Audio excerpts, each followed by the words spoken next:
We're live. What do you mean we're live? Look at We're this. We're live 2 weeks ago. Here we are again. We're live. So this guy, it's my friend Mallory. I'm Robin Black. If you're joining us, there's a lot of pressure on us right now. A lot of pressure. Because like 2 weeks ago, we just had the best party anyone's ever been to. Seriously, it was fucking great, right? It was an Mallory? awesome watch party, way beyond anything I would have ever thought. Chris Cyborg came in for the main event. CM Punk popped in. He trains with Duke Rufus. Sergio Pettis was fighting. Rafion was fighting. Rafion Stotts and CM Punk jumped in and chatted about their team and their group of people. We had Raymond Daniels, a good friend. Mallory, you've been friends with Ray for many years. I've known Raymond since he's 16, and he was still doing some of the amazing stuff at that age that he does now at 40. If you don't know Raymond Daniels, then I'm actually shocked you're hanging out on a live stream on a Bellator undercard with Robin Black and Mallory Woods. If you don't know who Raymond Daniels is, but on the offside that you're from a different planet, Ray's the guy who spins through the air like 73 times before throwing punches and kicks, and put on some of the greatest knockout sequences and highlights that anyone's ever seen. So we had Raymond. Who else did we have? Ross Levine, who will be joining us again tonight. Tonight, we are going to stream Bellator undercard right here in what, like 14 minutes? Yep, that's the countdown. Currently waiting for Bellator. There is that countdown. There it is. Waiting in 14 minutes. Exactly. So we will have Ross join us again, but I got a bunch of other guests. I wrote them down because we got so many. Duke Rufus, right? Duke Rufus. Again, if you don't know who Duke Rufus is, I am again shocked that you're on a YouTube or Facebook or Twitter stream with Robin Black and Mallory Woods talking about martial arts on the Bellator undercard on a Friday night. But Duke Rufus is one of the greatest striking coaches ever. Coach Sergio at Bellator 242. I made a breakdown. I want to show it to Coach Duke and hang out with him. Listen, peoples. We're all kind of trapped in places. Life's a bit weird. It's, a little more challenging. That's true for all these guys too. Duke hasn't seen his baby, his girl, his wife, his peoples. He hasn't seen them in 14 days. He's being quarantined step after step after step, cornering these fighters. That's these guys' lives. And so he's going to hang out with his buddies tonight and watch fights. And you'll see how much fun these guys have when we hang out with them. And Duke's brilliant. Antonio McKee. AJ McKee is 18-0. He's we still use the word prospect, even though he's almost 20-0. He's probably the hottest prospect in the world. My buddy Cameron Bright. Cameron is one of the great martial arts fans. He's an actor. I'm going to ask him if he's been in some stunts because he's been in some action movies. He was in like one of the X-Men movies and stuff. He's a big fight fan from when he traveled over in Asia. And so I'm going to invite my friend Cameron to come in, and because I've never met him in person, but we chat all the time about fights. Ross Levine, AJ McKee, Antonio McKee, craziest martial arts mind going. Rich Chow, we're going to get Rich in here from Cage Side. He is the Bellator matchmaker, and I'm going to text Chael Sonnen and force him to jump in from the Bellator desk tonight. Mallory, who are you bringing? You know what? Hey, I bring myself. Me, myself, and I. And you never know. We're going to have some surprises. Like last time, we didn't expect to see Chris Cyborg, who was just absolutely delightful and as sweet as can be. It's amazing to just think that this young lady can just dismantle anyone with her hands. And she was absolutely cool. She helped us out a lot with the Portuguese fans that they were joining the spoke Portuguese, and she greeted them and everything. It was great. Yep. CM Punk, who my daughter absolutely lost her mind over to see her dad talking to CM Punk. But, I mean, you never know what we're going to have.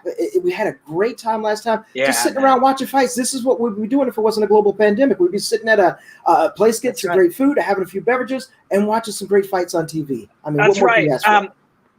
That's true. But the fact that we can't sit in the same room. Instead, we have to come up with all these ways to do this. LW_FMD, thanks for doing all you do, guys. The quarantainment is greatly appreciated. Quarantainment. I wish I had a quarantini, but I have an iced coffee. That'll count. Thank you, LW. It's going to be fun, man. We'll also break down some stuff. I made a breakdown video right in the middle of hanging last time. We'll definitely do that again. Speaking of which, what's the main event tonight, Mal? Oh, wait a second. Let me get my card up here. Let me get my notes. 1 second. It's Chandler versus Henderson. It's Henderson versus Henderson. I mean, hold on. One of the things I wanted to talk about is that certain people think that when you go to fight, whether it's, you're being paid as a combat athlete, okay, that you have to get yourself to hate or dislike your opponent. And there are true cases when guys maybe not see eye to eye. And, we got to explore that, because certain people say, hey, don't let emotion get in your way when you fight. Always go on technique, never go off emotion. And there's certain people that have to bring themselves to that mindset before they go in there and throw hands with the person. These guys, you may not catch them hanging out at the barbecue on a Saturday, but how does that play out in a fight? Does that work for you? Does that work not for you? What are those things? Weirdly, for Benson Henderson and Michael Chandler, first of all, they're both sweet as can be. For guys who professionally beat the shit out of other men, they are the kindest, gentlest gentlemen, but they just don't dig each other. I think Ben thinks Mike is arrogant, and I think Mike thinks Ben is holier than thou. The truth is, though, for guys like this, Skander Berber, Robin Black, you do some of the best analyst work. Thank you. That's so kind of you. This is what I love to do. Hang out with my friends and talk about fighting. Come on, that's not a job. But for these guys, I think they gotta have the right blend of sort of enthusiasm and passion to fight with being calm, right? So I don't think these guys want to be all wound up. Speaking of which, we're gonna be bringing in some little breakdown pieces and stuff. Let's do one now. We got something from their first fight. Yes, indeed. We got a piece from their first fight. So the first fight of the night is coming up at 7:15. Dalton Rasta and Mark Gardner, two young guys. Bellator Rich does a killer job of finding young, talented guys and matching them up nice. So, and that area around Rhode Island and Connecticut, Rich has done a very good job of finding all the prospects. And as soon as guys start getting real fights, more people come into the gym and younger fighters are ready to look for fights. So it sort of breeds more talent when guys start making a living and being on television, getting legit pro fights, at 3 and 4 fights on an undercard, a Bellator undercard, and being fucking broken down by us and shared with our friends, right? Absolutely. And we have that suplex with that clip that we ready. Yeah, Ben Henderson, Chandler won. Round 1, this is Chandler against the fence. So we take a look at it. Now, Ben said that's another reason he doesn't like Mike. He said Mike punched him in the back of the head a bunch of times. So look at this. So, nice place to freeze it. Look at that. So you see the impact on the spine, right? That jars the body. Ben stayed calm, like as if he was, in a car accident, which is exactly what you do. Stay relaxed so we can keep rolling.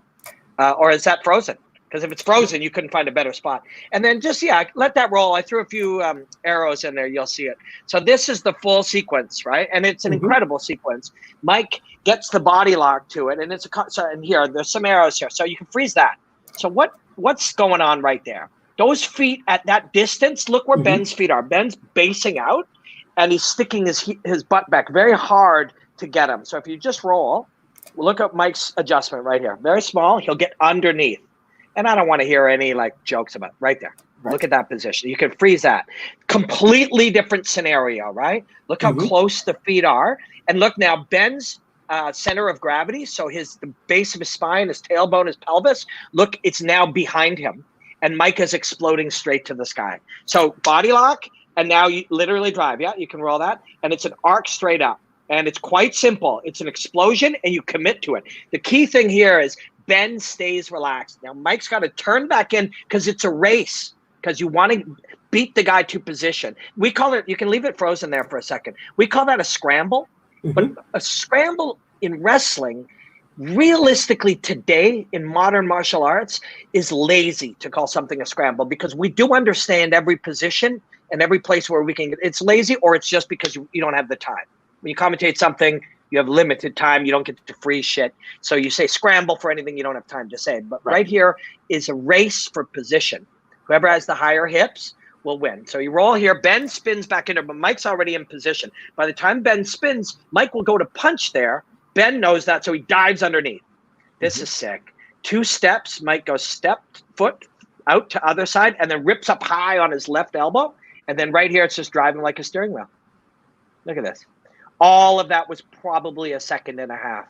It took us a minute and a bunch of freezes and a technical wizard like Mal, and me explaining it and pontificating about it to really explain what happened in a second and a half.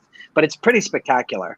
Now, when you talk about that and you break it down, that's years and years of practice and technique. And one of the things that I just noticed right there, just going from, let's talk about the things that we are not good at. For example, for me, wrestling. I've never wrestled a day in my life. Taekwondo stylist, love striking, love being on the feet. Seeing that sequence right there, the first thing I think of is as Mike is in that position and he's elevating for that suplex, my thought is always like, man, can he get his head out of the way? But as you break it down and you go frame by frame, you notice there's space right there, therefore dropping your opponent on, his shoulders. Boom, right there. It just, all that technique comes together at one time. Yeah, it's just like, so you did that toss would crack a few of my brother. It cracked a few of mine watching. Cracked a few of mine talking about it. So you trained and competed at full contact striking your whole life, and it happens very quickly. And it's the same thing. There's this incredible trust that has to happen. When you throw a kick, your body knows where it is, right? Mike knows exactly where he is. And over time, you're aware that Ben is actually between you and the ground, right? So he doesn't have to think about where his head's going to be. If Ben is here, Ben will hit the ground before him. I was like, who's these fucker guys? Art Fight Podcast. If you don't know those guys, Joe and those boys are smart. Love Chandler style, workmanlike but nuanced. Okay, these guys have been watching way too much Rob Black shit right there. But no, they're my boys, and I love these guys. And we got to have them on when we're doing this. It's true. So when you see a martial artist like any other artist, there's an attitude, right?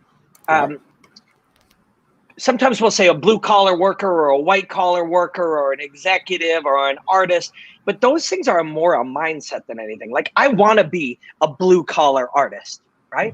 Like, I want to be a lunchbox, pick my shit up and go to work and put in my 12 hours. That's what that is, right? I think that blue collar mindset is powerful, and I think probably more powerful than it's been in a long time.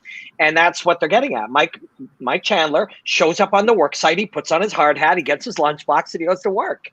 But he's also sought over time, do anything enough for a long period of time, and the subtleties start to make sense to you, even whether you know it or not. And that's just how that's how the greats develop. Right. It really almost becomes a point of working harder, just working. A lot of these guys will tell you that, listen, you may be faster than me, but I'll outwork you. And that's right. What is it? Hard work works talent. When talent doesn't want to work hard, that was definitely a phrase that you probably heard about in a movie or around any gym or any dojo. It's a grind. It shows the mastery of your craft and that hard work. Hey, look, my buddy. So Duke Rufus is going to join us. Duke's a genius, martial arts. He's like, and Duke's been quarantined and stuck in places away from his family. He took Sergio to Connecticut, and now he's here. And he's like, you want me to hang for the whole time? And I'm like, sure, man. Like, bring him on, hang out with Duke Rufus all night? Hey, there are worse things to do in this world. And just to keep us updated, the prelims are queuing up right now. I can see on my other monitor. So cool. I just called out. There's Benson right there. So perfect time to get Duke on here. The prelims are starting to roll. I'll put that up in the screen right there. Let's get this maximized. So there it is.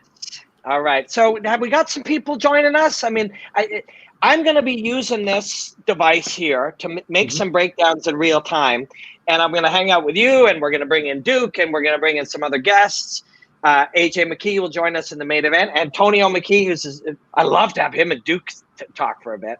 My buddy Cameron Bright, who's one of the big true martial art fan. I talk to him when I'm commentating in Myanmar. Commentating like let way in Myanmar. Duke says he'll be home at 20. Cool. Join us. I was gonna say, use cannabis and then join us because it's legal where he lives. But join us. But that's not for me to tell him what to do. Right. Any time after 20 minutes. So 20 minutes from now, Duke Rufus will join us. Hopefully, he'll hang out. Look, the mighty Mohegan Sun. There it is. And you know what? Hats off to Bellator. This is the second event back. It is very easy for us to sit here along with everyone else and watch this event come along. Of course, there's still no spectators in there, but It is incredibly hard. You really got to give it to Bellator and all the people they have working behind the scenes to make sure an event like this does kick off. They're keeping everyone safe. They're testing fighters. They're testing press. They're testing cameramen. They're testing everyone. We talked to someone earlier who's had 5 COVID tests. But this is to make sure this is a safe and absolutely so we can continue this form of entertainment. This is great.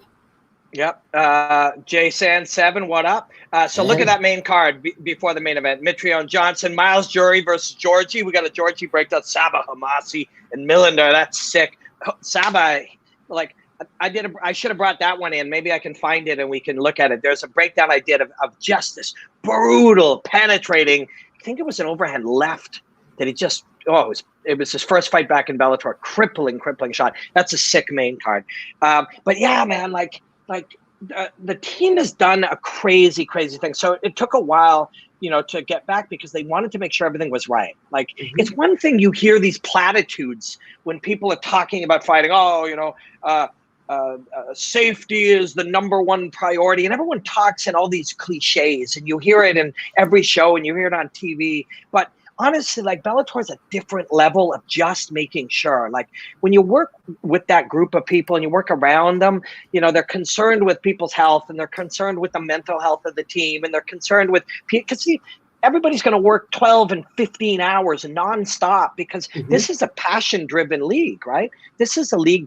All the fighters, all of the people working there, the team, it's passion. When you work for Bellator, you believe you can change the world. That's part of some of the chats that we have. So, they had to get it right, and they got it right. Oh shit, we got our first fight, man. There it is. Me babbling on. Too much caffeine, man. Too much caffeine. Hey, we're fueled by something, and as you mentioned, that preliminary card is coming up.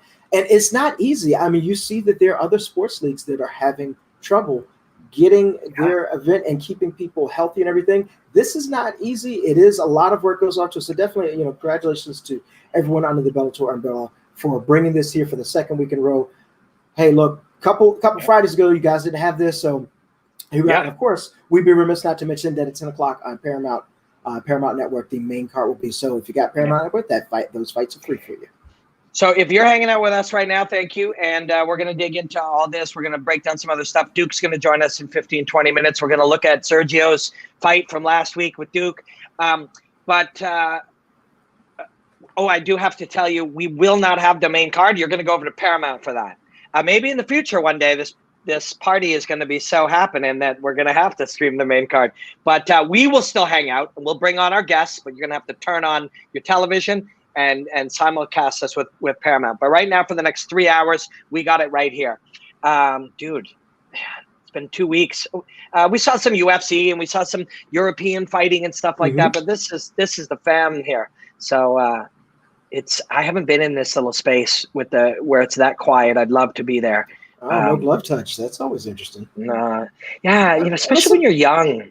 Some guys just want to get right to it. They don't want to, be friendly with the guy. They want to get in there and just slam their feet and their hands and elbows and knees against your body. Well, it's a different experience too. Like Gardner, this is his second pro fight. He had some amateur fights, but you're on a Bellator card. Like you're on a big fight card. And nice oh god, that uppercut! Yeah, I heard him. This might be. Oh, and he found it up again. Really smart. Rosa only has 2 fights as a pro, but you can see how aware he is. You land something, you make the space again, and you land it again. I got to ask you, Robert, for someone who's made the walk down to the cage themselves, when there is a 0-0-0 for your fight record and it's your first professional Look at this. Look at armbar. Good dive for that. He's in there. Yeah, he's in there. What are your nerves like? Well, okay, watch this. First of all, see how he's pressing the hips? He can't straighten. So he wants to straighten the arm. He goes belly down here. So what you want to do is go belly down, roll in, because this is tight. If he can go belly down, hide his own head and roll onto his left shoulder. His left shoulder, go face down. Nope, he's out. Now that'll be the end of that. So the hardest walk actually for me was my second. Really? Because the first one, you have this fantasy about how it might go, right? The second one, it's undeniable. It hurts when you get punched in the face. It's weird when the crowd screams and cheers against you. It sucks when you're tasting your own blood. It's strange when you're exhausted. All of those things are now real. right? The second one was the hardest one. You know what it is, you know. And the third one, to be honest, was almost as bad. And then it started to get better. I had 9 pro fights, and it got progressively better. That hurts. The punch to that rib. Now, see him reaching underneath with his left arm. Yeah. That exposed his own side of his face by doing it. You reach under to spin yourself and slide into the armbar. But by sticking your arm under his leg, you open up that whole side. Oof, those body shots are so smart for a guy with only a couple of fights. They just drain you every shot you take like that. Yeah, this obviously there's a physique difference that you can see. That doesn't. We've seen this a million times. By no means does that mean somebody's better than someone else, but it is a reflection of the work they've done, right? That's it's often. Some people put on muscle mass and look, you know, that great physicality that we appropriate for a good athlete easier than other people. But I mean, hey, look, you know, just to compare, look at Fedor. Fedor looked like he just your friendly uncle who comes and brings you wonderful things from his last trip. And like an overhand right. Overhand right straight from Russia. Yeah. Wonderful things from his last trip. So he's hitting him in the back of the head there. And, you know, you can target behind the ear. People freak out all the time. They're like, it's the back of the head. And you'll even hear somebody there. They're like, I think I know what the back of the head is. Like when you're disagreeing with somebody, you hear that all the time. Or it's obviously the back of the head. That's where that's where we're actually, you know, believing makes you not know. That, like, those are legal shots. But when they land here, if you're aiming for here, this is not the back of the head, according to the rules. According to regular language, this is the back of the head. But in the rules of fighting, the back of the head is only 2 inches up on each side of the spine. So everything behind this ear is legal. Everything behind this ear is legal. Everything up in here is legal. So our understanding of what we know to be the back of the head is the problem. Because our version of back of the head is not the same as the rules version of back of the head. But having said that, he did hit him there a few times now. There he threatened the Kimura or the Americana, and he used the reaction to go to the mount. He's owning this, but here's the thing, and I don't, you know, 30 seconds is a long time to get punched in the face by a big, powerful, muscular guy like this, who's committing and turning, using his musculature properly. But if he survives this, and he might, you can do something with this. You know, you can. And he's, again, 15 seconds is a long time when you're getting hit there. And those ones are pretty fair. Yeah. And those are fairly legal as long as it looks like that's where you're aiming, and you really are, you know, that it's believably aiming there. See, he survived that, right? So you take that, in fact, you survive that round, you get there, your 60 seconds is running, you get on the stool, get a little ice, get a little water. But those shots, I mean, getting hit in the ear like that hurts a lot. Yeah. And with the proper generation of that technique, I mean, your ears are going to be ringing, you're dead tired. You can hear everything that's going on, forget no audience. So your coaches are kind of whispering, here's that replay. Yeah, so boom.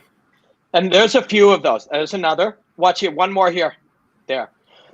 He really, that you know, lane was open.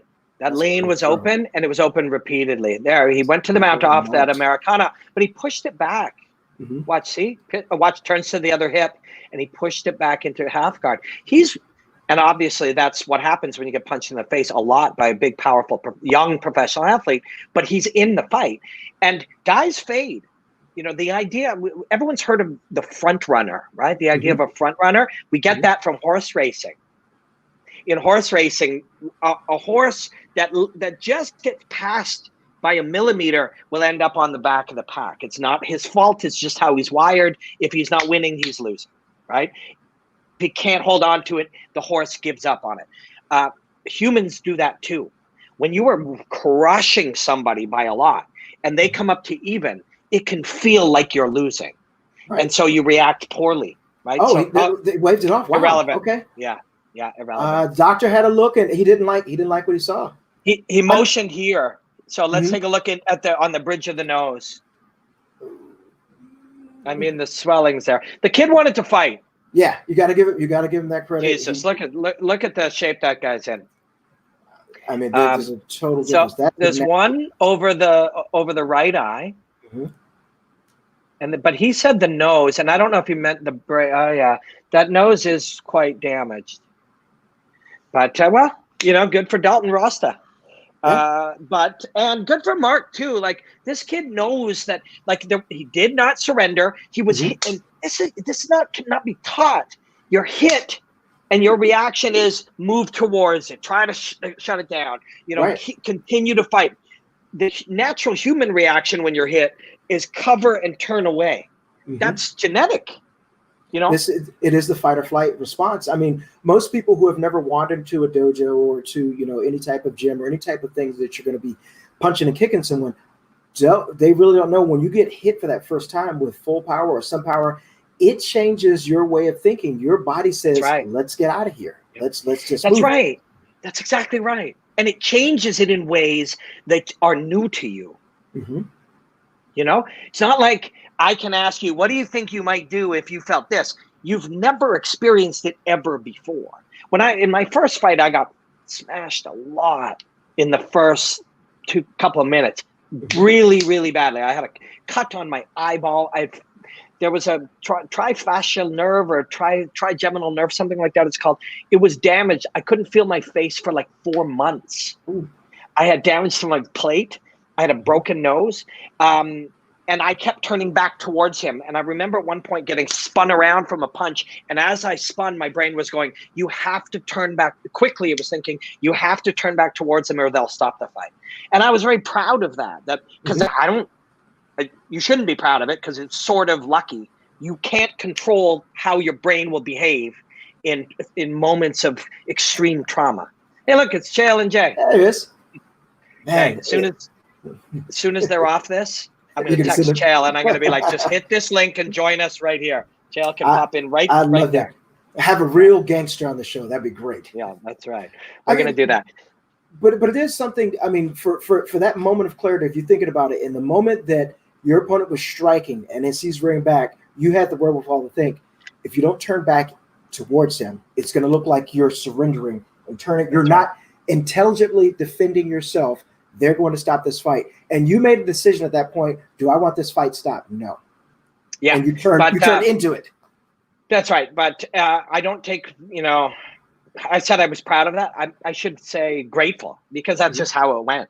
On other nights, the thing felt bad and I tapped. And the next day I was like, what if I could have stayed longer, And you regret it. You regret that it didn't go that way. And the greats will, Michael Chandler, Ben Henderson, are trained to the point that they have much more control over that reactionary mind than other normal humans. That's part of the training to go from a 1-0 fighter to a 2-0 fighter to 12 fights to 15 fights to title fights is you start to take back the control of that involuntary thinking, right? You start to re-own your thoughts. But this is the thing that people who don't fight can never understand. You don't own those thoughts. Those thoughts are a result of the preparation in the days, weeks, months, and the lifetime. They are a reflection of how you prepared and how you trained, but you don't own them. It's a scary and weird thing. It really is. And I feel like I just, for a moment there, I almost got a little inkling of the language to be able to explain it. But now it's gone. It's difficult. Poets would spend a lifetime trying to really explain what's happening in these moments, and they would fail. Because that's why it's beautiful. I mean, it's different than anything else. If we were doing baseball, there are 9 different positions out on defense for everybody to come together as a team.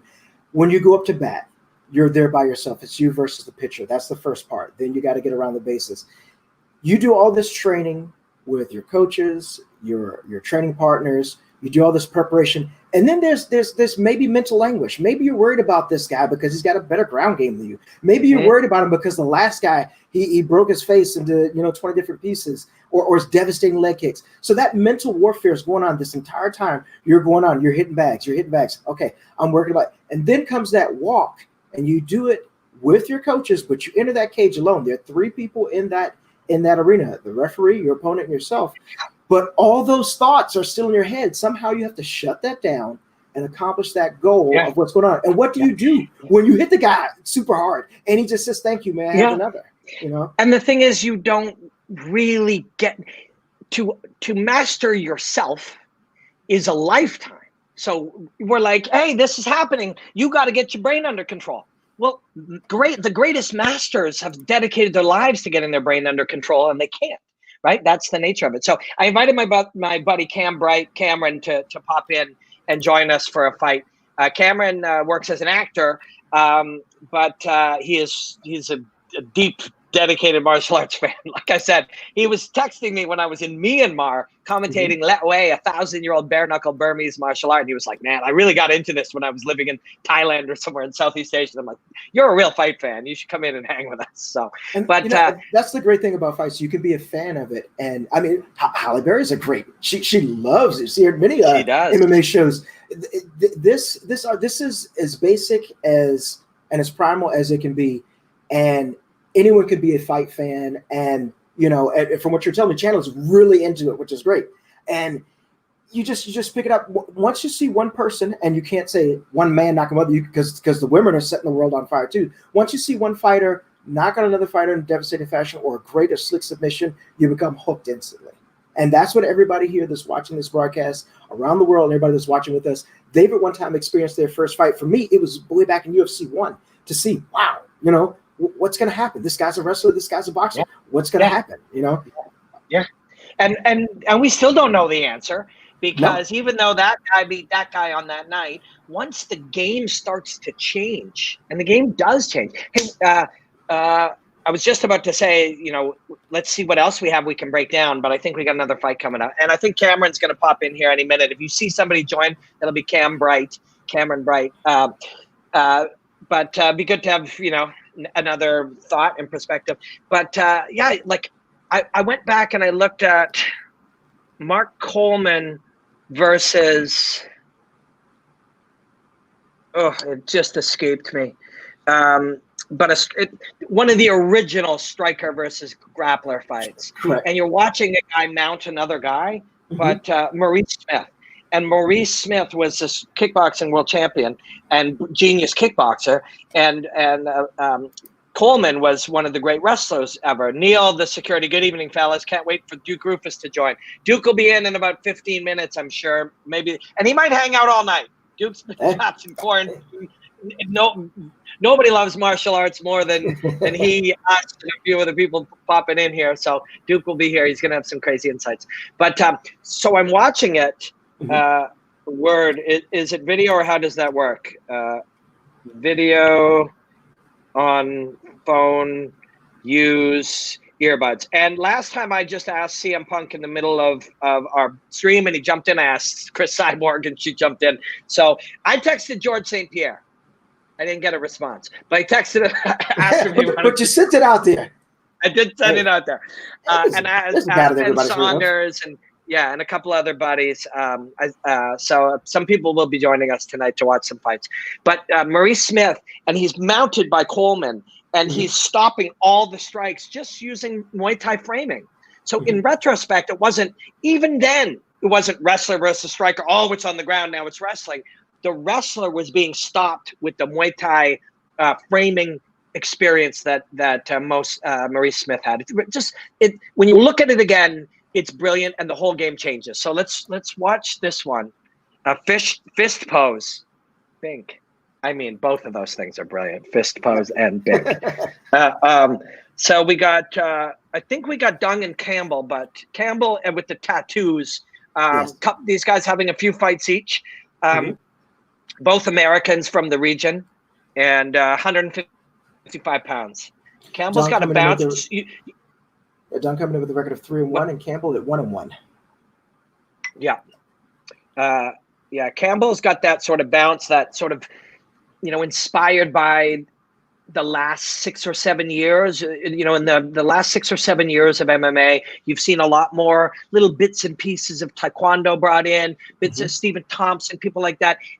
Even Holly Holm, the boxer, adding a lot more mobility in the way these guys strike. And you see Campbell hit, circle, back out, re-enter on his terms. as most people refer this to as a karate style hit and then disengage and not be hit. You see more evolution of this sport as it kind of starts to turn towards that.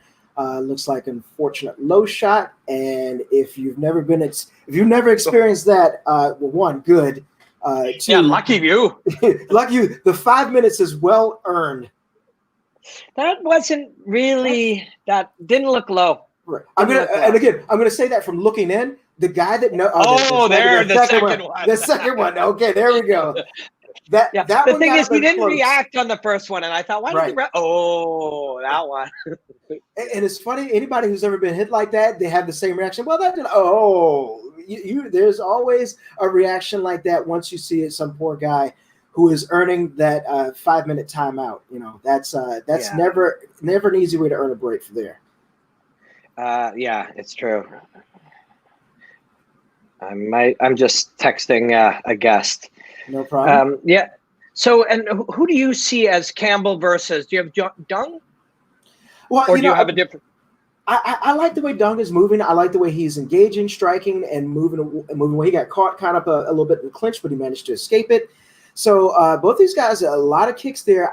They don't appear to be wrestle heavy because no one's diving for legs. See that little pop in behind that light left leg? Do you see Dung kind of lifted his left leg and kind of popped in?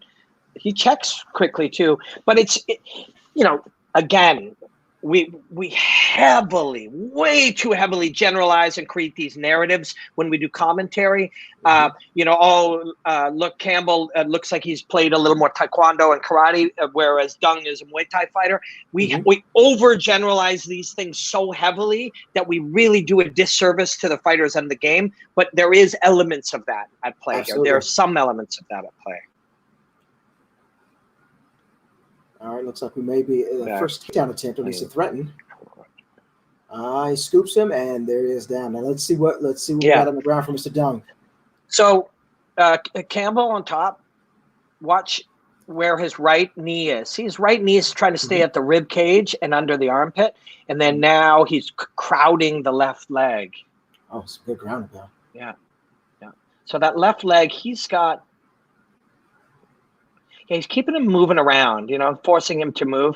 This is a kind of a modern game. It's interesting. These guys now, when you go into an MMA gym and you say, I want to fight, and you combine the whole there, right? See how sexy that mount was? Just kind of like scoop, just wide, flexible. But the kid on the bottom, Dung, gets his right foot in, and that little right hook in the thigh will try to destabilize him, but he's getting punched. But this kind of not quite jiu-jitsu, not quite wrestling with punches, this is sort of, we'll still call it jiu-jitsu or we'll still call it wrestling, but it really is a different game than both of those. Right. When you're kind of crowding the guy on the bottom, throwing punches, there he tore him down by the chin. All of this is really a hybrid. He's going for no. Looks like he was trying to seek in a choke, but I know striking and martial arts have always been your specialty, and the world you work in. For friends, if you were with us last time, Mallory and Ray and myself, I like to, and Mallory and I both think this way. We're interested in the martial arts more than just sort of this temporary era we call MMA right now, right? But do you know John Danaher? Do you know black belt jiu-jitsu high-level trainer John Danaher? I do not. Yeah, Danaher is kind of off on a modern arm of combat jiu-jitsu. He calls this whole game grapple boxing. Grapple boxing. Grapple boxing. It doesn't have the sweetest, it doesn't roll off the tongue all that sweet, but it makes sense, right? Grapple boxing. That's what's happening right here, right? It's a blend. It's a true hybrid. It's not jiu-jitsu. It's not wrestling. It's not striking. Ground and pound is too general. He calls it grapple boxing, and it works. Let's see here. A little bit of humor for LWFW. Here you go. I'll put that up there. He says he needs a drinking game. I'm going to drink every time Mallory says Dojo. Robin says martial arts. Well, you might be in for a good buzz, sir. I'm going to tell you. Yeah. Let's do it. LW, let's do it, man. Hey, this is a nice setup here. So the left hand on the chin, that's actually a super modern approach, because what's happening, right? Now, we're not choking you. what we're doing is controlling the top of the spine. So where my head goes, my body can go, right? But if you control my head, I cannot move my body this way if my head is going this way. It's not possible. You also see it with grappling a lot, where a guy will keep the shoulder here. I cannot go in the direction against where my shoulder is, where my head is. So when you see a guy grab, I'm going to try to do it where you are, grab the neck, and it's grabbing the chin or the neck or the top of the vertebrae where the jaw connects to the vertebrae. You know, the first person I saw use that very effectively was Vanderlei Silva. I mean, yeah, he just lined. I think it was Keith Jardine. He had him lined up and just slammed him. I mean, just terrible ground and pound. Yeah. Oh, it's brutal, because you're controlling not just the head, but you're controlling the spine. You know, everything. Like if I want to go anywhere, my head has to go there. You can control the hips, which is the bottom end of it, but it's a lot easier to control this small little flexible thing than it is to control that entire part of my body. And don't forget, there's a fistula elbow coming crashing down after that too. So exactly, over top, you know, and slicing you up, concussion and slice. You know, Mighty Joe, what up? Mighty Joe, part of the Art Fight podcast, by the way, who were by earlier. It's cool to have people hanging out, and you know, we're here early. Anybody that's joining us at 7:40 on a Friday night for a right off the top Bellator undercard is my kind of people. You know, don't you think? They're in committed for the undercard. And to answer this question from, let's see, Nicole, looks like the Micro Ben channel that's at the main card that starts at 10 o'clock on Paramount Network. So that's when that main card starts. So please tell your friends. Hang out. We're going to have guests. Duke Rufus will be with us in a few minutes. I got some buddies coming in. We got AJ McKee coming later. Antonio McKee coming later. Probably him and Duke will be here. Those leg kicks. They actually paralyze the leg. You get a nerve reaction. It's, you know, you get a nerve reaction. He's making him get up, which he can't. Oh man, that's wow. TKO from leg kicks. Wow. I mean, and he just. Oof. It's a tricky one because I don't have to stand up, right? I don't have to stand up. I'm not hurt badly. Part of my body is not working, but I can still protect myself. Just because it's taking me look at. So that's a small, long part of the muscle, right? So the muscle's extended and it's inserted at the top and the bottom. And when it hits the jarring, you know, it affects the nerves and it affects both insertions at both ends. So the foot, sometimes you'll see that foot go limp. Right? Let's see if we see it here. Watch his foot. One more. So see the foot? Now you like, and when he stands up, watch. The ref will try to get him to stand up. Smart to back off. So and he's watching. He's watching right there. Yeah. I don't know, man. This is what Ross called drop foot last night. In addition to being a great kickboxer who will join us later, he is a physical therapist. He actually gave us the muscle names and everything else. I mean, it's I just tell you, it's painful. You know, Quadrex, what up? Yes, Ross. Ross. Turbo Ross Levine is a buddy, a cool dude, a fun guy, a killer kickboxer. But yeah, you're right. Having a physical therapist as part of our crew certainly gives us insight. And I asked him, I said, "That's a neurological response, correct?" And he's like, "Yeah," you know, and he explained a little more in detail. But he called it drop foot. You're right, where the foot itself actually like just won't stay engaged, and it looks like there's a break. And we've seen that before, where guys are stepping, we're like, "Oh, ref, stop the fight!" We're freaking out. Yeah, but it's actually just wobbled, you know. It's amazing if you think about it. The technique that's done with this. So everybody's walked past a corner or doorknob and bink, and your elbow goes numb. This is effectively, but with full intention of doing that with the mechanics of your body, with your weapons. You know, think about that. Yeah. I'm going to disable you by kicking your leg with my leg. I know. I go even a step further. I'm going to take a part of my body and bash it against your body in a place that will make your body not work. There's so many. The reason we can do this gig, we can discuss forever. I can do breakdowns for the next 50 years of my life and pull in every level of analysis and from every standpoint, and we'll still never get there, is because there are so many deep elements. Bellator MMA, what up, guys? Hey, what up, going on? Chris and team and Victoria and everybody over there at at the Mohegan. Oh, we're going to get hard. Rich Chow in here. Let's get Rich Chow in here right now. Hey, let's get Rich. Yeah. So Rich Chow is George St. Pierre texted me. Thanks, Robin. What channel is this? Oh, I'm just sending it to him. George St. It's my YouTube. George St. Pierre just responded. Channel. Streaming. So tell your friends, George St. Pierre responded. He might pop in and watch an undercard fight with us. That would be absolutely amazing.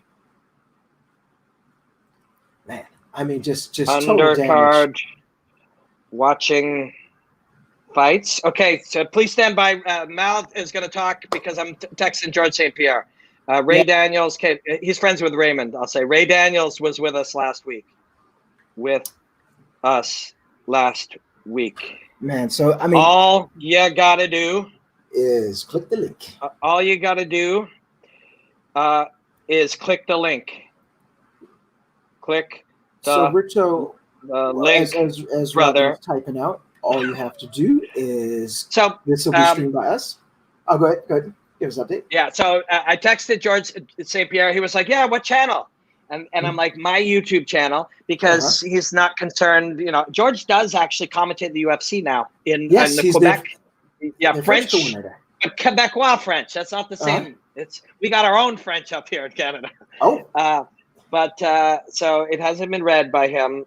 Love to see you even for 5 minutes. To see you even for 5 minutes. If he comes in also, let's pull up Sergio's performance from last week, because George loves breaking down video. He and I do it all the time.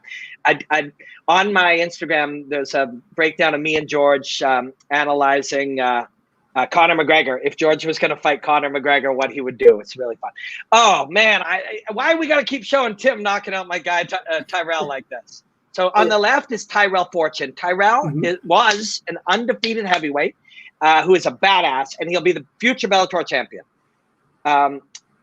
However, Tim Johnson on that night gave Tyrell that piece of experience. It's going to be an important part of his evolution to being the Bellator champion. And Big Tim is fighting Matt Mitrione tonight in the co-main event. Good old Matt Mitrione. Who was I texting before George St. Pierre texted me? Yeah, that's right. I'm bragging because I'm friends with George St. Pierre. I've been friends with George for a long time. He's an awesome guy. Hi, Jennifer. Guy. Hi, Jennifer. My friend Jennifer said, GSP just texted you, which means she's watching. Everybody, thanks for joining us. This is super fun and super casual. And we're just, look, it's Matt Mitrione just smashing Fedor. Rich Chow. Let's ask him. Jump in, Rich. So Rich Chow is the Bellator matchmaker. I'm going to send him the StreamYard link again. If you see somebody jump in, just click it. If it's if it's a brown belt in jiu-jitsu, about 6'3", Asian, that's Rich. If it's a French guy with a shaved head, that's George. That is GSP. So yeah. So whichever one it is, just let him in. So there's Chael. By the way, any feedback, anybody right now, while we're still on the undercard, before stuff heats up, before our I got it. Before it all starts heating up, there's our main card: Chandler, Henderson, Mitrione, Johnson, Miles Jury, Georgie Karkanian. I got a breakdown of Georgie I'll share with you guys. And Saba Hamasi, Curtis Millender. That's sick. That's opening for an opening main card fight. That's crazy. A reminder to everybody hanging with us. We will not stream the main card, so you got to find it on Paramount or on DAZN, and then we will try to time it with you guys. That was just a question that was just asked. DAZN looks like it'd be the option for the UK, unless they have Paramount or whatever. Yes. I don't remember seeing it when I was over there. No, in the UK it's on though. You can. We are live on television in the UK. Next time I'll have all that info. Okay, Rich Chow's jumping in. All right, okay. Go ahead. I'll get it. But I'll see if I can dig up that answer real quick. If you literally Google Bellator UK broadcast, and that goes for everybody. Mallory's our resident tech genius, so he can do shit like that for us. But anybody can make that Google machine work. And there you go. According to this, the MMA main event will be shown live on Channel 5 in the UK from 10 p.m. Only the main card. So there you go, right there. Okay. Oh, this is a good looking fight. Hamza And Grant Neal. Okay, yeah. Rich is coming in after this one. Rich Chow, Bellator matchmaker. Probably going to be in here at the same time as Duke, maybe George. Who knows? How many people can we take? You know what? I think we have up to 6. But you know what? We're going to pack this room with as many as we can. You know what? You get GSP, you get Chow, whoever. It's going to be absolutely fun. You're welcome, Drew. Glad to help out. Enjoy the UK. I always enjoy myself when I'm over there. How many fights left? We have 3 more fights on this undercard. I'm corrected 4 more fights on this undercard until we get to the main card. UK time, I'm not sure. Yeah, later. Hamza and Grant Neal, Hamza Salim, good fight. Young guys still, but explosive kids. After this, do you know Master Valerie Loreda? She's a 7th degree black belt in Taekwondo. She fought at the Pan Ams. She is having her 3rd Bellator fight, 2-0 with 2 knockouts, 7th degree Taekwondo black belt, Valerie Loreda. What belt are you in Taekwondo, Mallory? 2nd degree black belt in Taekwondo. Yeah, myself as well. I got my 2nd degree black belt at 19 years old, which was let's just say it was in the 80s. Different era. So, different era. It was my first martial art, and still probably one of the most beautiful art forms. The way when you learn to move your body with that light, elastic way, man, it matters for the rest of your life. It helps you out in so many other things. There are many times for other athletes, you found out, oh, this guy has a black belt in Taekwondo. For the NFL, there was a program where they were actually bringing guys in to learn how to hand fight, especially some of the linemen. And then, of course, you'll find a defensive back here and there that, I learned to read body movement from the martial arts.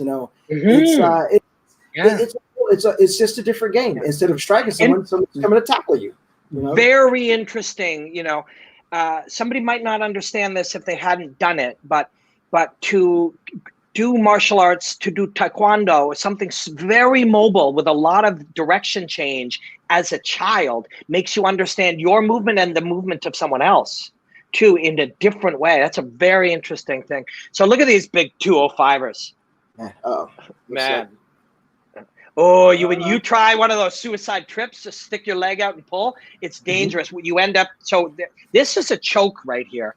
There is an anaconda setup. 4 submission wins for Real Michael Volkowski. Yeah.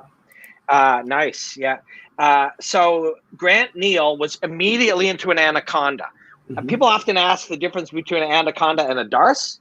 Darce goes up and in. Anaconda goes across and in. So if your inner arm is under the armpit, it's a darce. If your inner arm is next to the neck, it's an anaconda. They're opposites. These are those small little things about jiu-jitsu, from just taking a few jiu-jitsu classes that you learn over time. It amazes me, the small little details that look at the springiness. Look at the springiness of Grant Neal. Ooh. Man, that kick is heavy. Low center of gravity, but bouncy like that. Look how upright Salim is. Doesn't mean one is not better than other. LW, Taekwondo. Oh, Jesus, Grant looks so vicious on the outside, and then look how rugged he is on top. So left thigh, see his left thigh, left knee is down, and he's driving off the ball of his foot. Then the other side comes up. That's how you squash. So right thigh up high. See. Left knee down low. Now watch, he's going to try to, and now both sides in. Now you squeeze the thigh. All of that is positional too. See, left knee down, right knee up, right thigh squeezing. So what you're trying to do is one side down, driving off the ball, the other side up. So you'll notice that. One knee down, now both feet up. Now the legs squeeze in. I'm just talking about Grant Neal's lower body. Right. So people are often like, oh, let's see the guy's submission off his back. Well, Grant Neal is shutting all that down by stopping the hips from being able to move side to side. And he's doing that. See his left thigh. Now he'll pass. Steps right over. So he's squishing the legs in. Eventually the legs open and you slide them out. It's all conceptually, these are incredibly simple concepts. Right. Anybody can spot them. The understanding how to do them and why they work and what happens. You have to learn that with your skin and your bones to really connect to it. Then here, he'll frame the shoulder and then elbows down. If the man doesn't block, comes up high. Now he'll wrap the chin and he's in half guard. He's gonna get swept, but he stands back up to his feet. Still got the neck. And now he's gonna look for that anaconda again, which will be his left hand feeding all the way through under the armpit. Nope. Now instead, that's a 10-finger choke or a modified version. Now, if you would explain, because we can't see this right here, what's going on with the hand connection in the part where we can't actually see? So there's multiple things. One, you can grab your hand here and pull it up so it becomes like you're choking with this. But I think he's probably got it together inside the neck. So actually hold it right there on the neck. Yeah. So sometimes it's this way. It's called a 10-finger choke and there's different names in jiu-jitsu and gi and folk wrestling. There's a million ways to describe it. But basically you build a hole and then you fill it in the neck. It's brutal. It's much more vicious than what you learn as a blue belt in the gym. Hey, thanks my friend Bersey. I get pretty wound up. To me, this is the greatest art form on planet Earth. And this environment really allows, hanging out with my friend and we'll have other friends in all different types of expertise. Mal's expertise is in outside range, kicking and fighting. So here on his back, now he's going to attack the neck, right? All right. Oh, he's got if he doesn't get it, if he doesn't get it, you step over. Now that left knee, he wants to either drive it to the mat, which will force the guy to go belly down. And now he forced him to turn into him. So this way he'll keep punching. If he goes belly down the other direction, he'll try to take his back. But here now, usually you'll take this position near the end of a round. You start, again, this is another part that you have to feel to really understand. You start to feel your opponent weaken. The amount of pressure it took to cause something, now it takes less, and he gives it up a little easier because his body is compromised, his breathing is compromised. You start to hear his breathing start to change. You feel it in his chest. You feel like how he's breathing. And once all that starts to happen, it's a lot easier to then start punching him. Look. Now here's a quick, this is kind of a judgment call, but with the dominance of that round, would you give it a 10-8 round for Neil? I would not, because he didn't hurt him as badly as a lot of what they give 10-8 rounds to. Let's see if this is off the kick. So, and just drive both times, catch and take the hip and drive in and take him to the ground. Typically you're expecting more. You see more damage, although that's not exactly in the description. Usually that's what they're kind of looking for. But he was in charge. And some commissions discuss the idea of half rounds. So it would be like 10, 8.5. And that's not done in very many commissions right now, but most would give that. Most of the ones that do that would give that to a 10, 8.5. Right. Going back to what you were saying about your opponent's breathing, everything changes, and you can tell that you're breaking their will, as they would say. I would always find when you hit somebody with a really good shot, they would deny it, but when you look them right in their eyes, you can tell if it really hurt them or not. And point sparring and everything else, you can actually see, did that shot actually hurt them? You can lie all day. No, it didn't hurt them. That's right. But your eyes tell the story. Well, it's something else we were talking about earlier, like, how a lineman or a high-level athlete in other sports growing up doing, say, Taekwondo or even gymnastics, you start to recognize the body, too. If you hit me and you've been around fighting long enough, you tell me that, like, Ben Henderson doesn't know, regardless of what I say or what my face says, if I'm compromised by a shot. There's a wobble in my leg, or there's a hesitation, or my eyes swell, or they shrink. Like, there's so many anecdotal signs that the expert, a true expert, will be able to see that. Really, it's such a tricky game. And I love doing pure commentary, broadcast commentary. But if you and I were doing this right now, there would be certain expectations of how we should do it. I think they're antiquated. We'd be doing a lot of, oh my God, huge right hand, a lot of hype, but saying a lot of the things that the audience can see as, oh, you see that? You just saw that one coming. And if this fight ends, I'm going to ask Chris to send us that. So he controlled the left arm and then up around with the, well, I guess it would be this way because I've got it backwards, controlling. And then when he responded up and around, they'll show that replay all day long. They'll show that. This choke looks a little tight right here. He seems to be this will be done. Well, that's actually just like a strangle. He'll usually a couple punches, then a tap. That's a strangle, not a blood choke. Well, that's a trachea choke.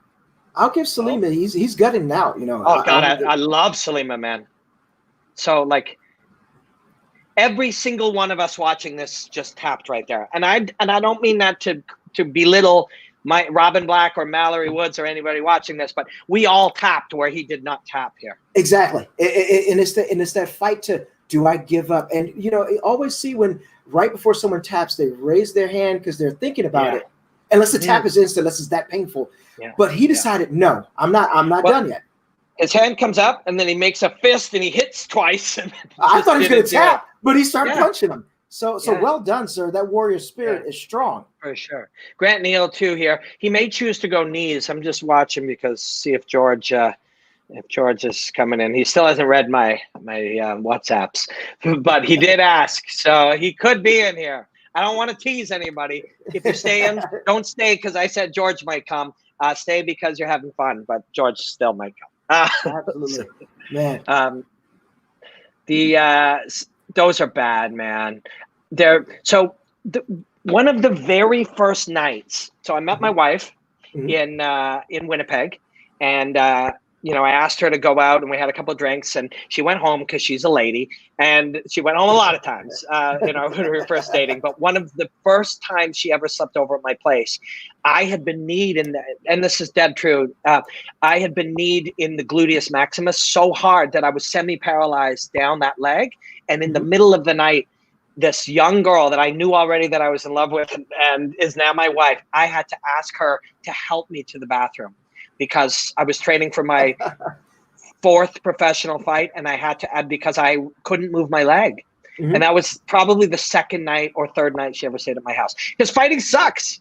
Right. In a lot of ways. You think about that's a large muscle group. You're trying to get up and you're trying to mosey your way in a little bit of time to get to do what you need to do. Yeah. So that's you know what? I think that made you closer, if anything. Because if she's gonna help you do that, she's a keeper. Well, so the reason I mention that, I hope people made the association.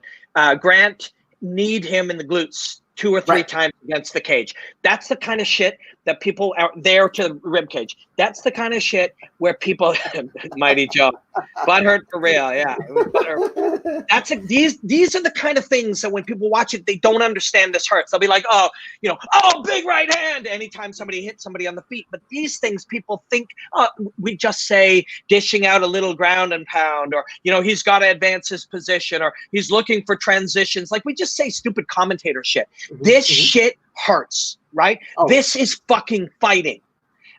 This is not the boring stuff that happens until we stand on the feet that we can yell big right hand. This is fighting. And I share that story of being early in dating my wife with the fact that I couldn't move my leg because that day in training that had happened. This is fighting. I got it right there. In these, for as bad as that is for Salim, it pays dividends for Neil because your legs start to tighten up. You know, let's say he was an explosive wrestler. Now you can't push off anymore. You can't escape. You can't roll out. I mean, he looks as calm and he looks very fresh for a big guy. I got to give him that. And also, you know, the fact that you think that I've got 2 rounds in the bag. Meanwhile, on the opposite side of the cage, Salim's corner should be telling him you need a knockout or submission. Yeah, you know, we're in desperation. For sure. So there's a couple of things that drive me crazy, and there aren't too many because I'm a pretty happy guy. It's pretty good. There, that's what I'm talking about. See elbow. He's holding in there. So when you're holding that leg, what's happening? I'll go this way because it's reversed. This arm is inside the leg. This arm is outside the leg. I'm still controlling you, and you feel like I'm connected to it. But because this arm is free, it can spin all the way around, right? So as long as your outside weapon is not connected to you, that outside weapon is free to take its own arc and find the target. But so one of the few things that will drive me crazy, and I want everybody to really understand the beauty of what's going on here. And I know that'll never really be possible, but I hope over time we can share a little more and more truth. People will say things like, I don't know why this guy's doing that. Or, yeah, this guy made some bad choices in the third round. Well, unless you've ever like trained, fought, or experienced these things, it is impossible to know that currently that man's leg may not work the way his brain is asking it to work. He won't know it was because of a knee that happened in minute 4 of round 2. All he knows is he's going to ask himself to move, and his body will not respond to the signals that the brain has told it. This is a really good question right here. Yeah, those drones. How do you know as a fighter how much to relax in a choke but still defend enough to stay awake? That's a great question. The way I always like to think about that question is, do you know, don't panic unless it's time to panic. Right? You'll know what it's time. Right? Don't panic. But you should know, but as those drones is asking, if you don't know, it'll be too late. So the real question is, do not panic unless it's time to panic. And the question is then, how do you know when it's time to panic? And the answer is experience. The answer to almost every one of these questions, how do you know how to move this thing? How do you know how much to slip? How do you know when to attack when the other guys, and the answer is experience. We saw, Rasta versus Gardner in the first fight. And then we see now Grant Neal versus Hamza Salim. Different. What's different? Is this guy better? Is this guy a better striker? Is this guy a purple belt? It's experience. The living in these moments is the answer to how do you know when to panic. You got to know when to panic. Black belts know when the fuck to panic. Yeah, know to sound like, hey, I got to do something or else it's over. Oh, definitely cut. Looks like it's over the eyebrow. Yeah, it does. And he's got a pretty thick eyebrow, to like dark eyebrow, so it's hard to tell, but it looks much redder and deeper there. But yeah, like these are great questions, and I see why. You just thinking about those questions means you really are curious, right? Yes, you're really curious. You're looking at it and going, "How does that guy know that?" And the answer is, and this is not a great answer, but it's over time, over thousands of hours of doing. You develop the sensitivity to understand tactically, this sounds like I'm just using poetic, shit to say this. Oh, where are we? Duke will be in here soon, but you got to learn it in your bones and your blood. Let's explain really quick. You've got a disruption of the breathing right now. How bad does that suck? You're in minute 14, heading to minute 14 for this round, and a heavy wrestler on you, and someone all of a sudden restricts your breathing. Oh God, it's so. Before I answer that, my answer would not do justice to Hamza Salim, because I wouldn't be here anymore. I would have been taken out. I would have been tapped out. I would have given up my back, and I'd have been finished. So only he can answer that. But he is suffering, right? And this is not fun. This is not fun. The greatest, what do they call that long cycling thing in Europe? Tour de France. The Tour de France. Those motherfuckers suffer for days. Right? They suffer for days. Down. Yeah. David Goggins runs a super marathon, or any of these guys. They suffer for days. This guy it's acute suffering. It's that like panicked breathing. It's like your body is filling with the poisons that are made when it's burning sugars and using, oxygenated hemoglobin's all being used up, and all the things that are happening in the body. You suffer. You suffer. And this guy can suffer a lot better and a lot stronger and a lot more admirably than most of people. Us. And let's not forget that 20 minutes ago, both of these fighters here had two different realities of what this fight was going to be like. I'm pretty sure Salim did not imagine this fight going like this, and Neal also imagined a different way. Only one of those become reality after or as the fight goes on. Yeah, none of them become reality because none of this is not how anybody ever thought it. Unless, like when Jorge Masvidal did a flying knee and took out his guy in 7 seconds. That's the 1 in a billion times it actually goes the way you imagine, right? Which is why it's so impressive. But he could do that 100 times, and on that night, the guy steps sideways instead, and everything is different. So nothing's ever how you thought it, which is why you have to be ready. It's a philosophy of acceptance. Aha. You must accept it as it happens. Adding what do we got? Stream right now, we got Rich Chow. What's up, Rich boys? Chow. Hey, how's it going? Hey, just checking in real quick. Just wanted to say hello. See how the party's going. The party's going good. Well. Hey, man, George St. Pierre texted me. Honestly, he might pop in. That's awesome. I'm dead. Yeah, George wants to watch some Bellator undercard with us. Hey, I guess if you're not in the fight sphere, you know, this party's the next place to be, right? That's exactly right. So. Duke Rufus is popping in. Duke said he, between quarantines and Sergio 2 weeks ago and traveling, he just wants to hang out and watch fights.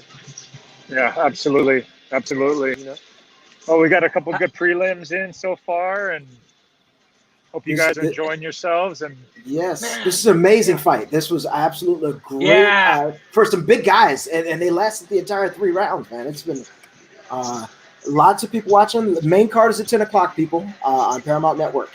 Hey, dude, Millender and Saba Hamasi, like, that one just must have put itself together.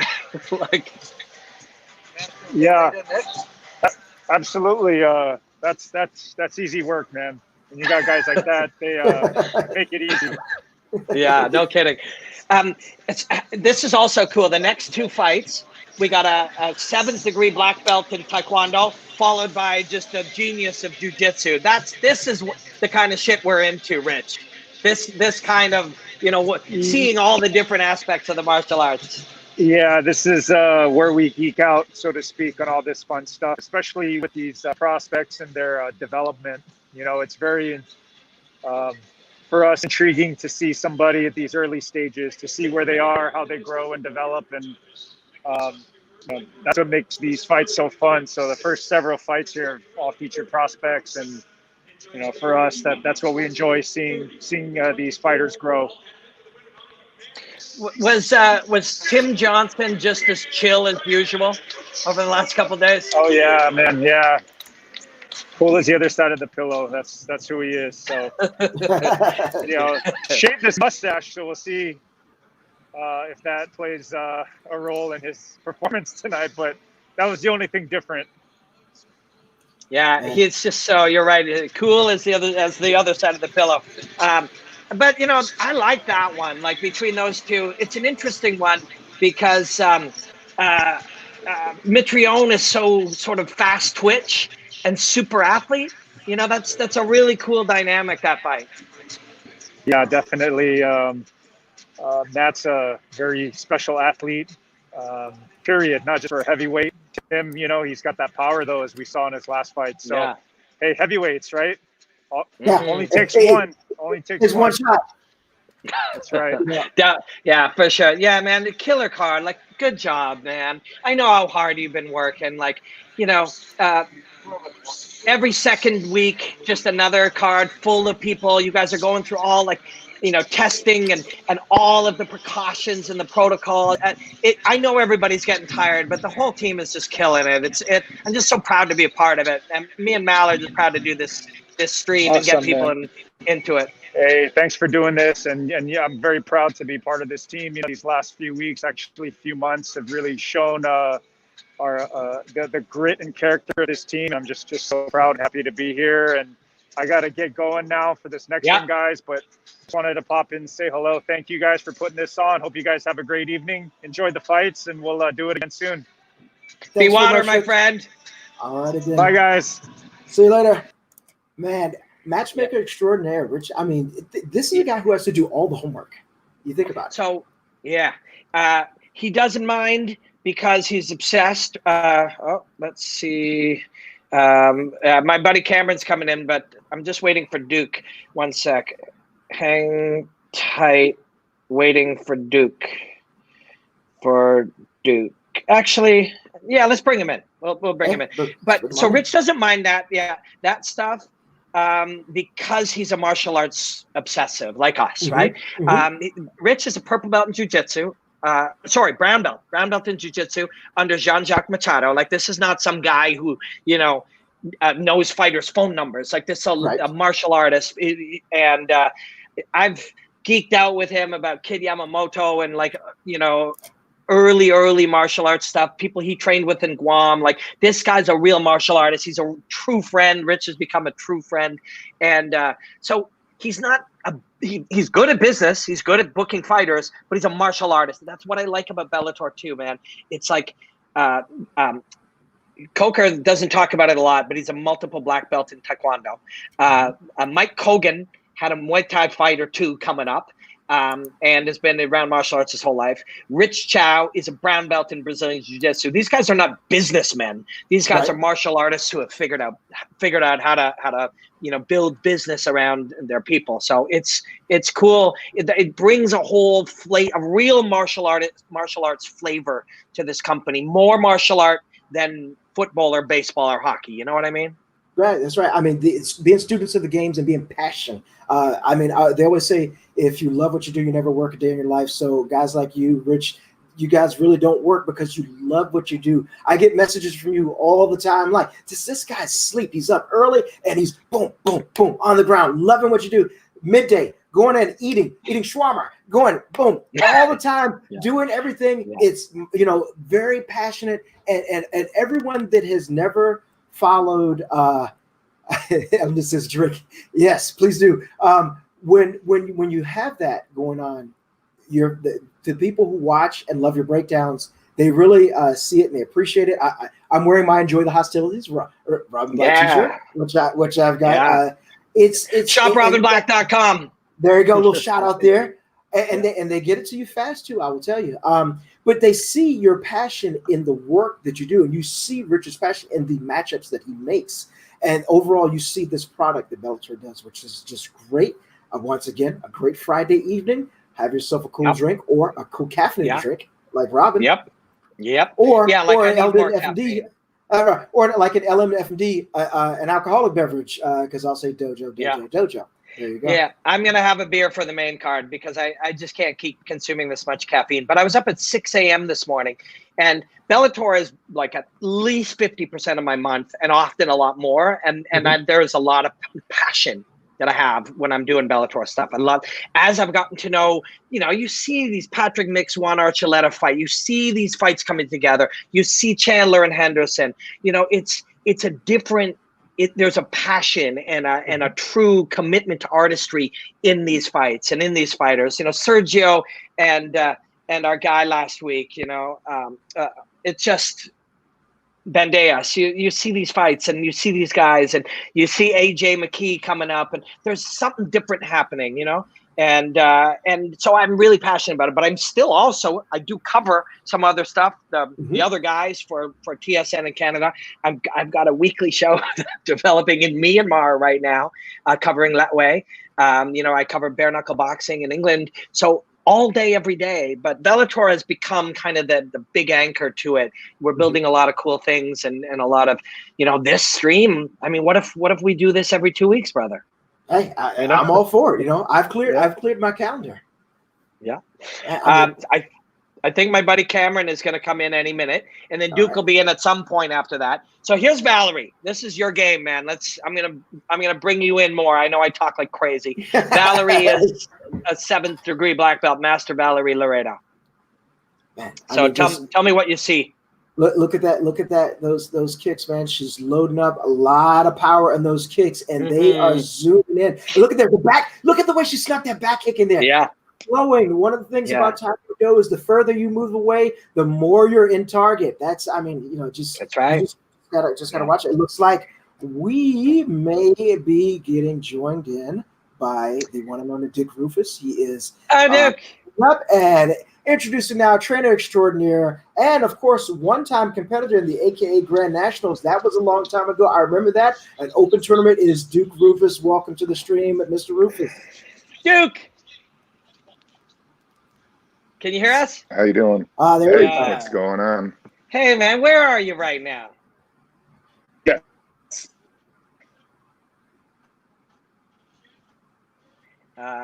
Can you hear us? You might be lagging. I think we got a little choppy audio there. Yeah, yeah. So Duke, and really good friend. Yeah. Okay, I think we got you. You were lagging. It was freezing up. Are you on Wi-Fi?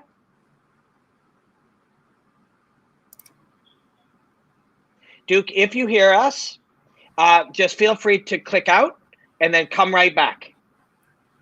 And I'll text you that as well. Yeah. There we go. Looks like he is exiting. I'm gonna wait till I see his picture come back in and back. All right, looks like he is back. Let's see. I'm gonna try to add him back to the stream. Wi-Fi best. And I can Let's see. Let's see here. Technology challenges, man. Let's see. It's moving slow, but I see Duke Rufus. I see him or too. What do you call it? Oh, or maybe try data. Try no Wi-Fi. Okay, people are watching the fights. I just texted Duke to maybe try no Wi-Fi and see if he gets data. So Valerie is, of course, retreating here, which is something that good clip at the end.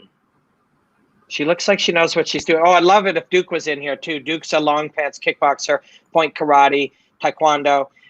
He grew up in all, Sergio and Anthony are Taekwondo guys. So they're let's see how this is now.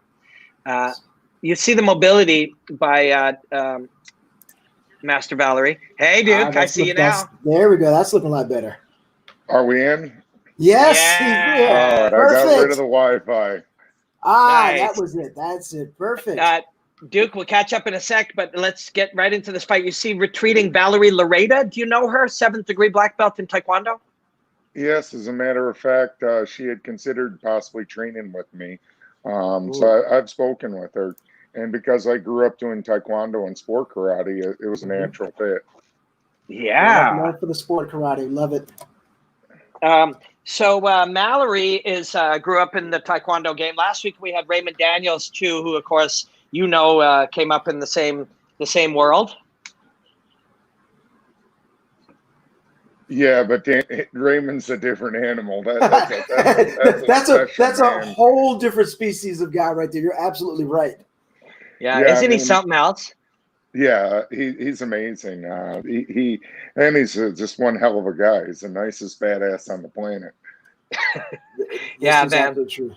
This is so true. It's funny. We were look at Valerie retreating. Duke, talk about Sergio and Anthony and Valerie and these people who came up in Taekwondo and when they're moving backwards. Well, that's something that they actually like to do. A lot of, especially Olympic style, it's very movement based, and I think that's what is her. She's counterpunching there. She's trying to set traps so that Mallory walks into her punches. A lot of people do kickboxing, Muay Thai, and they're used to their dance partner dancing with them. But this big cage gives her an opportunity to use her footwork and counterpunch. And drawing. And, we won't be surprised in the second or third round you start seeing her try to impale her on that front foot or with a turning side kick or something.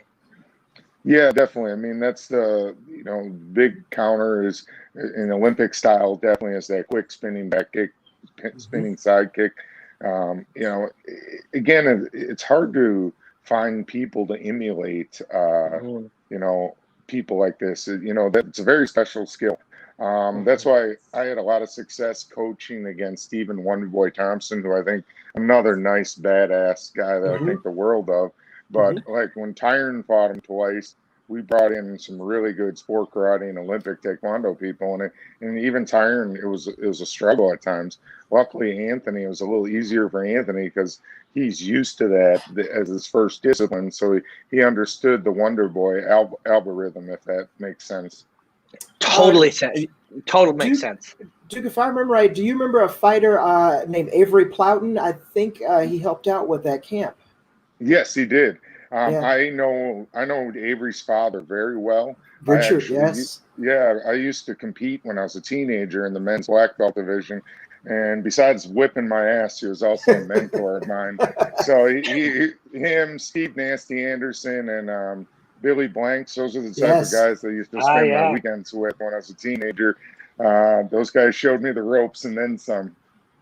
Man, those are some Mount Rushmore type figures, from Billy Blanks to Nasty, unfortunately, who we just lost recently. But those are pillars of the sports karate community. But like you said, it's bringing a guy to emulate a guy, and when you don't have that many people to reach in that pool for, it can be difficult. But a star like you mentioned, Richard Plowden and Avery, his son, and don't forget his sister Morgan as well. Fantastic Taekwondo sports karate family. Oh no, I mean, he did so well. He had no problem adjusting to the MMA rhythm and tense. That's the thing about people who do martial arts their whole life, because it's so driven of curriculum protocol. It's paramilitary. You always have to be learning. So that's why the Pettis brothers are so good at jiu-jitsu. It's their task. They're perpetual learners, and they don't have a problem of stagnating. And I think that's what I love. I have a bunch of kids growing up in my martial arts academy now that are all turning pros. In fact, unfortunately, our jiu-jitsu coach from Brazil, his son was supposed to fight his second fight this weekend, but he tested positive for COVID, unfortunately. But he's a 4-time world jiu-jitsu champion and been training since he was 8 years old. And I have a gang of kids like that who are just growing, that are going to replace the Pettis brothers as lifelong martial artists to become fighters. Duke, did you ever hear about when Dan Inosanto went to train jiu-jitsu with Jean-Jacques Machado? Yes, I did. So for those of you watching, Dan Inosanto was one of Bruce Lee's closest. He's in his, 80s, maybe late 70s now? And he was one of Bruce Lee's closest guys coming up in that developing of all martial arts as no martial art, all styles of no style, or no styles as all styles. And he went to train jiu-jitsu, and Jean-Jacques said he had just never seen anything like it. He came in there, he asked all the right questions, he drilled obsessively, and he got his black belt in like 3 years or something. No, I mean, people who are lifelong martial artists, they know how to crack into this sooner than other people. Even me, a lot of people don't realize I had some good accolades from kickboxing and Muay Thai, but for MMA it was easy for me. I wrestled in high school. I trained judo when I was a boy. So a lot of people don't understand that I'm just not a kickboxer. And a lot of our martial arts that we did, even in the old days of sport karate, we used to be able to fight 3 seconds on the ground. So, their drawing kicks, it was pretty rough in the 70s and early 80s still. That being said, these people in martial arts, their adaptability, even Loretta, look at the level of fights she's taking on the big stage in such a short amount of time, Again, it's the experience of numerous competition. Similar but different. Vasily Lomachenko won a world title in under 10 fights because he had so much experience in boxing. And a lot of people don't realize he was a great freestyle wrestler, too. Yeah, it's true. When you see Valerie here, too, throwing hands, people will immediately react, and the natural narrative would be, oh, she's working on her boxing. But that's not truly the case. It's probably not. It's just a blend of allowing more weapons and more targets and more freedom and kind of opening up the whole game, right? It doesn't look like she just started going to a boxing gym. No, I mean, she's basically doing a traditional, reverse punch. That's really, you just change the position of the reverse punch. That's what Sergio Pettis caught his opponent with in January. That's why, again, martial artists have great counter punches. Why Anthony caught Wonder Boy. He's just, we're so used to that, because that's the first reason why you step right foot back or left foot back. The whole premise of martial arts is protect yourself. What's the easiest way to protect yourself? A reverse punch. You manage space. You don't let people in your space. So I got news. George St. Pierre just texted me, and he's going for dinner. And then he said he might pop in with us after. That'll be interesting. Oh my God, awesome! He's my dude. I love that kid. Yeah, isn't George just speaking of obsessive learners? Like, have you ever? I traveled with George to do a documentary on him when he was coming back to fight Bisping. Never seen anything like it. When he finds one sequence, like a direction change box jumping sequence that he can't quite do, he won't leave the room until he's mastered it. No, a year ago in UFC in New Jersey, I was in the same locker room as George, and we were like two little martial arts nerds. We talked about everything. I mean, we're both like, I mean, he's shown the proof in the pudding in his competition. Mine's more on the other side of it, putting it into training. But even from, I also know his friend, John Charles Skarbowski, who is the crazy Muay Thai trainer. All my trainers my last 2 years of Muay Thai were from Jockey Gym. That's where Sanchai Sorkingstar comes from. Another guy named Wardzilla, but Skarbowski used to live at that gym, and he has one of their trainers living in France. But we talked about Skarbowski, we talked about Kyokushin karate, just wrestling, MMA, etc. He's a fun guy to pick the brain of. Actually, when Pettis fought in Japan for UFC versus Joe Lauzon, it was great because George was there, and he got to go get promoted, and Kyokushin while he was there too. And again, just a hell of a martial artist. Yeah. I went to Russia with George, and that's all. He finds food wonderful, women beautiful, and otherwise there's not a hell of a lot of stuff he's all that interested in other than martial arts. Like a lot of us, I think. Yeah, I mean, I think we sold our soul to rock and roll a long time ago.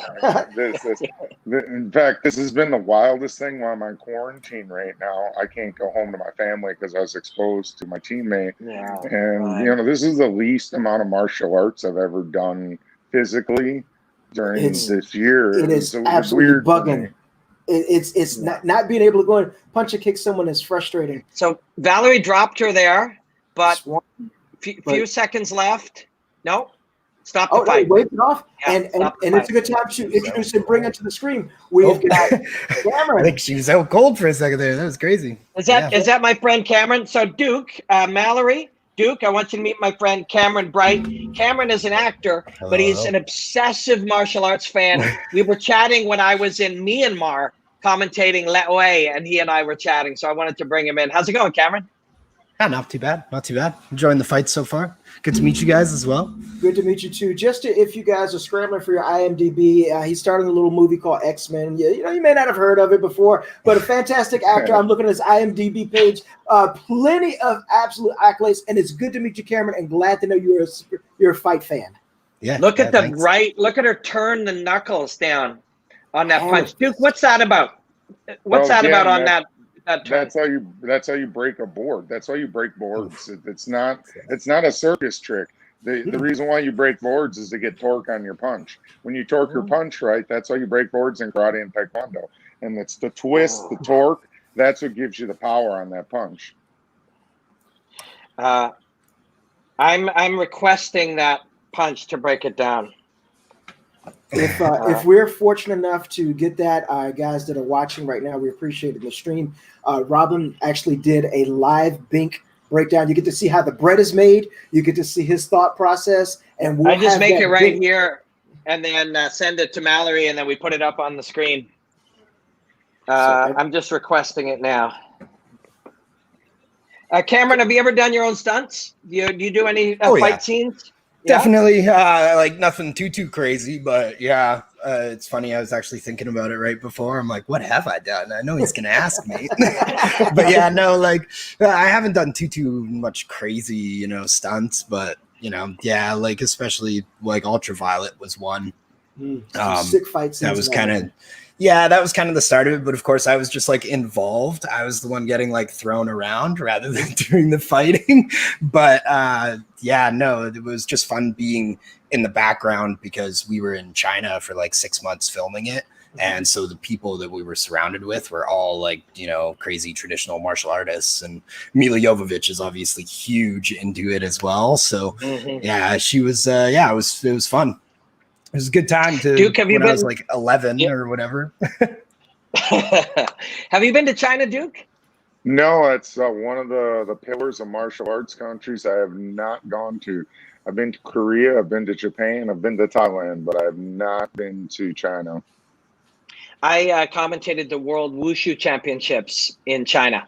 It was 13 days of nonstop sanda, kung fu, pattern styles, like you name it. It was really, really wild. And it was in a little, it was called Mount May. There's like a mountain above the clouds, and the whole town, there were people, and because it was the World Championships, there were whole groups of people outside doing, you know, all different styles of martial arts and groups and packs and outfits. It was it was like being in a movie. It was so cool. No, that's awesome. I mean, that's in fact, I just watched the Lethway special yesterday. I've been binging on Netflix. I watched Fight World, and I watched that episode when they went to Myanmar. It was awesome. Yep. Yeah, I went over there to commentate this time last year, almost 368 days ago, and it's really something special. Look at this. Bink. Just the way she just winds that one up. Duke explained that perfectly for us. So once he sends me that breakdown, I'll make a little thing and we can discuss it. Actually, speaking of, Cameron, it's totally good to meet you. If you want to pop out, we'll bring you back in a little bit later because I want to blow up this piece from. I'm just hanging out. I'll be here. Okay, wicked, brother. Good to see you. Yeah. Mallory, do you want to bring in the Sergio from last week? We can talk about it with Duke. So congratulations, by the way, Duke. That was a phenomenal night. I was very proud of Sergio. He fought way more older than he is. I mean, people don't realize he's been in the UFC since he was 20, won the RFA title when he was 19. You know, I had him, he beat Sam Alvey's cousin when he was 15 years old, and Sam Alvey's cousin is like 9-2 in the LFA. So Sergio's been fighting tough dudes from day one. He started at 15. All right, we've got don't roll it yet. Okay, I'm just chatting with TSP, but he no guarantees. He's also starting to do commentary for the UFC, so I'm sure he is quite like aware of the fact that he works for over there. So right. But we'll see. George is a good friend. So Duke, these are the pieces I put together. I'll just narrate a bunch of shit and tell you what I saw, and then we'll stop and we'll pick your brain on it. Go ahead and roll it, Mallory. So the kicks, we talked about the low kicks, but to me, what was so awesome was how after he'd throw them, he would exit 100% of the time. He was unhurt. He would exit and then re-enter on his own terms, whether that's floating out here or exiting really, really wisely guarding here, kicking and spinning out, like over and over and over. It was his kick to exit, and that would buy him a few frames of time here. So when he did choose to go in like a touch and then turn his knuckles, same thing. Watch the turn on the knuckles. I think drills it right in. He would buy those few frames of reaction time because he kept exiting all the time. And this is just sick. And I pause it here. So the kick, when he retracts the kick, you see the kick go, then he retracts it and uses that momentum. This is just since he was a little child, moving his body this way. You see him already turning and then sort of harnessing that turn to spin. And Ricky did a brilliant job because his hands are down. He's actually reaching out. So he's reaching, but then at the last second, he understands his awareness is so good. That's why he stayed conscious. He was able to move out of the way. So before we roll it again and pause and ask Duke, how did I do? That is excellent. No one notices the small detail that Sergio's doing.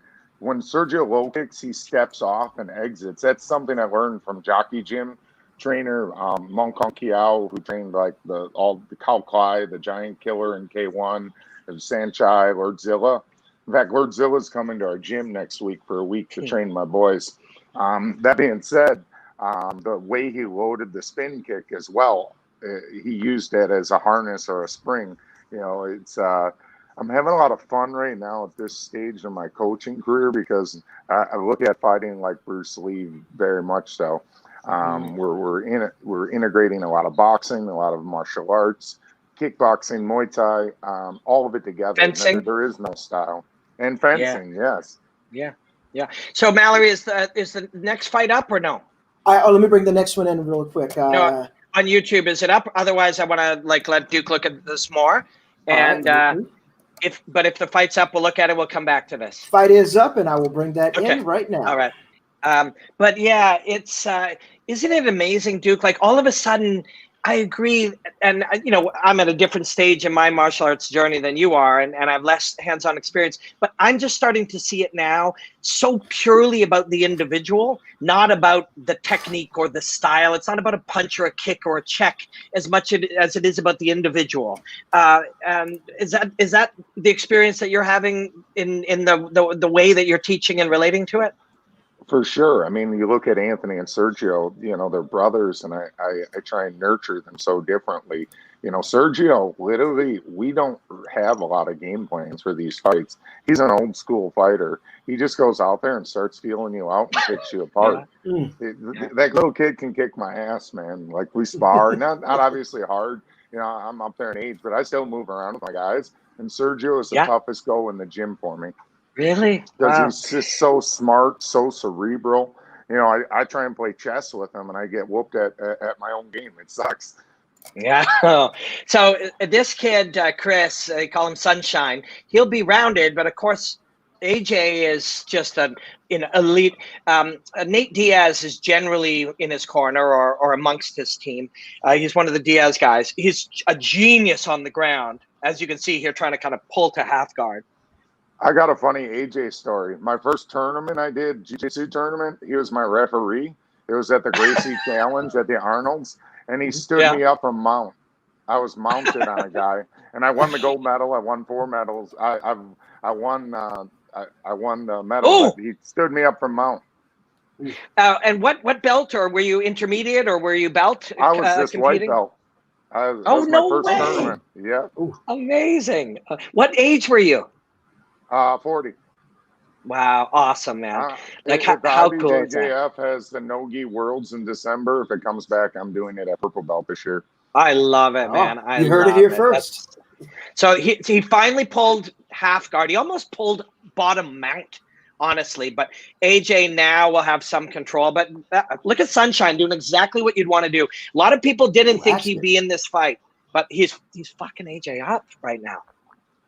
Yeah, but AJ comes with those wild guard pulls there. He's going to have there. This is And then the hook sweep that's what he's going to look for, that right hook. Yeah. Yep. And he's got it now, but you kick out here, punch down. Yeah. This is not a given, even with a guy like AJ. And Sunshine's doing the right thing here, pressing down on that foot and punching from here.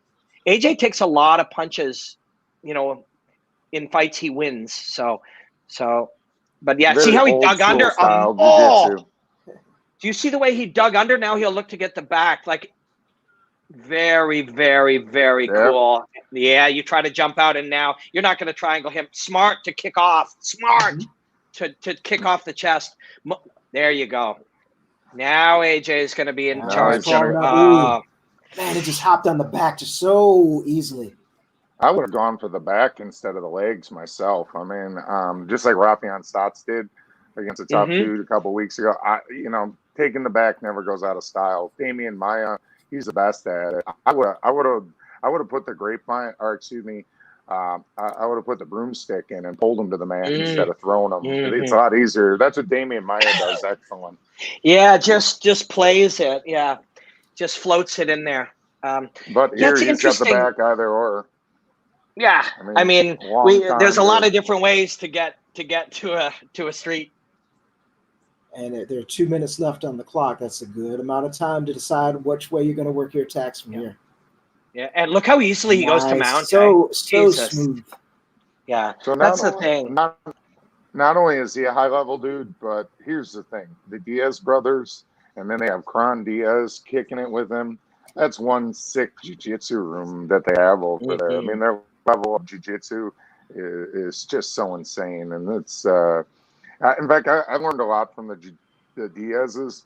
One thing I think that the Diazes do well, they don't counter wrestling with wrestling. They counter wrestling with jiu-jitsu. And it's something that I've been really focusing on with my fighters again, because at the end of the day, if you can submit someone, and that's a wrap. Instead of trying to stand up against a guy who's been wrestling his whole life, he's used to mat returns. But if you threaten with submissions and locks, you're going to get better results. And I think that's what Diaz do awesome.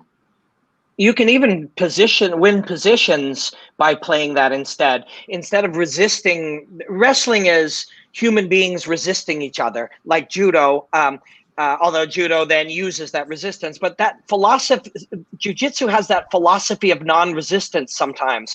I don't have to resist you to end up on your back. I don't have to fight back with force to end up on your back or in a better position. So sometimes you even win the better position by not wrestling. Yeah, absolutely. I mean, sometimes if you accept that you're going to get taken down, that's how Pettis got Benson Henderson. He knew us getting taken down. He locked up the armbar right away. That's how he got Shane Roller. And he's been we got focused on, we got to stop. We got focused on, got to stop takedowns. No, just submit them or knock them out. And when we have this mentality of the guys fight freer, that's something that Sergio's been doing. Just focus on wherever the fight goes, win every position. So yeah, it's an MMA fight. You're going to go on the mat, be great at jiu-jitsu, which we really. I mean, I have a really high-level guy at my gym, Daniel Vanderlei. How I met him in 2005. He used to live with Carlson Gracie Jr. and Sr. when I trained Stephan Bonner. So I was in the corner the last time with Master Carlson before he passed away, and I owe so much to the Carlson Gracie family. They're some of the people that really welcomed me into the MMA community, and I have some great memories, before Master passed away, but just being part of the Carlson Gracie lineage. A lot of people don't understand, like the best jiu-jitsu guys back in the day in Pride were all Carlson Gracie, and Arona, Bustamante, who was the first middleweight champion of the UFC, who is a beast. Let's see. Francisco, or not Francisco Filo, the other, I'm having a brain fart, but real good on the ground, the Nogueira brothers. And then everyone from ATT is under Carlson too. Carlson was the ornery one too. It was hurting. It was jiu-jitsu to hurt, not to play. No, he was an intimidating man. I loved him, but even me, I think I'm kind of a tough guy, and man, he was very tough on the edges. I still hear his voice screaming to Stephan Bonner. He used to call him RoboCop, Porrada, RoboCop. Porrada means ever so eloquently in Portuguese, fuck him up. The Porrada. Yeah. Watch for knees here. Oh, that's a bad shot. From there, over top, controlling the spine from the top position and kneeing to the temple. While we were chatting, I watched a bit of the replays, and AJ headbutted him purposefully from the mount earlier. Wow. So this is a fucking mean, ornery, dirty fight between these guys. It really is. That dynamic has definitely changed when you get that. Let's see if he goes broomstick here. Let's see if he goes something a little easier, a broomstick or a fallback, something a little easier than, a lot of guys just lace this leg now. You just see the lace, and then you work for. No, he's going the hard way too. That's emotional, but whatever. He also had a good wrestling career too. So I mean, yeah, true. I think he's smart. I think what kills me is when guys who are awesome at. This is what I told Rafian Stotts. I go, you can take anyone down. Now get your skills to where you can submit anyone. You have half the battle won already. So if you can take anyone down, you should be able to submit anyone. I think wrestling and jiu-jitsu are best friends. Yeah. What's his name? Gunnar Nelson. I was talking to him about going from being a jiu-jitsu genius to a fighter. And he talked about kind of the stew, kind of what we're talking about now, how it's not grappling and wrestling and jiu-jitsu and boxing. Really, it's a blend or a stew or a no style or a chili of flavors. And he said the first blend for him was when jiu-jitsu and wrestling became neither. Became one or the other. Neither. Yeah, both or neither. It just blended together. And that's what Duke is saying. If you couldn't take everybody down, why don't you take them down and rip their arm off or choke them out or hurt them, Well, I've been kind of binge watching old Pride fights and my roots, the Carlson Gracie team. You watch the takedowns from all those guys; they were great, and they weren't wrestlers; they're Mm-hmm. just really good Mm-hmm. jiu-jitsu takedowns. You know, everyone like, yeah, wrestling's awesome, without a doubt. I mean, I've been around some of the best wrestlers, luckily, but not everyone has that experience. You know, basically, a good double leg is a great tackle, and that's what I teach my guys. Just get good at tackling people. Mm-hmm. Let's not think about the art of wrestling and think about the Mm-hmm. ferocity of a fight. You just got to put them on their ass. You know, blast double when you need it, etc. But you know, it's just the crazy thing is you look at the new kids; they're so well rounded. Why? Yeah. You know, the kids in Canada with hockey, the kids in the United States with basketball. You know that the best coach in those sports are the NHL and the NBA. TV. They watch. Yeah. So Television. these kids, they watch the fighting, so they're learning by watching.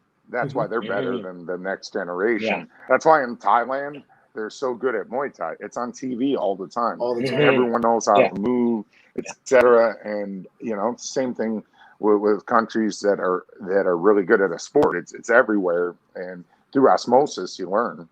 Yeah. That being And said, then when Duke teaches you to punch, your brain has seen a lot of punches. You can't learn to punch from watching, but you can learn to punch from being taught after watching or during watching. You know, you yes, still of need to course. learn it, but it becomes easier because your brain already has seen the patterns that the body moves.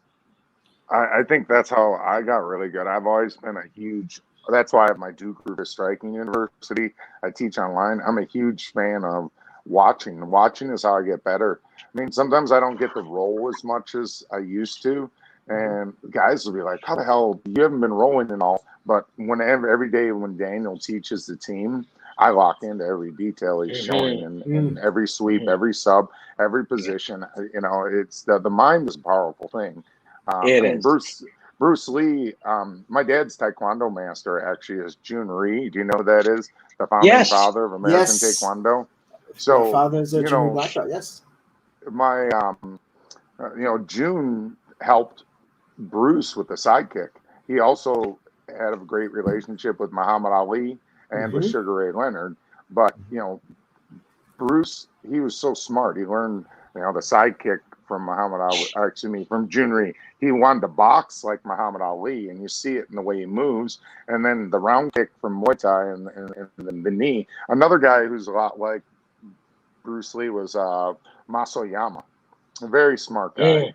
You know, a lot of people don't realize that Mas is Korean. He was brought during the war, his family, as captives from the Japanese. He was Korean, so he had a huge chip on his shoulder. There's a great movie about it. It's called Fighter in the Wind.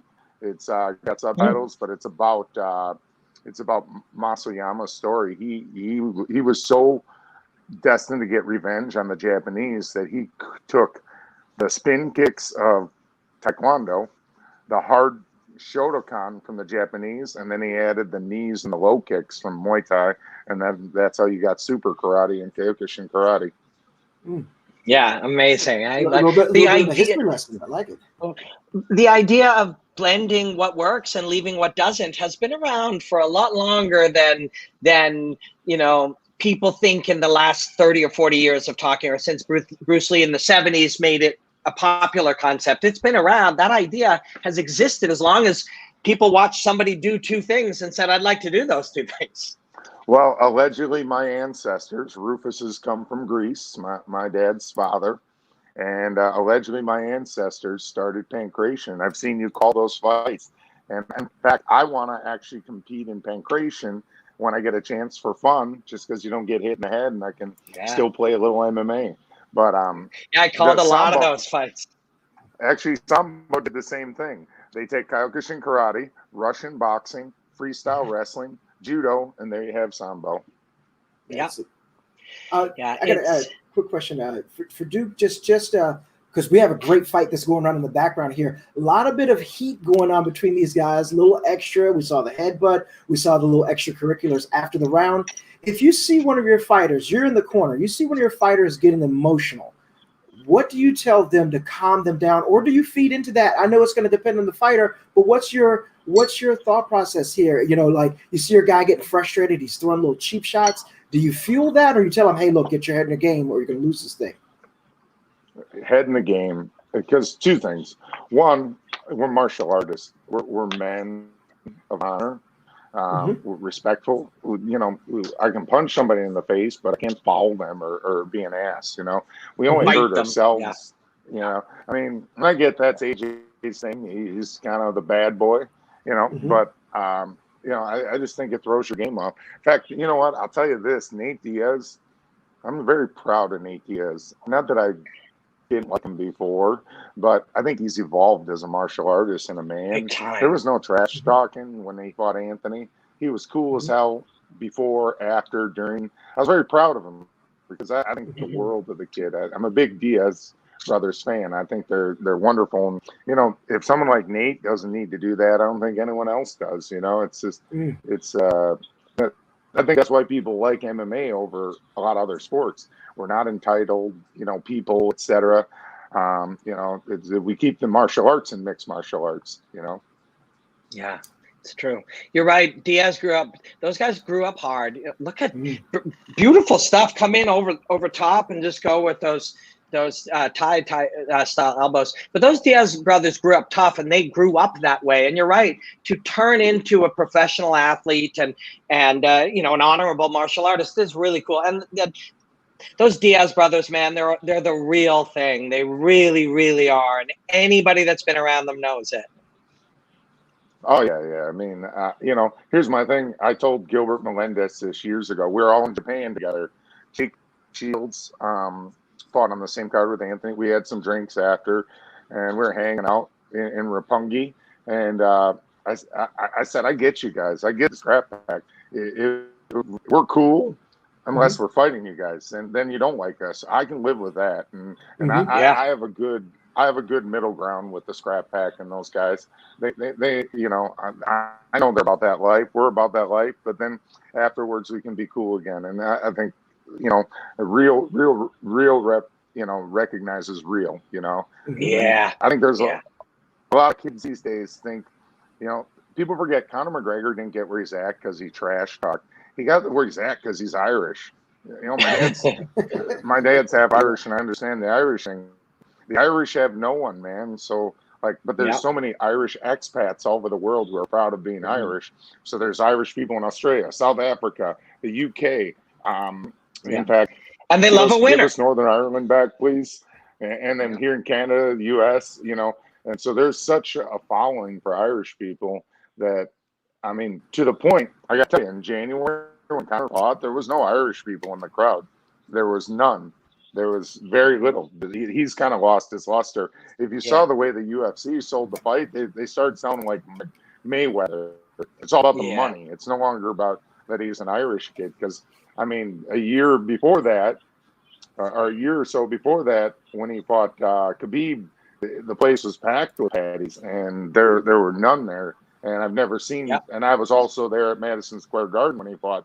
So he's definitely, you know, things have changed a lot for him. I hope things get better and he comes back to the ring. You know, I think the world of his coach, John Kavanaugh, great guy. Yeah. You know, John just had a baby. You know, yeah. Shout out to John for no way. I've this iced coffee is for him. The AJ's in trouble. Yeah, he is. Yeah, AJ is in trouble. I'm taking a break from social media during my quarantine. Good idea. I'm just trying to really figure out some things in life. You know, not being weird. I'm spending a lot of time alone. This is the first time I've ever been away with my daughter for 21 days. It's kind of wild because I was gone on a fight trip. Then I get home and I can't see her, and it's brought on some emotions. And what I'm doing is leaning into this shit and using it to build a better man out of myself. That's good, man. I mean, but you learn that on a journey of challenge and setbacks and successes and failures, and a journey of a fight career has been part of learning all that too. Yeah, you know, it's just I think they talk about in Australia, you got to go on a walkabout once in a while. You just got to be the lone wolf and do stuff on your own. I mean, I miss my wife. I miss my daughter. I miss everyone, but you know, it is what it is. I just, it could be worse. No, it's like Goodfellas prison sentence. I'm gonna cook up a little steak here. I'm you know, indulge in some cannabis in a second and have some Malbec with my steak and chill out and watch the main card. So it's not the worst. Well, man, you know, no. If this is our challenge in life, we are the luckiest people going. If our challenge is to have only 21 days away from our family and we get to have some olives and figs and cannabis and fights and stuff, then we are very lucky people. Yeah, for sure. Hey, man, this kid fought Scrappy tonight. I like this kid. He's I've seen him fight some good contests. I mean, Bellator's just really kicking butt right now. My buddy Corey, you know, a lot of people don't realize Corey Anderson wrestled in Wisconsin. Ben Askren, he had his first pro fight with us, but then he moved out to New Jersey. He had such a good connection with Frankie and the team after the Ultimate Fighter. Well, I'm still real friendly with Corey. I'm so happy to have him at Bellator. He's going to do great. Yeah, for sure. Bellator's doing, you know, this flavor. It's a very, you know, artist-driven flavor. You know what this chapter of Bellator. It really feels like it. And a kid like this to come in here and have that kind of fight on a night where this is a turning point fight for this kid. You know, you're fighting a real guy that everybody thinks is going to win. He's got the Diaz brothers with him. He's a champion wrestler who's a genius at jiu-jitsu and tough in his own right. And you come in here and you either win or you get very damn close to winning. That's a big night for him. To me, Strikeforce reminds me a lot of Pride. What helped me fall in love with MMA was Pride, not the UFC. Mm-hmm. Not that I have anything against the UFC. I started watching MMA because friends like Mirko Cro Cop and Mark Hunt made the move over, and it intrigued me. And you know, it's intrigued me, you know, so much about. I don't like seeing a ref force a guy to shake hands. That is not a ref's job. That is absolutely not a ref's job.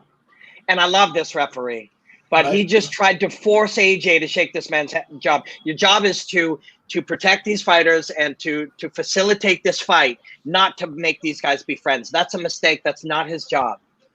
If fighting's most people, if you've never been in the ring to fight, it's an emotional thing. I mean, you just had a guy punching on you, beating on you, kicking you, kneeing you, et cetera, and a few extra fouls here and there. The emotion builds up, and you know, like you said, it's not the ref's job to force a handshake. And you know, hey, we may all hope, the three of us and hundreds or thousands or tens of thousands of people may be of the opinion, wouldn't it be great if AJ said thank you for a great fight and was respectful? But that's not our business. No, it's not the ref's business. It's AJ's business. Right. I mean, we weren't in there with him. There's the headbutt. Mm-hmm. I'll tell you this. For me, I've stepped in the ring, I think 48 times as a professional in boxing, kickboxing, and Muay Thai. And there's two most intimate things you're going to do in life. You're going to have sex with a pretty girl, or you're going to fight a dude. And all the guys I fought, I'm cool with, man. We did something, whether they beat my ass or I beat his ass, we're really cool, man. There's something, we exchanged a moment. Yeah, that level of respect that comes out of that. I mean, I feel sorry for AJ that he doesn't see the beauty in the combat. You know what I mean? When it's done, it's done. You know, and I've had fights where I beat and you know, etc. But you know, I think here I'm gonna be a downer for a second. 5 guys I fought are dead. Andy Hoog died of leukemia. Mm-hmm. Mike Bernardo killed himself because he was suffering, probably we didn't know at the time, from CT depression. Tomas Kuszewski, really good Christian fighter, had an overdose of pills. Eduardo Moriano, real tough dude I fought in Canada at the end of my career. K1 fighter, Muay Thai, he had a heart failure. And then recently Pat Smith had passed away too. So, I mean, you know, these guys are young. I'm an old man. And I tell you, all I got is my memories. And unfortunately, I'm on the other side of my life. I'm not going to get as many years ahead of me that are behind me. And you know what? You know, it's embrace this stuff. Enjoy the moments. You know, it's because someday you can't fight, you can't train, you can't do anything. All you got is memories. That's the way I look at it. I agree. Right about that. But you know, the trick of it is, like, a lot of us in the world right now are busy wishing things were a certain way, or wanting our opinion to be correct, or feeling things should be different. But there's a lot of like accepting of what is that we need to do, like that life is better if you sort of accept some of the truths of the world. A fight goes easier if you accept the truth. If I'm on the bottom in half guard and the guy's punching me, I better accept that that's true to be able to do something about it. And AJ didn't. AJ's option as a human being is, it's his option. Tell this guy to go fuck himself, get away from me. He gets to do that. We humans on Twitter, well, fuck this guy, he's wrong, this is bad. We can do all that. But the truth is, that's his life. That's his trip. He gets to hate that kid and tell him to get away from him if he chooses to. I agree with you, Duke. I think he may be better served if he didn't do that. But it's his trip. He gets to do it, you know? For sure. I mean, that's why I don't do Twitter, because I'm fundamentally against talking trash and mess to people. And then we've all been guilty of it. I just learned time is the most valuable thing we have in life. So know what I'm trying not to do? Waste time on negative energy, negative things. Because, man, it's like my life is like summer vacation. Remember summer vacation, we're off of school, and it's like, boom, it vanished like that, right? It's like it just started. And that's how I feel about my life every day.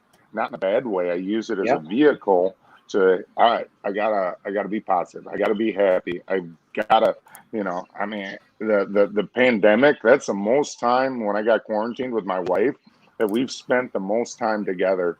You know, it was wild at first because I travel so much, you know, I mean, I have a lot of freedom in my life, and to be told I got to stay home for so long, it definitely messed with me. And, you know, that being said, at the end of this thing, I'm just learning to be a lot more positive about every little thing, the little great things in life every day. I mean, you either lean into this or you fight it. And you know what? Like we talked about earlier, jiu-jitsu is the path of least resistance. Go with the flow, almost Aikido-esque. And that's how I'm trying to live my life, you know? Yeah. Aikido is an interesting one. Joe Rogan and many others have made fun of it. But the philosophy of non-resistance is a real valuable thing. Aikido, the thing you see often displayed is not real, but the concept of non-resistance for combat is real. I actually use, for me, if you try and take me down, I use the balloon sweep a lot in the jiu-jitsu. From judo, I just roll with you and roll right into mount. Like I don't fight that takedown. Because you know what I know? I'm not going to beat a college level wrestler at wrestling. I've got to counter his wrestling. So, I mean, speaking of wrestlers and great fighters, this Benson Henderson and Michael Chandler fight is going to be awesome. I mean, I'm very knowledgeable on Benson Henderson. Coached against him twice. He's awesome. I think he's so underrated. And then Michael, he is just you know, all heart. You know, he was a walk-on at Missouri. He didn't even get a scholarship, and he earned his way on that major team with the likes of Ben Askren and Ty Woodley. And that's, to me, the most dangerous thing about Michael. It's not his skill set. It's his mindset, and I respect that a lot about Michael. Me too. Hey, Duke, do you know Antonio McKee? Of course. He's actually doing some training with my man. Tyron Woodley's been showing his face in his gym. And should we bring him in right now?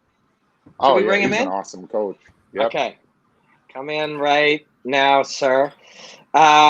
So people watching, couple things. Thank you, for hanging with us martial arts nerds. And Mallory's going to throw in more questions and stuff from you in a bit. Please share the link wherever you're watching it. Just share it with some people. Invite them. At 10, we will no longer have the stream. So you got to watch it on Paramount. Duke, do you got a TV where you are?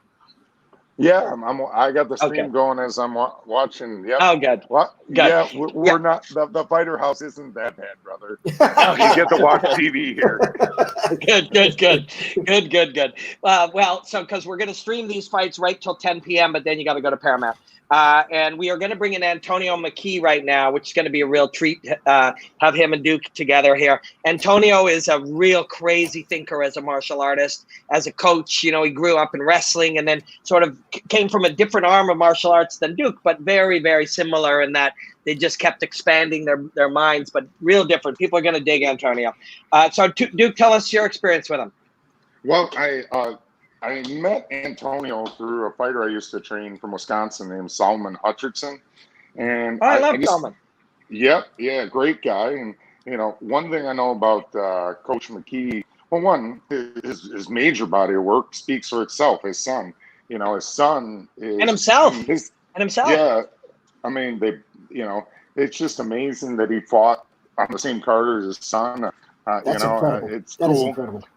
But one thing I've heard through my friends in California, and that he is what I like is he's all about getting his fighters in shape. And I've heard that their training at his gym is legendary for mindset and mentality and hard work.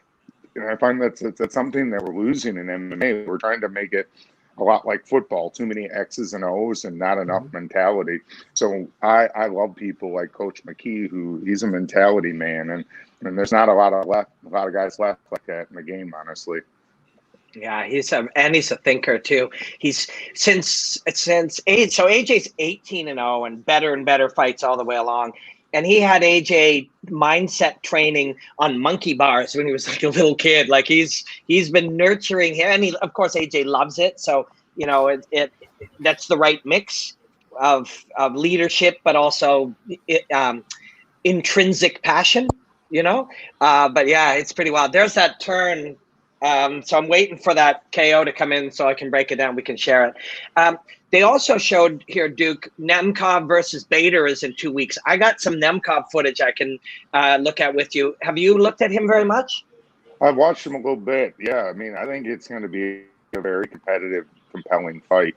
You know, Bader's the big name in the dance, but Nemkov is no slouch. I mean, any of these fighters coming from the former Soviet states are so tough. I mean, that's when I was kickboxing. I used to have to fight those guys all the time. Those were my worst fights in my career, toughest. And I mean, just the mentality of those people, and they're great thinkers too. Yeah, so cool. Really, really cool fight. When I watched him, like the couple of fights that I kind of broke down and some of the footage, he makes these little calculations and adjustments, sort of seemingly without thinking, like just from doing it so many times for so long, his feet just start lining up into the, you know, creating the line that he wants, you know? No, I mean the former Soviet people, they're very cerebral. You know, everything they do. The coaches get a doctorate in sport. You get your doctorate in sport at sambo, boxing, wrestling, judo. They are very analytical. They have a curriculum for everything. And I'm a closet sambo junkie. I study everything communist bloc. I also had the pleasure of working with a Cuban boxing coach, and the Cubans get a lot of their stuff from the Russians and the good attributes of communism. In fact, a lot of the stuff you see Sergio doing is from my training in Cuban boxing. One of my top coaches who lived with me for 2 years, his name's Kong Napa. He was a 4-weight champion at Rajadamnern Stadium, but he also was on the national boxing team for Thailand with a top Cuban coach. And that's how I really fell in love with Cuban boxing. Now, the best Cuban coach here in the United States, there's 2 of them. There's one in Florida, Coach Diaz. He's worked with Cotto. He trains Tyron Spunk. But my favorite coach is Ishmael Salas. All of his fighters are killing it right now in top-ranked boxing. And Coach Salas's gym is in Las Vegas. Follow him on Instagram. He's a genius of a coach. He is incredible. I remember there was one of your guys' fights. You and I were chatting about it, And they planted it was early on when you were starting to see people in MMA, you know how things shift in large waves, and people were starting to fight better and better backing up, and somebody planted the stomp to throw it, and you called it an anchor punch. And that's a Cuban concept, isn't it? They took that from Muhammad Ali. That's how Muhammad Ali knocked out the controversial, the ghost punch. Yeah, the invisible punch. Sonny Liston. Yeah, Sonny Liston. So what Cuban boxing is, they love Muhammad Ali. So that's why they're a little bit more fluid and on their toes, and they dance a lot with the bailando, as they say, tranquilo bailando. But it's on the toes, and then they have the systematic from the Russians. So sorry, I'm just a martial arts nerd. I can go on about this stuff. You're among friends. Trust me. Yeah. You should have been. You should have been here when Ray Daniels was here too, because we just kept picking his brain too. Mallory sparred, or I think you competed with Ray a few times, didn't you, Mal? Indeed, Ray and I fought for a Rolex watch, which ironically both of us did not win that. But just to be able to say I fought with Raymond, you know, and we fought again in another event. But knowing him from when he was 16 to seeing the man he's become today, you know, people they look like, you fought that guy? Yeah, I fought him before. Like, yeah, and I lived to tell the tale. You know, you didn't lose your consciousness. I did. I was not separated from consciousness. That is also a win. But also, and again, as Duke, you mentioned before, getting to know him, the type of, and I'll say young man, I'm only 9 years older than him, but the type of man he's grown to, former police officer, very respectable martial artist. You know, he's all about teaching. He's all about his art. This is a guy who also loves the martial arts. And, you know, if it's combat, he's watching it. You know, and he married into a family that loves that as well. His beautiful wife Colby, his brother-in-law Sage, his brother-in-law Sean. You know, all those guys love everything about martial arts, and that's what it's like at that household. All Duke, the time, did you train Sage? Did you train Sage? He came in and helped us. Raymond helped Tyron, as did Avery, too. Awesome. And so did Sage. Here's my funny Sage story. At the end of he comes into the locker room after the first Woodley Wonder Boy fight at the Garden. He goes, "Oh, darn. I thought Mr. Woodley won that fight." He's so polite, so nice. Yeah. He is the nicest guy in the world. That was also, I remember watching when Tyron had Sage helping him, and he was teaching Sage about seasoning chicken. And he was like, "No, I just eat it plain." So I said, "No, you got to put some seasoning on this." And I said, "Man, they could put you guys on a cooking show, and I will watch it all day long." Yeah, no kidding. Yeah. You want to talk about? Adam got touched behind the ear there for a second. But I mean, that's what I love about MMA, man. It's not the kickboxers always don't win MMA fights. I mean, Gogan Saki, great fighter, but it's who can figure out how to fight in these 30 and 25 feet fighting spaces. You know, I mean, that's why Raymond does so good in the cage. Where you saw in Glory, Nikki Holtzkin and Joe were able to walk him down in a small ring. Yeah. You give a guy who has great footwork this big cage, it's a whole different fight. And a lot of kickboxers don't understand that. Interesting too, you know, this doesn't get talked about, but I'm going to start playing with it, kind of exploring it myself. This circular cage is, especially the big circular cage, is slightly different than that vertical, you know, octagon cage. It really is, isn't it? Yes, I love the circle cage. It's even easier to use footwork. The corners get you stuck, and I like the circle cage. It's slippery, and for a guy to maneuver. You know, my thing, I love the UFC. I'm good friends with Dana White. Yeah. Scott Coker, my dear friend. I've known him since I was 13 through sport karate. And I tell you, I think that we should use this time to unify the sport. I think the whole sport should move to the circle. This is my humble opinion. It would be better. The circle is a better fighting surface, but the other one has sort of a, you know, copyright and all of the history and all of these elements in it that are part of the story. But that is, you know, and I do love both, and I get to work for both. With me and Chael Sonnen are two of the only people I know that get to do that.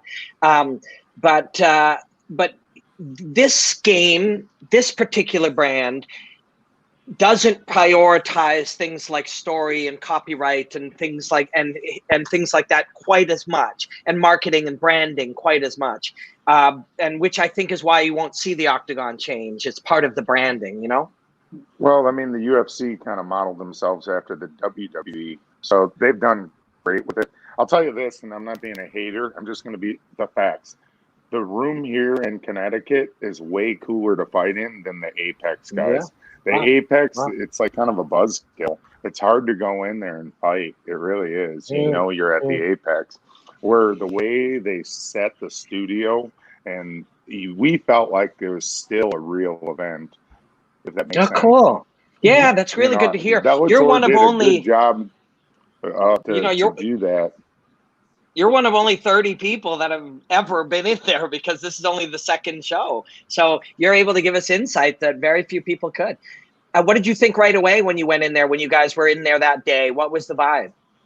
Awesome. I mean, it was alive. Again, and I'm appreciative to be able to work during this time and have opportunities to coach and do what I do. But, I mean, you know, in February, I was just in New Zealand where I think 12,000 people were chanting the Kora Ora, the chant in New Zealand when Paul fought.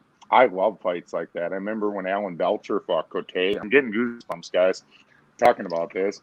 When he fought Cote at the Bell Center, 22,000 French Canadians going mad, chanting Cote, Cote, Cote. So I that's what I miss right now. I love the crowd. When Paul fought Stevie Ray in Scotland, he walked out to Scotland the Brave, which is their national anthem, and everyone had a blue face. I mean, when you fight in Brazil, the blue vamos hail. I mean, that's the one thing I'm missing right now. I love, that's why I actually, which is weird, I never really liked fighting in Japan. I love the spiritual home of martial arts there, but I could hear my feet moving on the mat and things like that. It was so weird. For me, I don't care if you love me or hate me, I love the noise. That's why I'm actually undefeated in Muay. I've never lost a Muay Thai fight.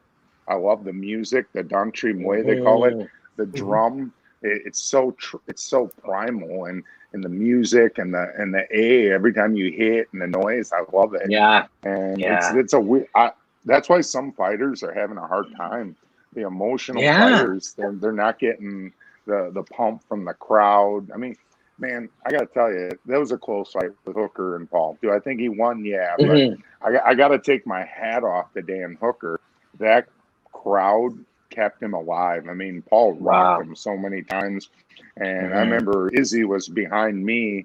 He was sitting behind me, and the crowd, like, that's what kept Dan in that fight. And that's what's special about fighting, that is not only just the two fighters in there, that experience, but then you take the nationalism, the pride of it. It's amazing. That's why I love what I do. It's a weird time right now, I gotta tell you, but I'm navigating it. Yeah, we all gotta figure it out, you know. While you were saying that, I was wondering if Sergio and Anthony are different in that way. Anthony, you know, fucking tattooed Showtime on him. He licks blood off his gloves. Did Sergio seem to be even more comfortable with the no crowd than when Anthony fought Cowboy? Did you notice a difference? Yeah, definitely. Anthony turned to me and he goes, "Man, dude, this shit is crazy." If you go watch on the Fight Pass, you'll see him turn to me. He was laughing like, "What the F are we doing, man?" Because you know what? Both brothers, this is a cool stat. Both brothers were in the returns of both respective promotions, which tells it says a lot about their brand. I'm so proud of those guys. I mean, they're my dear friend. No, Sergio, everyone on our team joked. They said it looked like him at practice. Yeah, this kid. It did. He's so annoying. It's like he can sit there and just pick you apart while he's eating a sandwich. Ooh, that one hurt. Yeah, look at weight on it. Just I hate to laugh, but you know that was a loud one, and I'm sure that's why they showed it again. They just turned up the sound. When bone hits cup. Yeah, that's a rough one. So typically this fight would end with 30 minutes, but you get a couple of nut shots and an eye poke and a doctor check, and it might go longer. But if it does, I want to show you Sergio's performance again, and we'll pause it a few times and you give us different insight into it. But when we were talking about it, that was the first thing I noticed was after his leg kick, he was just never there. So we say that a lot. Often commentary is a dicey thing because it's very ritualistic. Commentators do what they heard other commentators do. So, brutal leg kick, those will add up. But that's not the story anymore. We know much more than that. We connect to this art form much more deeply than that. And the audience understands it much more deeply. And to me, that was what made those series of leg kicks so great was it was in, he touched, and he was so untouchable after that he would enter when he felt like it. Well, I tell you, he already, when he came to me as 13, was already a world champion in Taekwondo. So, I mean, I had a lot to work with, but the kid is a student of martial arts. I mean, he loves Saenchai. He loves Wardzilla. He studies, he's a huge Lomachenko fan. I mean, you probably see that influence in his game. Yeah. He's very cerebral, like Vasily. I mean, he's... people don't realize I've had the most time to spend training one fighter. It's been Sergio. He hasn't had the injuries like Anthony did in the off time.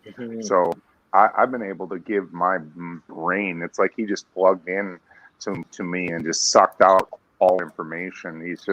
He's wise beyond his years. The crazy thing is he still doesn't know how awesome he is yet. It's exciting. It also allows him to get better every day because if you think you're pretty great, you don't keep improving. Scary. No, he's humble. I had to convince Mom Pettis, Annette, that hey, your baby's not going to college, and he's going to be a prize fighter. But I got to tell you, Bellator has made Mama Pettis very happy about that decision more than the UFC.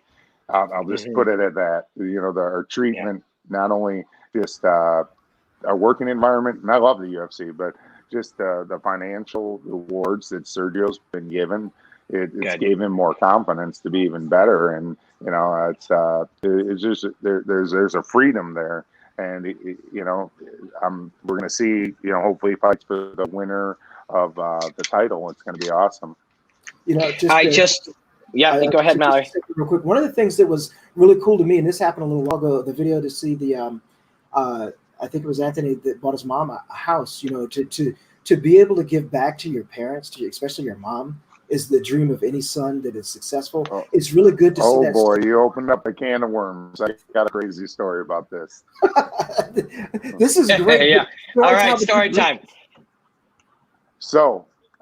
Anthony called me right after that happened, and he had sent me the video of the car in the house. My dad's my longtime martial arts coach, but we went through some situations where we hadn't talked for like 5 years. It was really sad. And my daughter was 1 year old, I think 1 or 2 it's 2014. She's 1.5 years old, and Anthony came over with a very, very nice gift for me. After he won that fight, and he gave me a nice Christmas gift. And I looked at my wife and I said, I got to call my father. I go, here's the thing. I don't care what our situation is. I'm going to teach our daughter how to treat her parents, because Anthony, as my friend, taught me how I should treat my parents and how I want my daughter to treat me someday. So I'll be calling my father right after this, and we've been awesome ever since then. And he's the greatest thing in my life. And that's one of the biggest things I owe Anthony Pettis is the how to be good to your parents. So that makes sense. Because sometimes, my father, he's an intense man. He's an awesome man, but he's a kind of like a Carlson Gracie type guy. He taught Rick and I, and he's a tough. My dad's father, my grandfather, was a sergeant major, Greek immigrant. He fought in Sicily, North Africa, went up Omaha Beach, which was on Saving Private Ryan, and then he did Bastogne and Emancipated concentration camp. My dad he's the oldest of 6 brothers, so I come from a pretty tough, mindset and family. And unfortunately, there's too much testatura. That's the Italian word for being hard-headed. And, that, so, Anthony changed my life like you wouldn't believe. And true story there. So that sometimes the teacher can learn from the student. Yes. Mm-hmm. Duke, I got a question. When you said that your father was somewhat like Carlson Gracie, do you notice that sometimes the students that get attracted to you see something in you similar to a parent or an older brother or sister or something in that relationship, that you looked for a jiu-jitsu coach that was similar to your upbringing? For sure. I mean, I'm not going to lie. The Holy Trinity in my home was General Patton, General MacArthur, and Vince Lombardi. The famous. So winning was a big priority growing up. And I've learned to change my mentality on winning. We don't win at all costs. We win with all effort. And sometimes when we got to throw the towel in, we do. But that being said, I mean, that's why we were talking about Coach McKee. I love mentality. Mentality is everything. And where is Coach McKee? And it's funny that you should mention that, because I was just bringing to the broadcast. I see him smiling. Bringing to the broadcast right yes, now. there is Coach McKee. Right on time. What's up, fellas? Is the time. How are you, Coach? Man, you already know I'm over here having a blast. You, sir, are so welcome. You are one of my very favorite people. And Duke, of course, right here. Yes, hey, sir. Coach, how you doing? I'm good. How you doing? Great. So, I was talking a lot of mad crap about you. No, just kidding. I don't mind. I'm used to it. No, That's why I'm rising to the top. I was praising you, my brother. I was praising you. I got He nothing but was. love for you. You got a great program. You know what, man? I just work hard, and I do what's right. I'm honest. Everything else falls in place from the way things are going. Duke was saying one of the things he admires about you was that you coach the mind and the person and the heart as much as the technique. Is that a priority? Is that something that matters to you? You know what? I say everybody gets physically ready, but they don't get spiritually ready. We get spiritually ready, then we get physically ready. It's easy, way easier. Like, it's just so simple. I don't have 10 coaches. Look, I'm the coach. When I need something, I know where to get it. I've got the best jiu-jitsu guy in the world.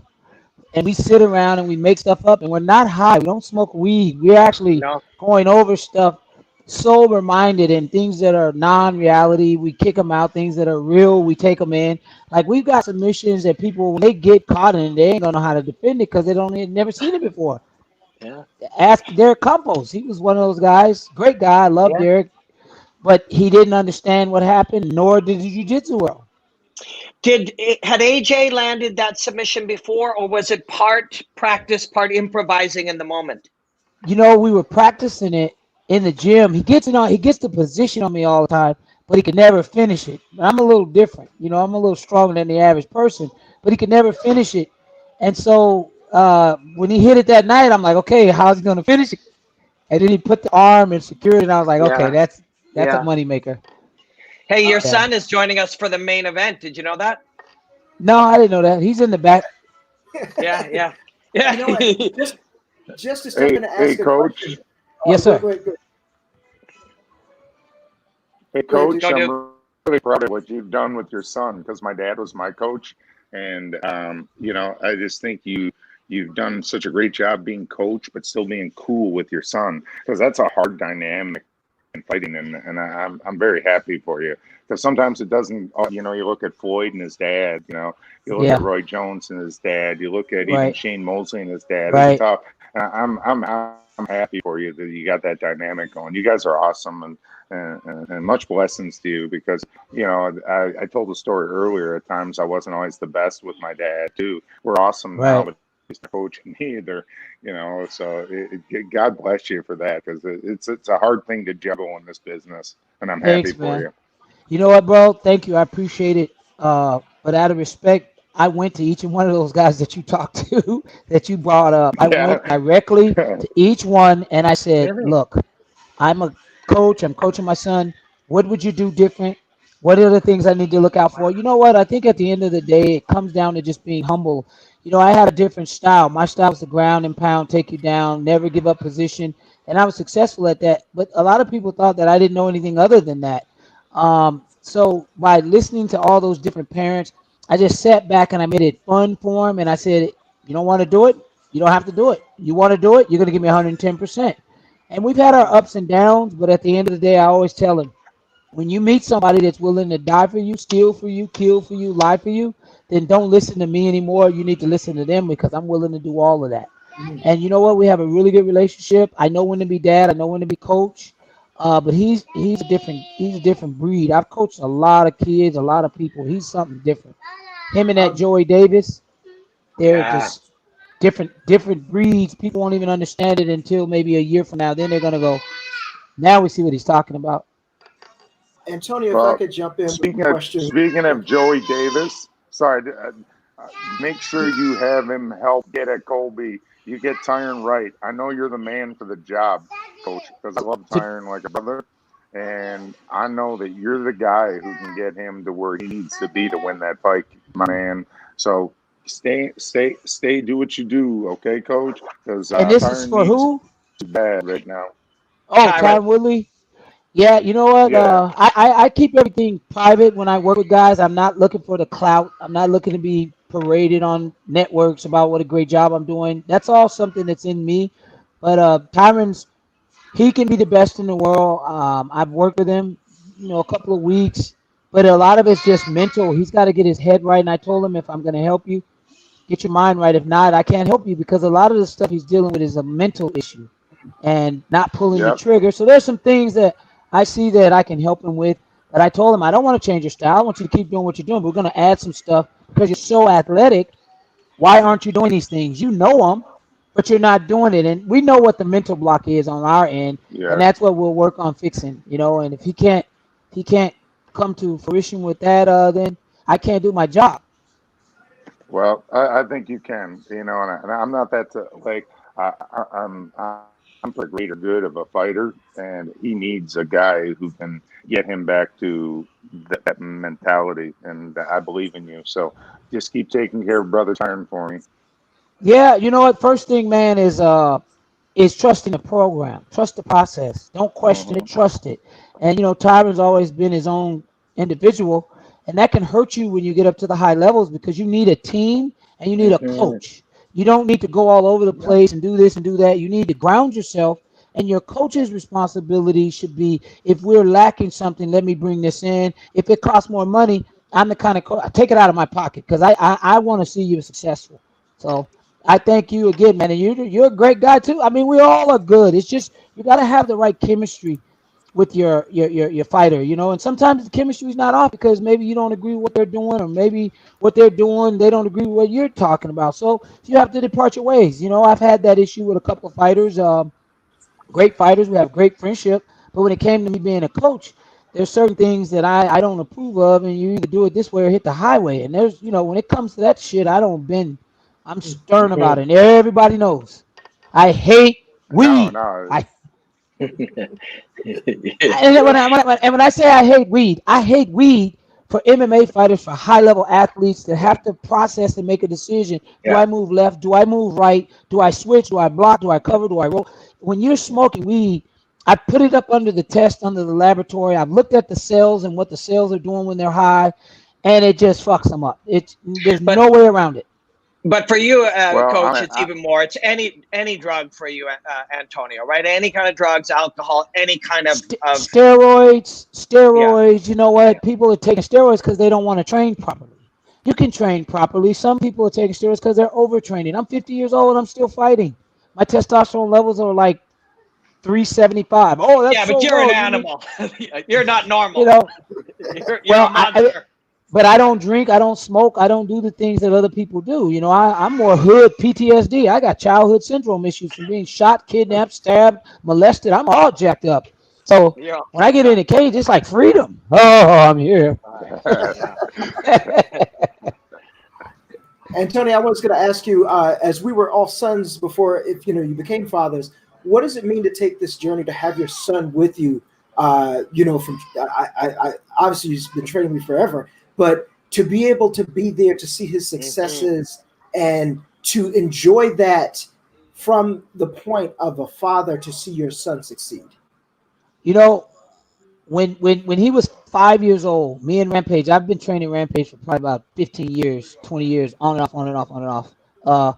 And Rampage, he saw what the UFC was doing to me at the time when no one could beat me. I mean, I was up 3 weight classes winning, and he saw what the world was doing to me. He saw what the UFC was doing to me, and I held my ground. I wouldn't go up. I wouldn't play the game.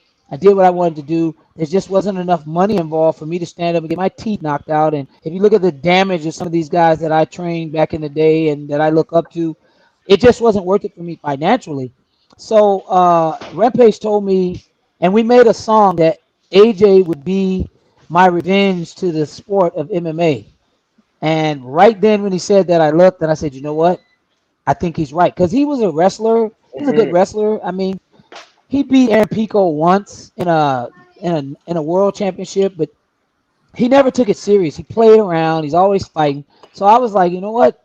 Let's see if this, and then Bigger and Dow, I mean, he just started to come together. And so for me, it's just like, okay, it's personal. It's a revenge. Look, since I didn't get the platform to really stand on the biggest platform in the world, which was the UFC, it's an honor to have my son come back and say, Dad, I'm doing this for us. That's the best feeling in the world. So cool. That's so badass. That's what they make kung fu movies out of, Coach. They make kung fu movies out of stuff like that. Legit. That's the lone wolf in the cupboard there. Yeah. This is my shit right here. This is, I love it. I love it, man. I just love it. And the thing is, like, you and I talk about this, Coach. People don't, like, I understand a little more than a lot, and I don't understand how good he is, correct? It's like, I don't know. I think I know, but I actually don't know. You know what? Nobody's seen it, and I may regret this later in life. I pray that I don't, but when he was a little kid, I did things to him to make his mind a psychopath. And so a lot of times when he's out there, you hear me screaming and yelling, calm down. He wants to get it. And he's got a gas tank that'll go from here to the East Coast. I have to keep him calm. And I know there's going to be a day, if there is a day, where he has to bite on that mouthpiece and you guys are going to go, holy shit, this kid is fucking ballistic, crazy. He can fight with a broken arm. We fought with broken hands. We fought with 1 week of training, just make weight. We fought with just some of the most craziest moments. And Bellator watched him not make excuses, but make adjustments in his game. And I think that's when they said, you know what, this kid's different. He's definitely something to deal with. And I personally would not want to fight him. And the first thing I did was make sure that he could stop me from holding him down. And I don't want to take him down. The hell with that. So both you guys, which fight are you most excited about out of these 4 main card fights? I'm the main event. Yeah. So we have AJ coming on because I got a feeling AJ wants to fight one of these guys. If there's any waiting on that featherweight tournament, he wants to fight the winner of this. Yeah, that's what he told you. You know what? His contract was worked out a certain way. In the beginning, it made sense. And then when Pico left, it kind of threw us in a loophole.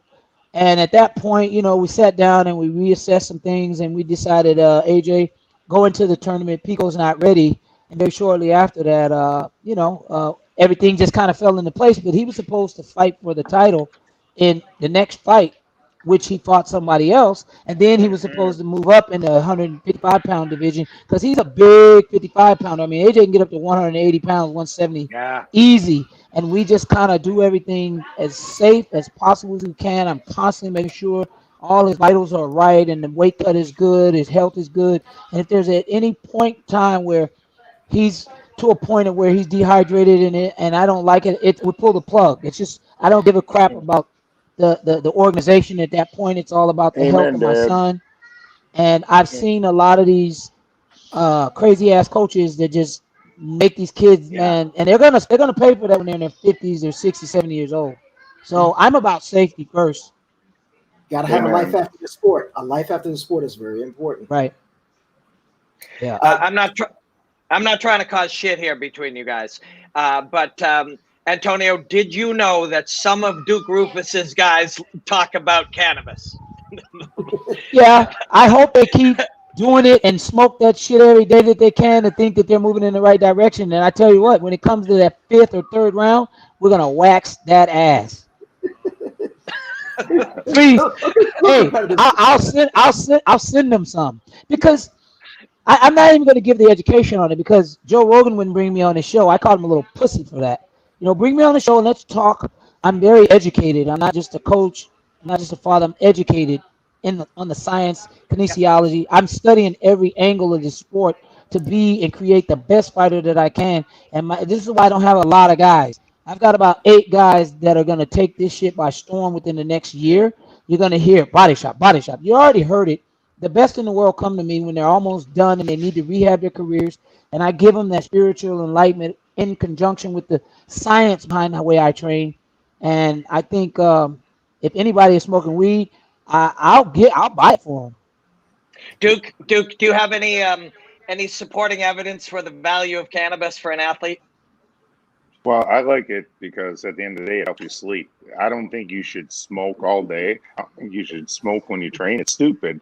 Like, I can't stand that. So you know what the weird thing is? I do it now, but I never did it when I was a fighter. So, I mean, I agree with Coach. And I think if you are going to do it, you should do it at the end of the day. And we don't even smoke it. Most of the guys eat it so they can sleep and recover. We're really into edible cannabis, which helps you get the best sleep possible. Unfortunately, most of us, like me, I don't have the time to get my nose fixed.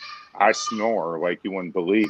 So my sleep can be so unrestful. When I started eating cannabis in 2015, when I lost weight and I wasn't as moody, depressed, and I started sleeping awesome. Now, me, I can't, and again, I don't want to put anyone down.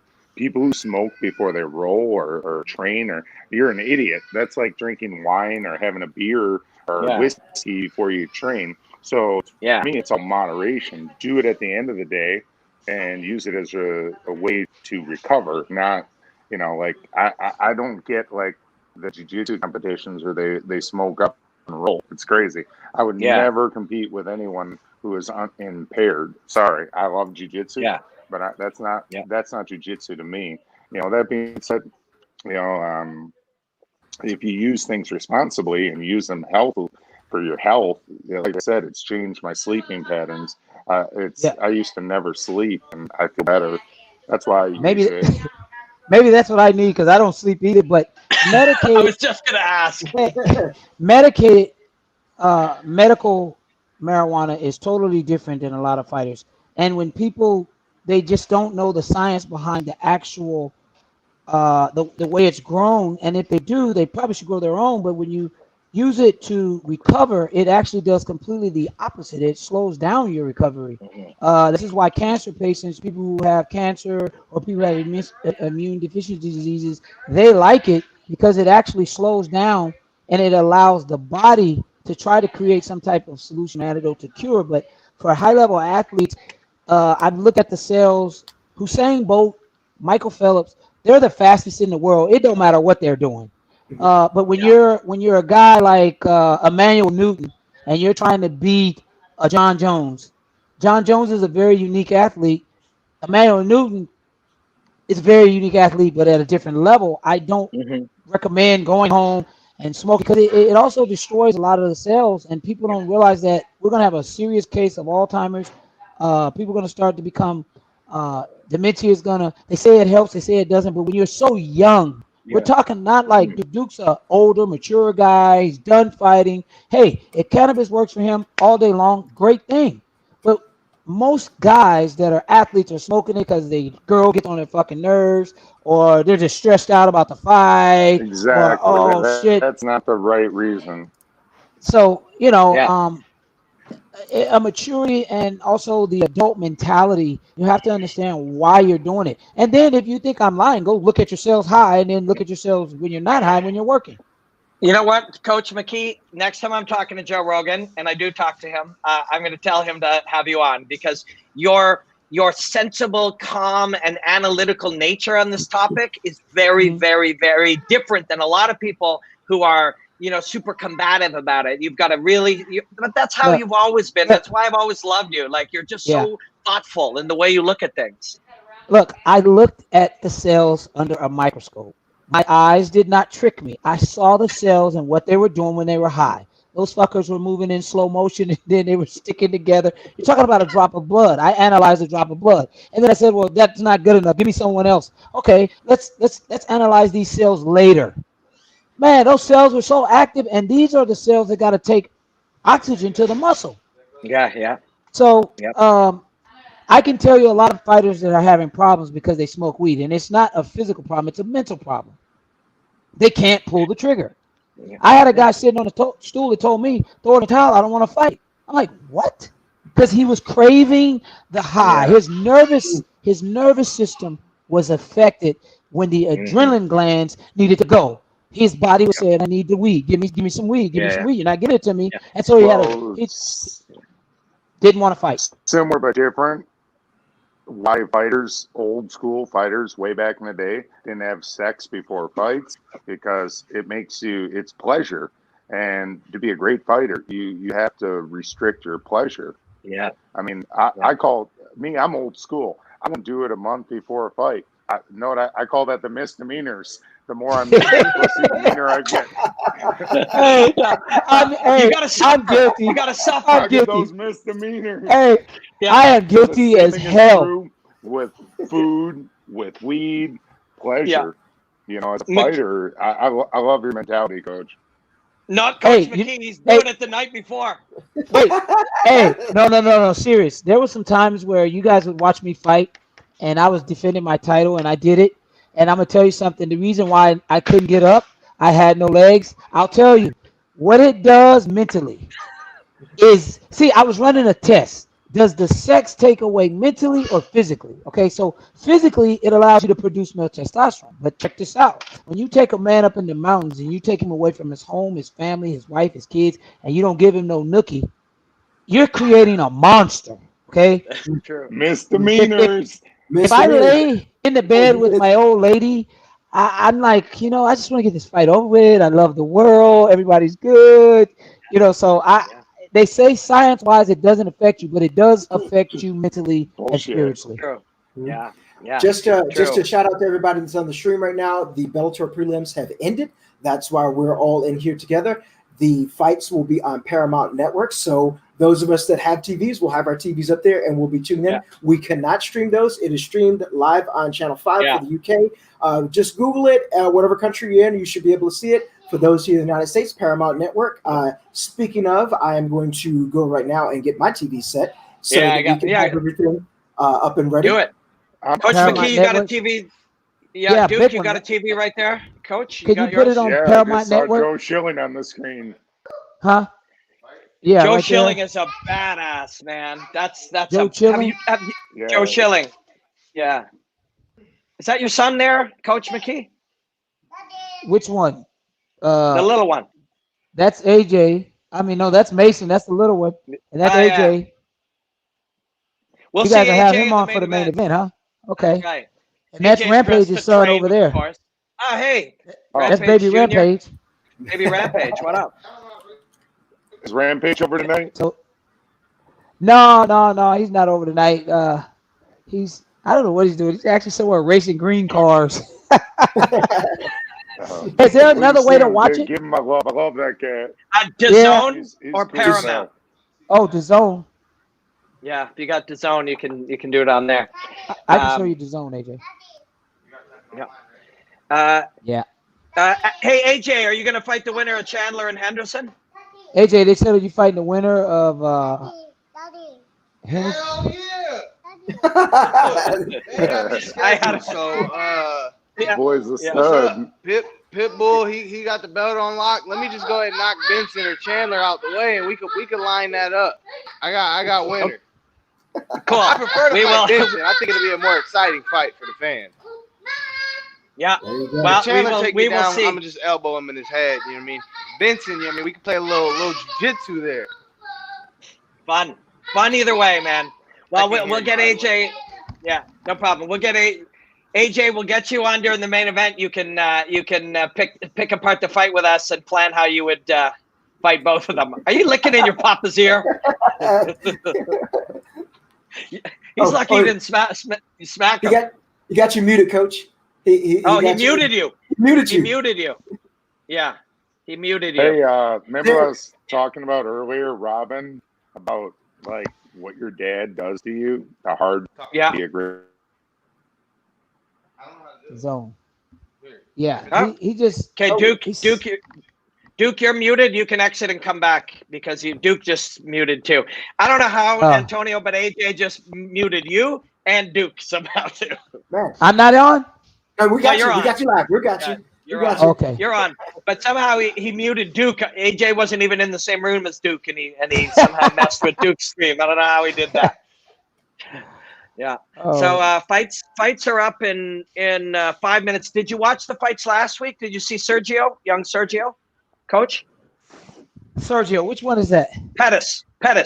Yes, I Sergio, did see him. Yeah. You look good. Right? Yeah. Duke was in Sergio's corner. Oh, okay. Yeah. He did a good job. What'd you think of that fight? Yeah. Young kid. How old is Sergio, Duke?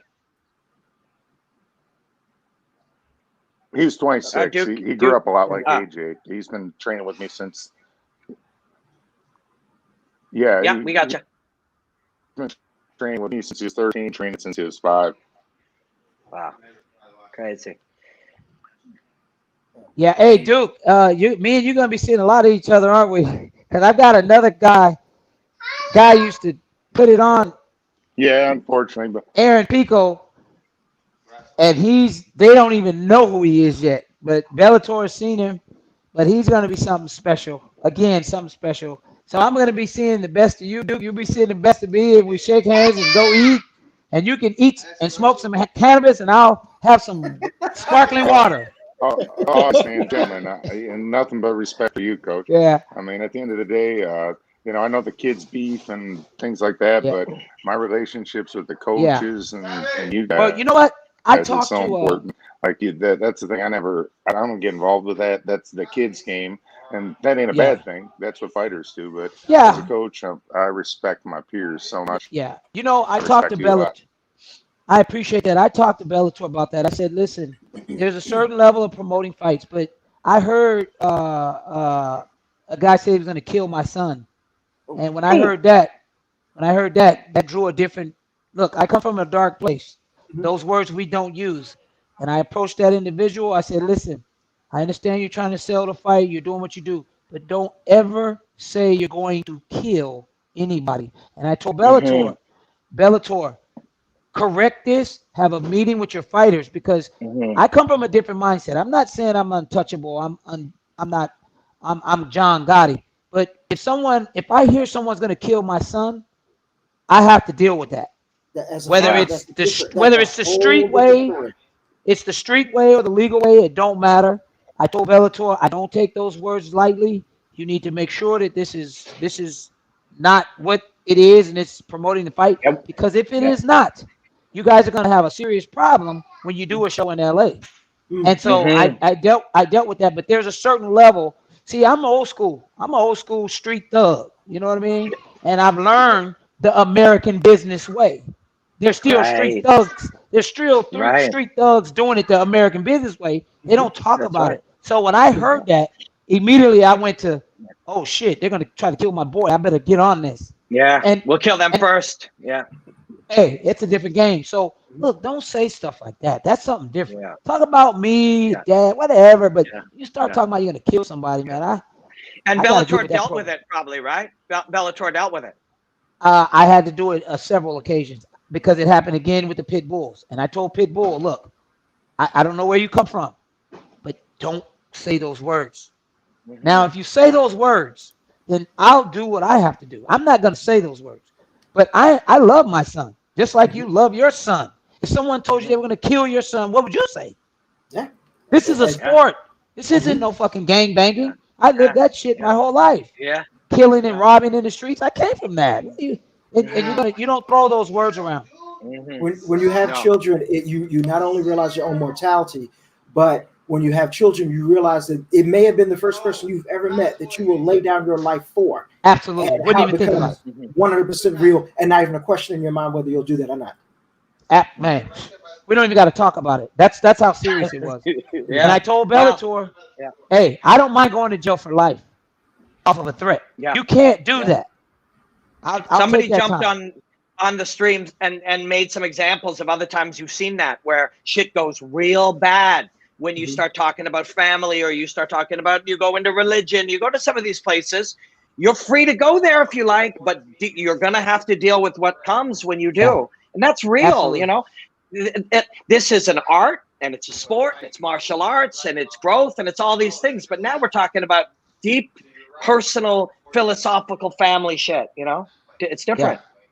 Yeah. You got the fights on? You got the fights on? Yeah.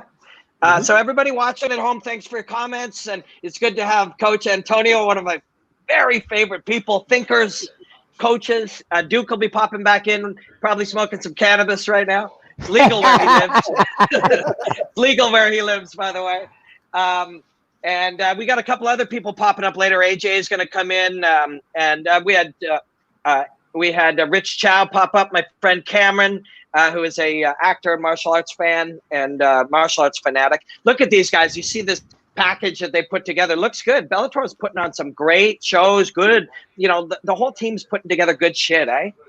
Yeah. This is good. It's phenomenal. I love the production value there.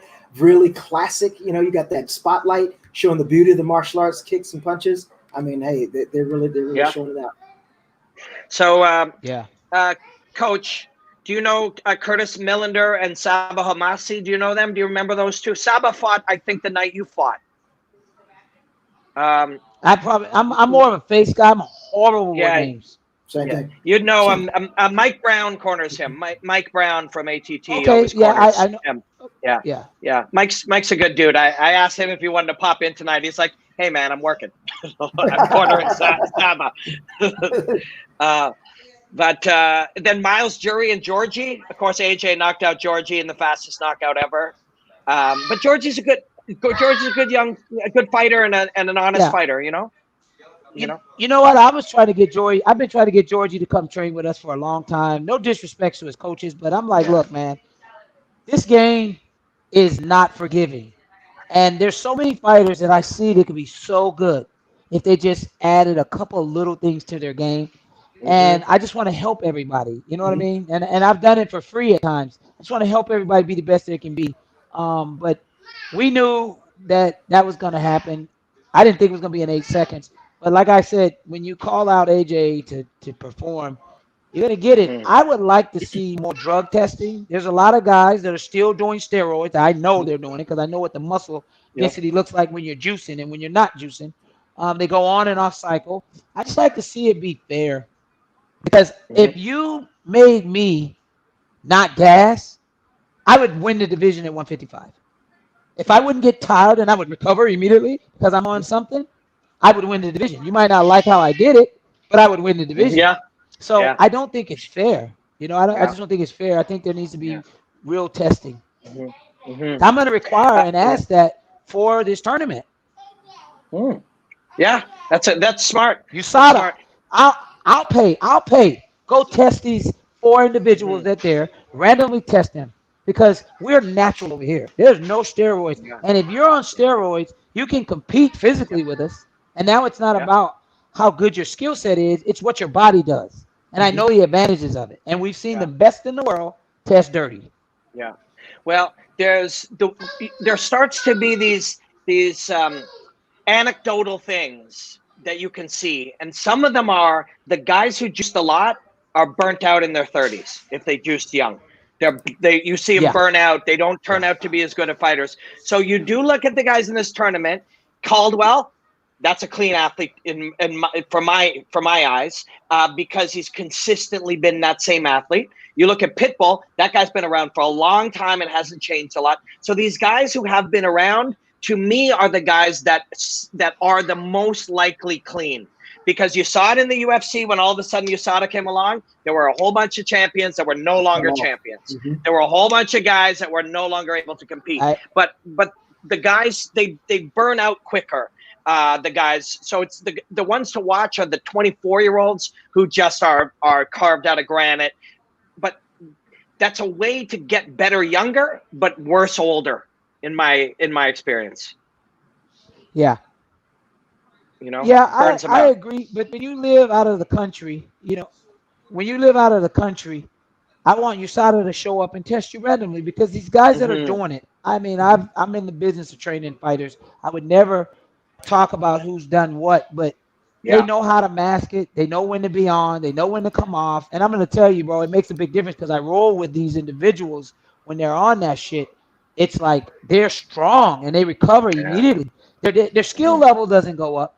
But what I did notice is that mentally they turn into like they just go. And I'm like, damn, how's he keep this going? Sometimes their skill level even seems to go down a little because they got all this new muscle and all this sort of savagery, and they actually become less skillful. Have you seen that happen too? You know, this is a sick fight. See, man. You guys the level that I've seen it. Yeah. The level I've seen it at, man, these guys know their shit. They got doctors that are looking at their blood levels and sampling in, sampling out. I mean, they know what they're doing. When you're making this kind of money and you're fighting for $1 million, all stops. Fuck it, go for it. I just want to see them test. I want USADA, please step in and test people, because I know we're good. Yeah, I was trying to train Mr. Miller, and you know, I've watched his career go up and down. He's got to respect jiu-jitsu. He's got to respect wrestling. He thinks that he doesn't have to do that. He can just knock everybody out, and that's not the case. That is a real old school mentality when this thing first started. Hey, my strikes are better than the guy that can grab me to the ground and possibly choke me out. I just got to knock him out. But when all of a sudden somebody's lacing you up and you're being choked out, you have to acknowledge that. You have to know and acknowledge that mindset. Hello? So Saba, can you hear us, Coach? Hey, AJ. Yeah. I can't hear. Can you guys hear me? Yeah. Yes. We hear you. Yeah, I can't hear you. Yeah. If I'm just going to text you, if you can hang up and come back, hang up. No, I can't. And I'm texting you and come back. Oh, he's texting. Yeah. There we go. All right. He's Yeah. going to drop from the stream. I will pick him back up. Yeah, and he'll come back. So we got the first fight up. For anybody that's watching with us, it says coming up in 1 minute 2, 1 minute 1, 1 minute, 59 seconds, 50, and it was counting down. Did you have a similar countdown? Yes, I actually am into the first commercial, so we will have to sync up like we did last time. Okay. What that entails is it looks like I'm the front runner. I guess I'm getting, well, it's on the East Coast, so I'm getting a little bit sooner.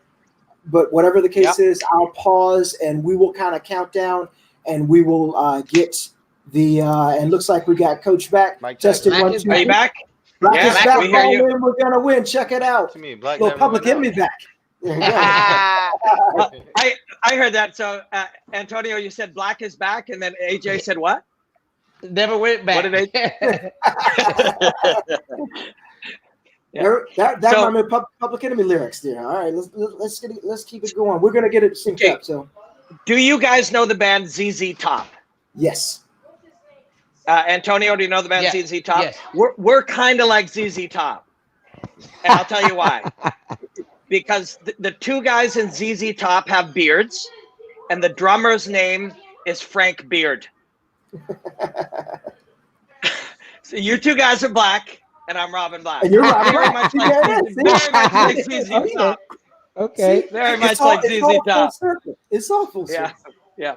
Literally the drummer's name. So the two guys have long beards, and the drummer's name is Frank Beard. Like, what are the chances? You know, that's how you know it's just meant to be. You know, Excellence at its finest.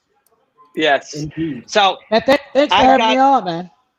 Hey, man, it's my pleasure, man. I love talking to you. It. And I tell people this all the time. I told Mallory this. I've said it to Jennifer and like a ton of my agent and a ton of my friends. I just love like when you give me 45 minutes and you just give me some insights and tell me some stories and the stuff. I'm always learning. You know, I'm always trying to learn. So I love hanging with you. Well, it's all real. You know what I mean? I can live with being honest. I'm grateful, man, for people like you that exist, because I was starting to lose it. at some point about just like all the BS and the fight game. It's crazy. I've never seen anything like this. I've done it all. Yeah. But this, Yeah. the level, disrespect, the unprofessionalism, the we could talk all day about that stuff, but I know. you know, It's I like crazy. to say, you know, it's interesting. It was fun having. Oh, look at this. So I've got Saba walking out and getting right in his face. I don't know where you guys are at with this. I'm gonna pause it as soon as it begins. Okay, I'm at 5 minutes exactly. Okay. So you let me know, and I'll join you. So I've got, and so we're trying to sync up, Coach. Oh, okay. Go. All right. So I've got it at 4:58, 4:57, 4:56. Coach, where are you at? 4:53. Perfect. There we go. So that way I don't see anything too ahead of time, and neither do you guys. Exactly. Saba went out and got right in his face at the beginning. You know, they're smart. They'll want to take Millender down, I think. Yeah. I think, yeah. Well, he's really good striking. He's comfortable on his feet. I've sparred with him. He's real comfortable. But you just got to stay away from the takedown. I think he can finish the guy. He's long. He's 5 inches longer. Man, Saba throws those big arcing athletic punches. He knocked a guy out with just a deep overhand right one night. I know you were there because it was in California. I'm pretty sure it was in California, and I'm pretty sure you were there. And I did a breakdown of it. And it was just one touch and deep in and just real nasty one. Yeah. Saba's a real good fighter. I asked Rich, ATT, I think he's Cuban, but don't quote me on that. Hamasi, no, it'll be Middle Eastern, but he lives in Florida, trains with Mike Brown and those guys. Mike's with him. I asked Rich Chow, he was on earlier. We asked him about this fight, and he's like, yeah, fights like this just sort of make themselves, you know? It's just, there it is. Just to quote him, chime in with a few facts. Yes, Lebanese American, and as you're right, American top team. Yeah. He's nice. Lebanese? Yeah. That is according to the Wikipedia, who knows also. Okay. You know, hey, take what you get here. It could be a bad entry, but yes, that's what it says. AJ's Lebanese and Russian. A lot of people don't know that. What? Shut up. His mom's Lebanese really? And Russian. Really? Yeah. Wow, that's so cool. That's what I said. I bet you did. Yeah, no, I didn't realize. Yeah. Yeah, very interesting. I was happy till she started drinking that vodka. Yeah, well, Duke sent some nice comments. Yeah, the Russian vodka is like water in Russia. Yeah. Man, you don't want to back Saba up, but you don't want him backing you up either. He's a real. We saw that coming. Have you ever been over to Russia, Antonio? Oh yeah, I fought against their national champ in an MMA fight and won. It was a tough fight. The guy was tough. I went up to 170s and fought him, but yeah, they treat me really good over there. I like Russia. Yeah, me too. Have you been, Mallory? I unfortunately have not had the chance to go to Russia, but who knows what's in the cards once we get back to, quote, normal. Well, I love the way that Millender went to go with it and try to elevate him, but he couldn't, and he's in trouble now. Yeah. This is, this kid Miller could be a top fighter if he just respected jiu-jitsu and wrestling.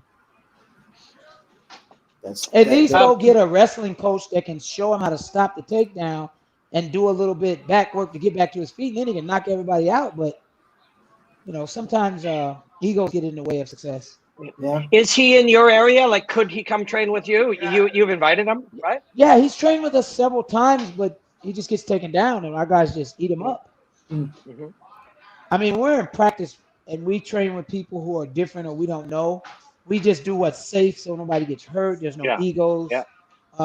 As far as wrestling for MMA, I think I have the best coaching in the game. Whether I get recognized for it or not, it doesn't matter. But you don't see us taking anybody down. You see us knocking everybody out. Yeah, right. When you, when you have the threat of both, and they can't take you down, and you have the option to take them down whenever you want, that's when you can hurt people. Well, that's when you're playing with 5 cards. They're only playing with 4. Nice. That's right. Yeah. That's an unfair. Joey Davis all day. He can take anybody down.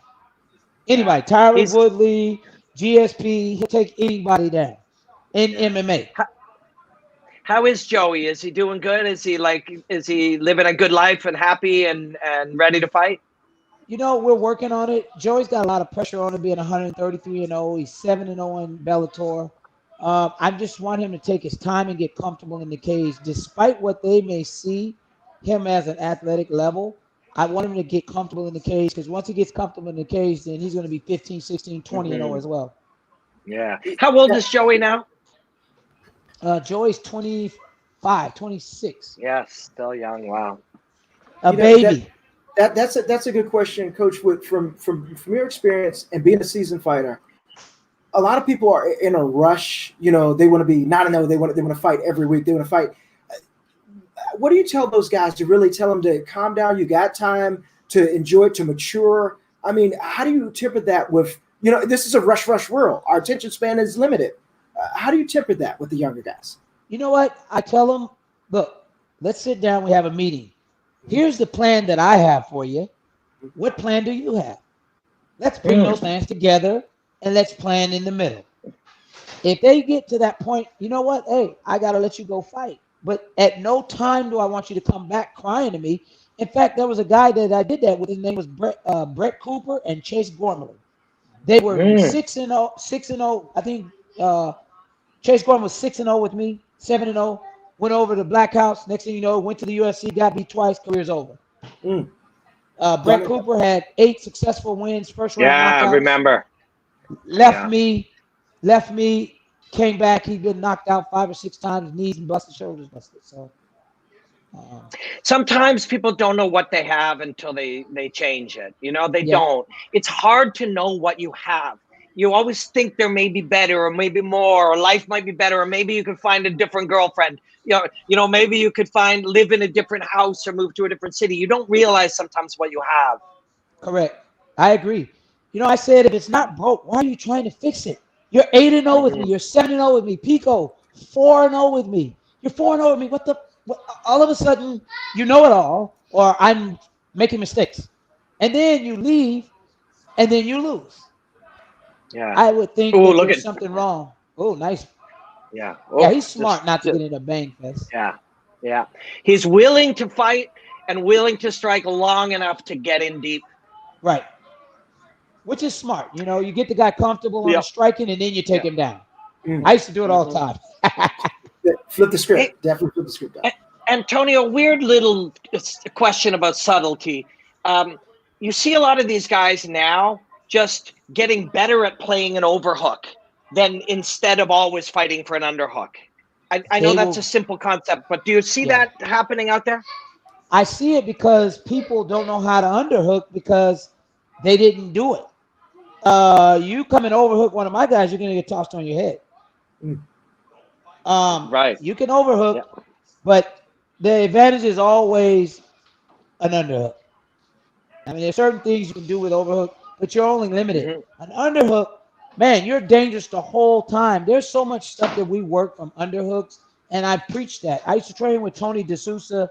We were at BJ up at JSEC Jiu-Jitsu with John Lewis and BJ Penn, and they used to take my back all the time. I'd throw them around like a rag doll. And then they showed me how to put underhooks in. I never got my back taken again. Yeah, right. It's the little things. It's just tiny little and now I play butterfly guard on my back with underhooks. Yeah, underhooks with your hands grasped, joined. No, I got retard strength, so I can just underhook and just hold people. And just take a grip on the shoulder or something with the underhook. The wrist or the heel or the hip. Yeah. I'll rip your hip bone out of place. I call them biological handles. Anything, you know, a rib, a hip bone, a shoulder, these are all biological handles. Yeah. See, this is where the fight goes the other direction. You lose another decision because of what? You didn't properly train on the ground. And it's exhausting too. It tires you out. This guy is tall enough. He should be getting back to his feet. Why are you laying on your back? Yeah. Well, Try to notice get up. his right foot isn't on the ground. You know what you need to stand up? You need your foot on the ground. Yeah. You And he can't has an even underhook. begin. Same thing. His feet are crossed. You cannot begin the process of standing without putting your feet on the ground. And so look where his feet are. They're just floating around in the world, right? And I'm not being critical. I'm not the guy getting punched in the face. That's just an observation. If he were to choose to stand, it would begin by putting his feet in the hips. Oh, he's looking for that triangle, and it's there. Look at that. No, but now you get past. So a triangle that's non-committal or is not really there is a doorway to your back. See, he shot that triangle too fast. He should have took his time, grabbed his ankle, and just held it, and went from the air. He could have went right into an armbar. And at least he could have got back to his feet, spun around. But now look, we're giving up our back because we don't. Yeah.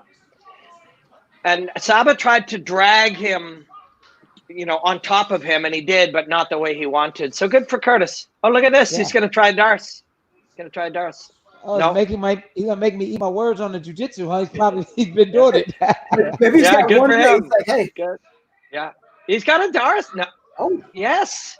He's got a Darce there. Good for him. Good. Yeah, but Saba went belly down rotation. And yeah. But that's the other game too. And it's interesting. We had Duke here and he was talking about Sergio or Anthony Pettis. Anthony submitted Ben Henderson for the title.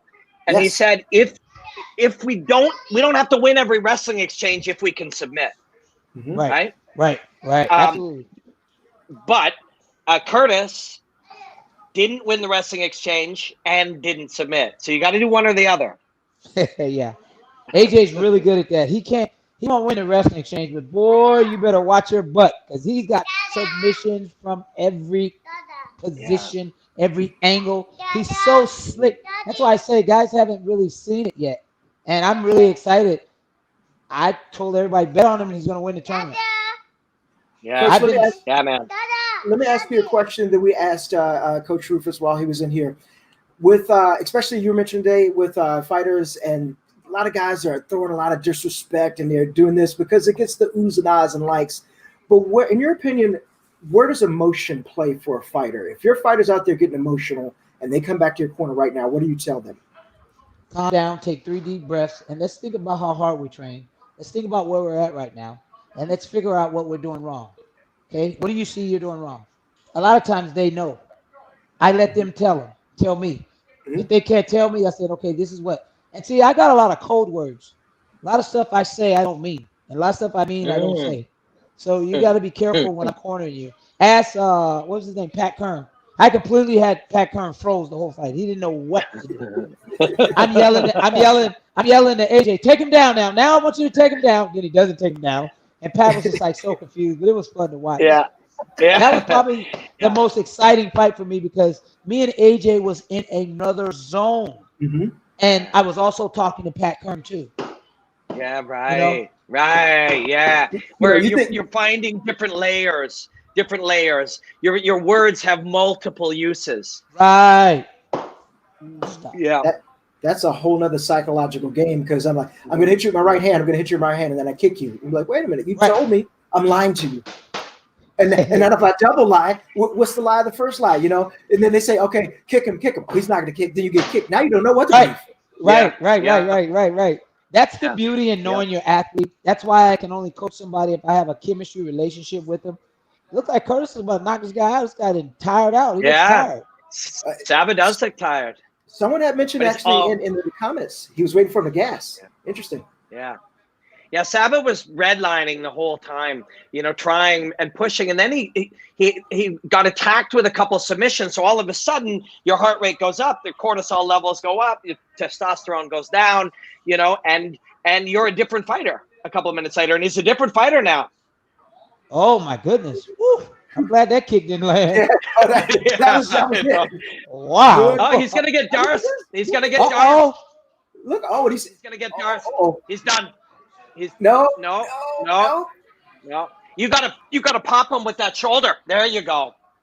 No, it's not there. But Saba's gonna be even more tired in these 3 minutes. He's determined to prove you wrong on the jiu-jitsu. Hey, man, I'm like, I'm going to eat all my words. Yeah, but that's what you want to see out of him, though, right? Yes. Like, you want to eat your words. You want to be proven. Wow, shit, the kid's been working. That's what we want to see.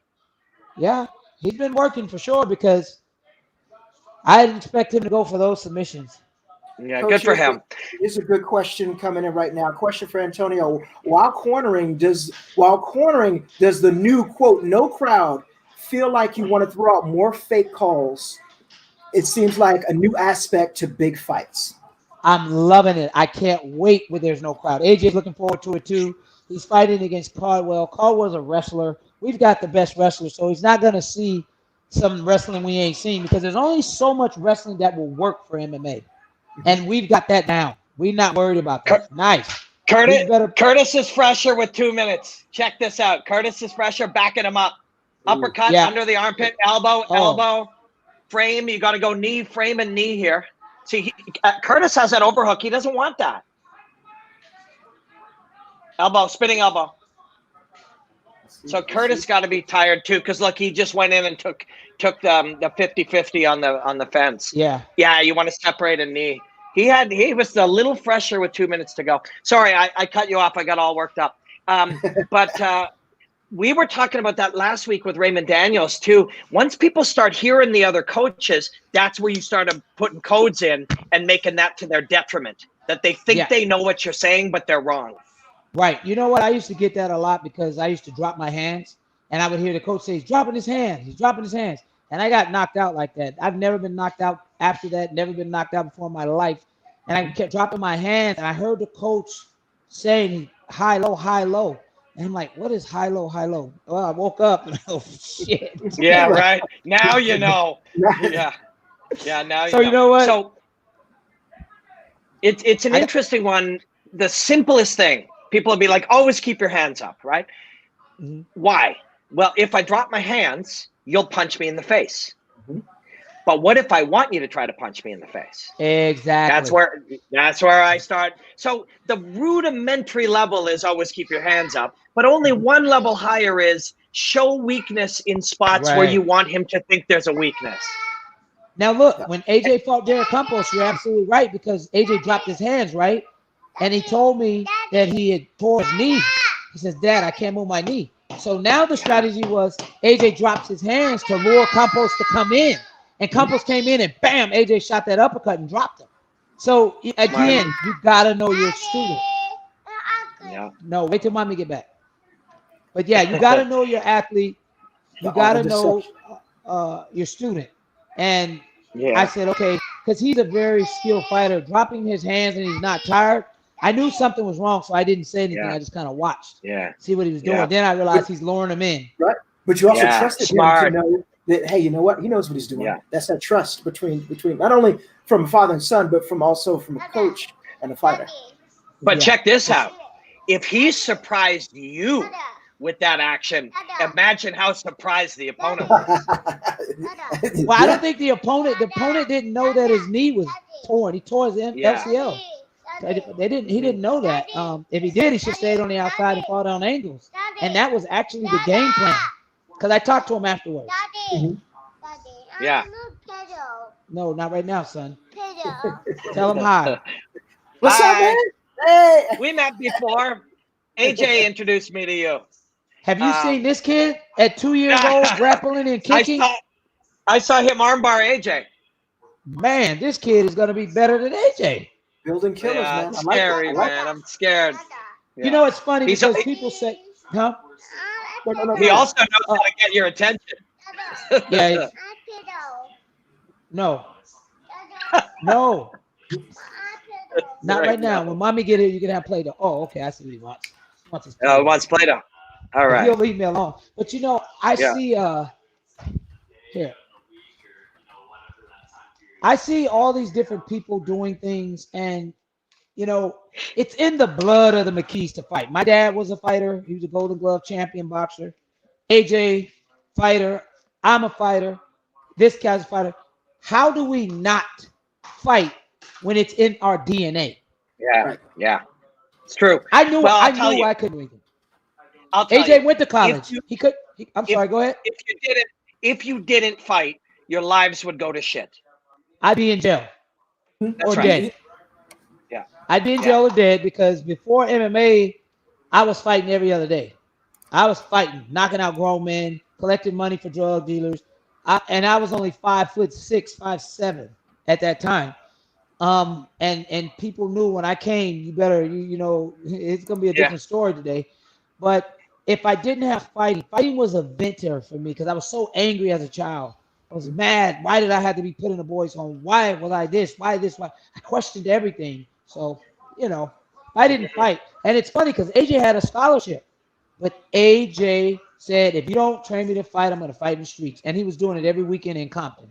Yeah, I know. And I got that phone call. Mm-hmm. Yeah, that's right. I mean, what would happen if when you said, what would happen if we, like, how could we not fight, or what would happen if we didn't fight? You would be resisting your natural, your desire to actualize yourself to your potential, and your lives would go to shit. People have to follow their you know, their instincts of who they are. You have to pursue what you're supposed to become. That's part of what it is to be a human. Right. Absolutely. Absolutely. You have to look at who you are, who your mother and dad is, and who your grandparents are. That's who you are, good and bad. That's right. That's right. That's right. That's very true. That's very, very true. Man, that's a hard-fought fight. Saba looks tired, but he earned that, you know. He earned that one the hard way, and I always admire these fights for both guys. You know, these tough ones where you're just dead beat at the end. You fought a lot of those like that in the MFC where it was just right to the end, gritty as shit. Yeah, the stuff I was doing, the fight was easy. It was the stuff I was doing before the fight. I had a bad wife. She was horrible. She would torture me before fights. Wow. Mental torture, man. So psychologically, you were not prepared to be, although maybe you needed maybe you just needed the fights to get through life.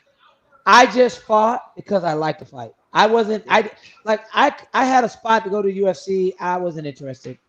I just enjoyed fighting, you know, and money didn't matter. But when you wanted me to put my health on the line, like I told Guy Metzger, and I cussed out the whole organization, I said, you could have talked to me like a professional. I said, Antonio, look, we need you to finish fights. We don't need you taking up all the airway. Give me some incentives. Give me a finish bonus. I put a wager. If I didn't finish the guy in the first round in the MFC defending my title, I would retire. I finished in the first round. Yeah, right. Yeah. I'm a man of my word. Yeah.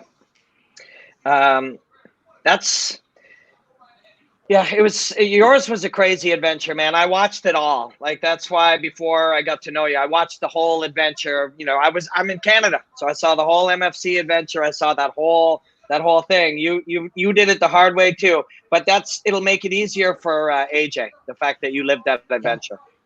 Yeah. You know what? It was good. I love Mark Cavaliers. I told him, you're not going to have anybody to beat me, so you can bring whoever the hell you want in here. And you saw what they did. There was some shady shit. I said, you'll be out of business in the next year. And guess what? He was out of business in the next year. Yeah. I must be psychic. Yeah, it must be psychic. So we got Miles, Jury, and Georgie now. You know, Jury, very long, actually. It's a tricky one. Now, Jury is not an athlete or have the attributes or he's not like AJ, but he has the frame of AJ. And Georgie is fighting him now. That's coming up right now. What weight is this at? Is this at 155? 155, yeah. Yeah. Okay. Robert, let me know if you want to go to your your breakdown for that. I've got it queued up if you want. Yeah, sure. Yeah, sure. Let's take a look at this one. So this was an earlier Georgie fight. I don't know if you remember this. This is Georgie before AJ fought him. Really cool. Yeah, right. Pink, right there. That's right. Was Bubba with you or no? You know, he decided at this fight he wanted to do his own thing, and we won all 5 of ours. He got knocked out that night. Yeah. So look, he grabs the hand. That's a biological handle, like we were talking about. And as Bubba goes to pull away, Georgie will pull on it leverage as he leans into it. And Georgie's got the fastball right hand, and he's moving forward, tugging, and then full commitment. And this is his weapon. Leans down. His man's on one leg too, and so you're fully committed. You know he's on one leg, and right here.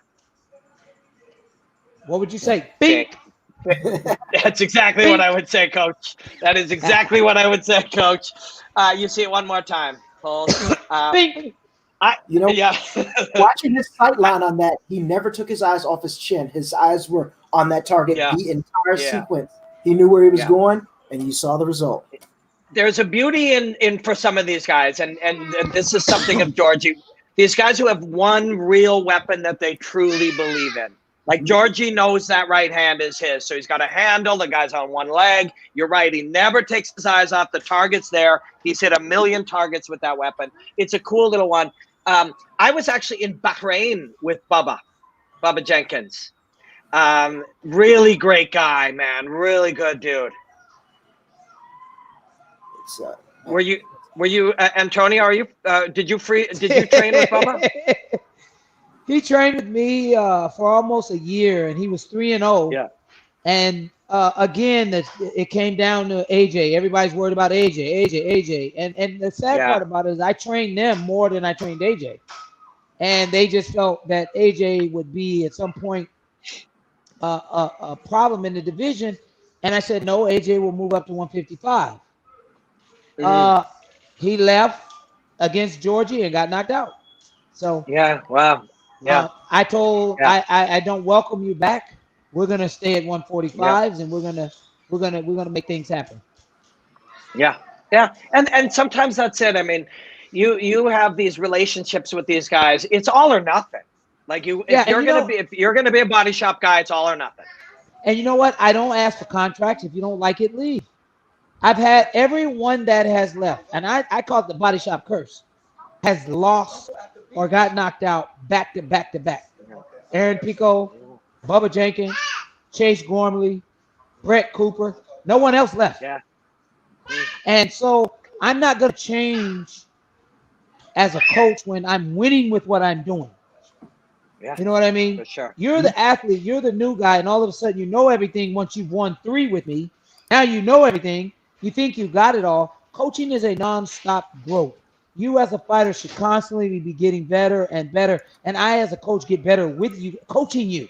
You don't got it all. And I've watched a lot of people, sacrifice their careers thinking that it's better on the other side. You make a really great point as a leader too. Like you got to keep getting better. But that's true of any of us in anything we do. Like what are we doing here? We're searching for mastery in our lives. Whatever our job is, whatever our art is, whatever our goal is. You want to be a better husband, father, friend, martial arts analyst, coach, whatever, mathematician, cop, lawyer, it doesn't matter. Like you're trying to be in a constant state of upgrading your skills and mentality and soul and everything, right? This is what we're doing here. Yeah, absolutely. A lot of these coaches too, they're not growing with the sport. They're just teaching that old school 1, 2, 3 kick, reset, kick. And when you got an athlete, go to an interview I did about 15, 20 years ago. I said, this will primarily be a dominant athletic sport for those who are extremely athletics. Blacks, get ready. The new slave master is here. UFC is on its way. Yeah, I love the way you are fearless with your thoughts, and you're right. Listen, if we all can punch and we all can kick and we all can choke and we all learn footwork, it's going to be attribute based and mindset based, right? Are you bigger, stronger, faster? Do you want it more? Are you psychologically tougher? Do you have a stronger mentality and philosophy? That's ultimately what all sports become, or all competitions become. If all else is equal, yes, speed, strength, athleticism, acceleration, all of that. Of course that matters, right? Yeah. Oh, yeah. That's why I like GSP. But as the only... sorry, go ahead. I was going to say, as the only white guy here, I got to also say, it ain't only black guys. There's the odd GSP out there, too. Hey, you saw what GSP did. He had black woman, black friends. I think they rubbed off. Every time I saw It's- GSP, he had a black girl about 6 foot tall. I said, "Jeez, what was that?" Yeah. I was texting with him earlier, asking him to pop on here tonight. I followed him around we're good friends. I've trained with him a lot, and I've known him for years. He's a wonderful, wonderful guy. Yeah. I followed him around doing a documentary. He does like the dark skinned women. I will I will tell you that. They downloaded genetics on him because GSP is one of my favorite fighters. You know. Yeah, I know.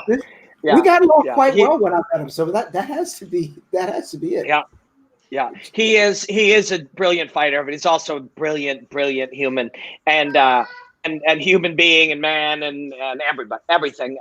But I've never seen anybody obsess over look for their own weaknesses and then obsess over fixing them like that guy. Obsess. Yeah.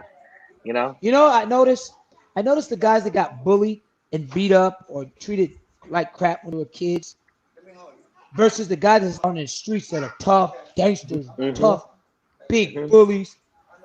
They don't do well in the cage. It's the guys that got beat up. When they get in that cage, it's like a relief to go ahead and let the beast out. The alter ego is something going on there. It's also, I'll tell you this. Some guy is waiting for you in the back and he's going to beat you up. That's cool. When we meet in the cage, I'll be so ready, so prepared, so skilled, so smart. So now let's do it. I'm ready now, right? That's what happens, I think, to the bullied guy. They prepare and they learn and they come in so that when the fight is on now, it ain't like the time they got jumped in the back of the school. Right. Now it's on my terms, right? Well, don't forget these guys are survivors too. Remember, the worst thing could ever happen. I get jumped. I get beat up in front of everybody. Okay, so that happened. I'm still here. Okay, now I'm a survivor. Now I'm going to use that internally. And introducing to the stream right now is a guy who would never bully anybody, but he does have the 2019 Glory Knockout of the Year. Ross Turbo Levine. Ross, my buddy, welcome to the show. Hey, man, how are you? I'm doing good. Ross. What's up, brother? Mallory, what's going on? Hey, do you know Antonio McKee? Do you know Coach Antonio? I've seen you many times. I've seen a bunch of your fighters. We've never met personally, but it's a pleasure, sir. Nice to meet you. Likewise, brother. Ross is from Rhode Island. He is a kickboxing champion and a good dude. Rhode Island, New York. What's Rhode that? Island? Yeah, you're Rhode Island, right? Rhode Island, so a little bit north. But actually, I grew up in Brooklyn, so I'm a native New Yorker. Oh, okay, nice. I got a lot of friends in New York. Okay, cool. So, Ross, you got the fights on? Yes. Give me your time. I'm just getting ready. It looks like they're about to start right now. Yep, we're just starting now. And it's at 4:57, 4:56, 4:55, 4:53. So ahead of you then. Okay, so pause. 4:49, 8, 7, 6. Perfect. I'm dead on. 5. Nice. There we go. All right. Got it. That was quicker than last time. That's true. Well, nice. We're learning. Whoa, is it hot up there in Canada, man? You got the guns out. Yeah, I got the guns out. I got Bruce Lee over here, and I got some Bruce Lee over here. I didn't know you were all inked up, man. You're always so dapper when you're in suits and everything. I never see the ink. Yeah. I do love to commentate, and you get to wear an expensive suit, which is super fun. I love it.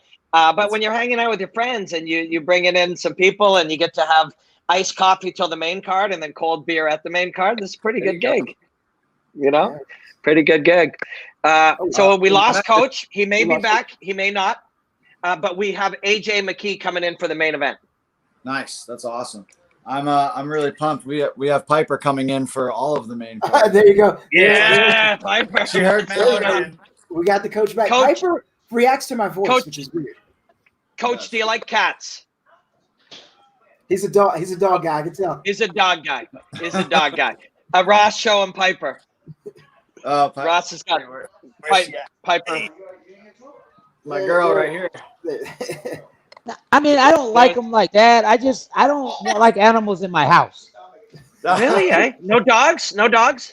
AJ's got this pit bull that pisses all over the place and tears up shit. So Georgie's actually doing a really nice job of just cutting off Miles. really small steps to adjust, really little adjustments, and just kind of keeping him in the headlights. Right. And stand in the pocket. You got to like a guy like that he's not retreating all the way. He's just outside of range and making those small adjustments, but getting closer every time. Sort of weird that Jury is sort of allowing it. You know what I mean? Outside? Right. Is it a trap? Yeah, right. Yeah. Yeah, because Jury, in theory, you expect him to stay. He's got much longer reach than a 45er and play around on the outside. But maybe this is what Jury wants. It's not an accident that they're in the pocket. I was really excited when I saw Miles Jury was on this card. I haven't seen him fight in a little while. Same thing for me. Yeah, he moves nice. Yeah. He was always like a gatekeeper, even when he fought on some other promotions. He never quite made it across that hump, but always gave people really tough fights. So solid all around fighter. He trains down. Who's that team, Antonio, where Dominic Millennium? Cruz is? I thought he was at Millennium now. Is he Oh not yeah, at you're Millennium? right. Yeah, no, you're right. I think he is. Is that in your neighborhood or no? I know you're. It's about you're 45 minutes. Yeah. I tried to recruit him because I like his style. I recruit guys that I can compliment what they do. And his thing was just changing the angles of the strikes. He's just a forward, more of a one-dimensional fighter as far as his striking. But I was looking at I like to change stuff and work with stuff and make stuff better. I got a problem. You know what I'm saying? Everything's forward instead of stepping outside, taking the angles and making guys step into the trap. Like when we fought him, it was a trap. AJ said a trap. He threw that to see what he did. He reacted to it, and then AJ was able to capitalize off of the first reaction. Oh, Georgie. Yeah, Georgie. He walked Georgie right into the hole. He made a hole, put Georgie in it, pulled down on the hand, and that was a crazy one. But I love Georgie. Georgie's an awesome dude, man. I love all those guys. Georgie, Kakari, and all those guys. All the tough Armenians are tough. Yeah. So Georgie's cut. Cut, yeah. I didn't see. How did he get cut? Is it a knee? One of the knees on the inside? I think it was a high knee on the inside. It's tough, man, to go from 45 where you were outsized to 55. It's tough for Georgie. Oh. Those knees are sharp, man. Look at that. Yeah. Yeah, and I think guys that cut down to 45 and they can go.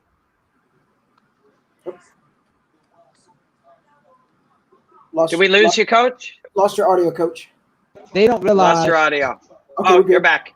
We're good. You're back. Okay. They don't realize the next day these guys are really 170 pounds plus. You're 170 when you're just messing around. These guys are really 170, 180. So I don't think they realize the muscle density and having to deal with that extra power of 10 pounds.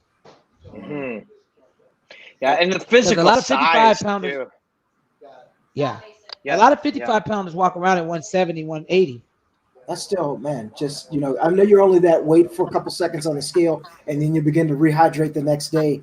But how much you can bring back to your body so that, the actual fight day weight is way different than what you were on the scale 24 hours before. Ross, what are you fighting? What are you fighting at again, Ross? 169. And what do you weigh when you walk into the ring? When I get into the ring, probably about 186 if I do it the way I want to. About 186. Yeah, I put a good 15 back on, pretty easy. When my last fight, I weighed in at 135, and I walked into. I left my hotel room. I weighed 157. Wow. Yeah. I fucking bullied that guy around, and he was a heavy puncher, and I wanted to put him against the cage and make him real tired. So I just stripped weight, and I carved up, and the size made a big difference for the strategy, and I ended up winning it. Now, I mean, that's a whole conversation to have. Do you feel like there should be more weight classes to stop all that from happening? I mean, the way I see it too is like the way people cut weight now. It's just like legalized cheating, really. You know, I have no business fighting at 170 pounds. That's ridiculous. I walk around at 205, 210. It doesn't make sense. So I got exactly what you're saying. I want to ask Coach in a second, but so if that's there and your opponents will, quote, legalize cheat, then you have to, or at least you have to consider it, right? You have to consider it. So we live within what's there, and then we have to make that work legally. So that's why we'll go in like that. But if there were less weight class or more weight classes, we would probably cut less weight, right? I would think so. I would hope so. I mean, Coach, it's for me, like even in kickboxing, for me, the next jump up is 185. You know, to fight the guys that are cutting to 185, but man, they're coming down from 225. Yeah. They're big. What do you think, Coach? You know, I came from a wrestling, and I've seen wrestlers lose a lot of weight. I think they should do same-day weigh-in, same-day competition. That will stop all that shit. Oh, yeah, absolutely. Because when you dehydrate, the fluids in the brain, you'll stop all the IVs are going to now be totally different. Everything is going to be different. Yeah, you could have more weight class, but I think guys will cut to the next lower weight class, trying to get the edge. But that has to be definitely more medical reason, because you're already dehydrated. You go in there, you're not sweating. But like you said, it will stop that because you wouldn't be able to do it. But you know, but here's the problem. Here's the problem. You know how it'll stop that? Some idiot will still cut 20 pounds and fight that day and die. Right? So what do you guys think that's why tests? That is a question right there. Test they're doing with one championship. That is an excellent question, and it just came in right on time. I shut that down. Yeah. So what's gone, what's back? Just ask that question. It's more complex, and it's more difficult, and it's more protocols to deal with, and it's more structure to deal with, but it's probably better. So the weight of this is better for the fighter, but there's a lot of shit to deal with. That's how you balance. You have to balance the realities of that. In a perfect world, we do what's best for you and what's best for the health, but there are other factors, other variables that are real in real life, right? So yeah, for sure. I think you would get better fights too. Oh, got stung there. You know, I think you take away the massive weight cuts, and how many fights get scrapped because people miss weight or have a bad cut and have to call it. So I think you would get better fights. Just in general, people would walk into the ring healthier. One less thing to focus on in fight camp. You actually get to work your skills and not have to worry about, so much of cutting weight and what you can and can't do. I think you'd get better fights. Yep. Coach, your last fight, you were 50. I can't remember. Did you fight at 170 or 155? 155. I weighed in at 162 or something. I think we did a catch weight at like 165 160. or something like that. Yeah. I still want to break that down, but I tried to, and I couldn't take that video off your page. Do you have another copy of your last fight? I want to break it down. Who? Mine? Coach, yours. Oh, yeah. I just wanted to hear how you narrated it. That's all. Because I get off on watching. You're like, man, I love how this guy does it, and you keep doing it because you're so original with it. But I look forward to how you're gonna break the knockout down. Thanks, man. It means a lot to me. Hey, and Coach, let me just say, tip of the hat for a guy who's just 1 year and a half behind you. That's super impressive, man. I am just amazed at your ability. The dude was 50. It blows my mind. I mean, it just is a testimony to the way you've kept your body in shape, and also your mentality too. 50 is just the number that's on your birth certificate. Let's go fight. I agree. You know what? This is where I say, guys, the drugs, the alcohol. I was guilty of one thing, and that was sex. I was addicted to it. I mean, I could not stop. And if from what I understand, marijuana and drugs, there's an addiction like that. I get it. But what do you want more? See, I didn't make enough money to stop. But if you offer me $1 million, I'll cut my thing off. No, $1 million is not enough for that, Coach. Oh, I'm going to get a bigger and better one sold on. Hey, did you guys hear there was a boxer, I forget the guy's name. I want to say he went over and fought in England, and in the post-fight interview, he was asking people to pray for his wife because he was going to go home and have sex with her. He's been like drive the whole fight camp. I'll have to send that to you. I'll find it. I'll send it to you. It's so funny. That's almost akin to a famous, like you said, fighter, another organization who I love, the Black Beast post comment fights. Oh, man. Yeah. Hey, I'm having so much fun. I'm not even paying attention to the damn fights. I'm having so much fun talking to you guys. This is the great thing. I'm kind of checking in and everything, and there's great comments coming in from the stream. We've got all sorts of experience here in this room, and it's absolutely perfect. I mean, it's yeah.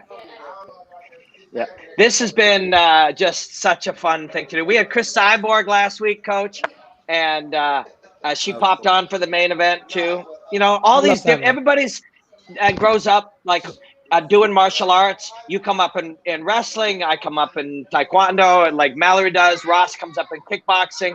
Cyborg comes up in Muay Thai, but it all blends together. We all learned a lot of different things, and we share ideas, and it's beautiful. Yeah. So Georgie's losing this fight, I take it? Yeah, and it seemed like the game was kick from the outside until you can get in and then, quote, take him down, but he hasn't been able to do that. You know, I remember when I was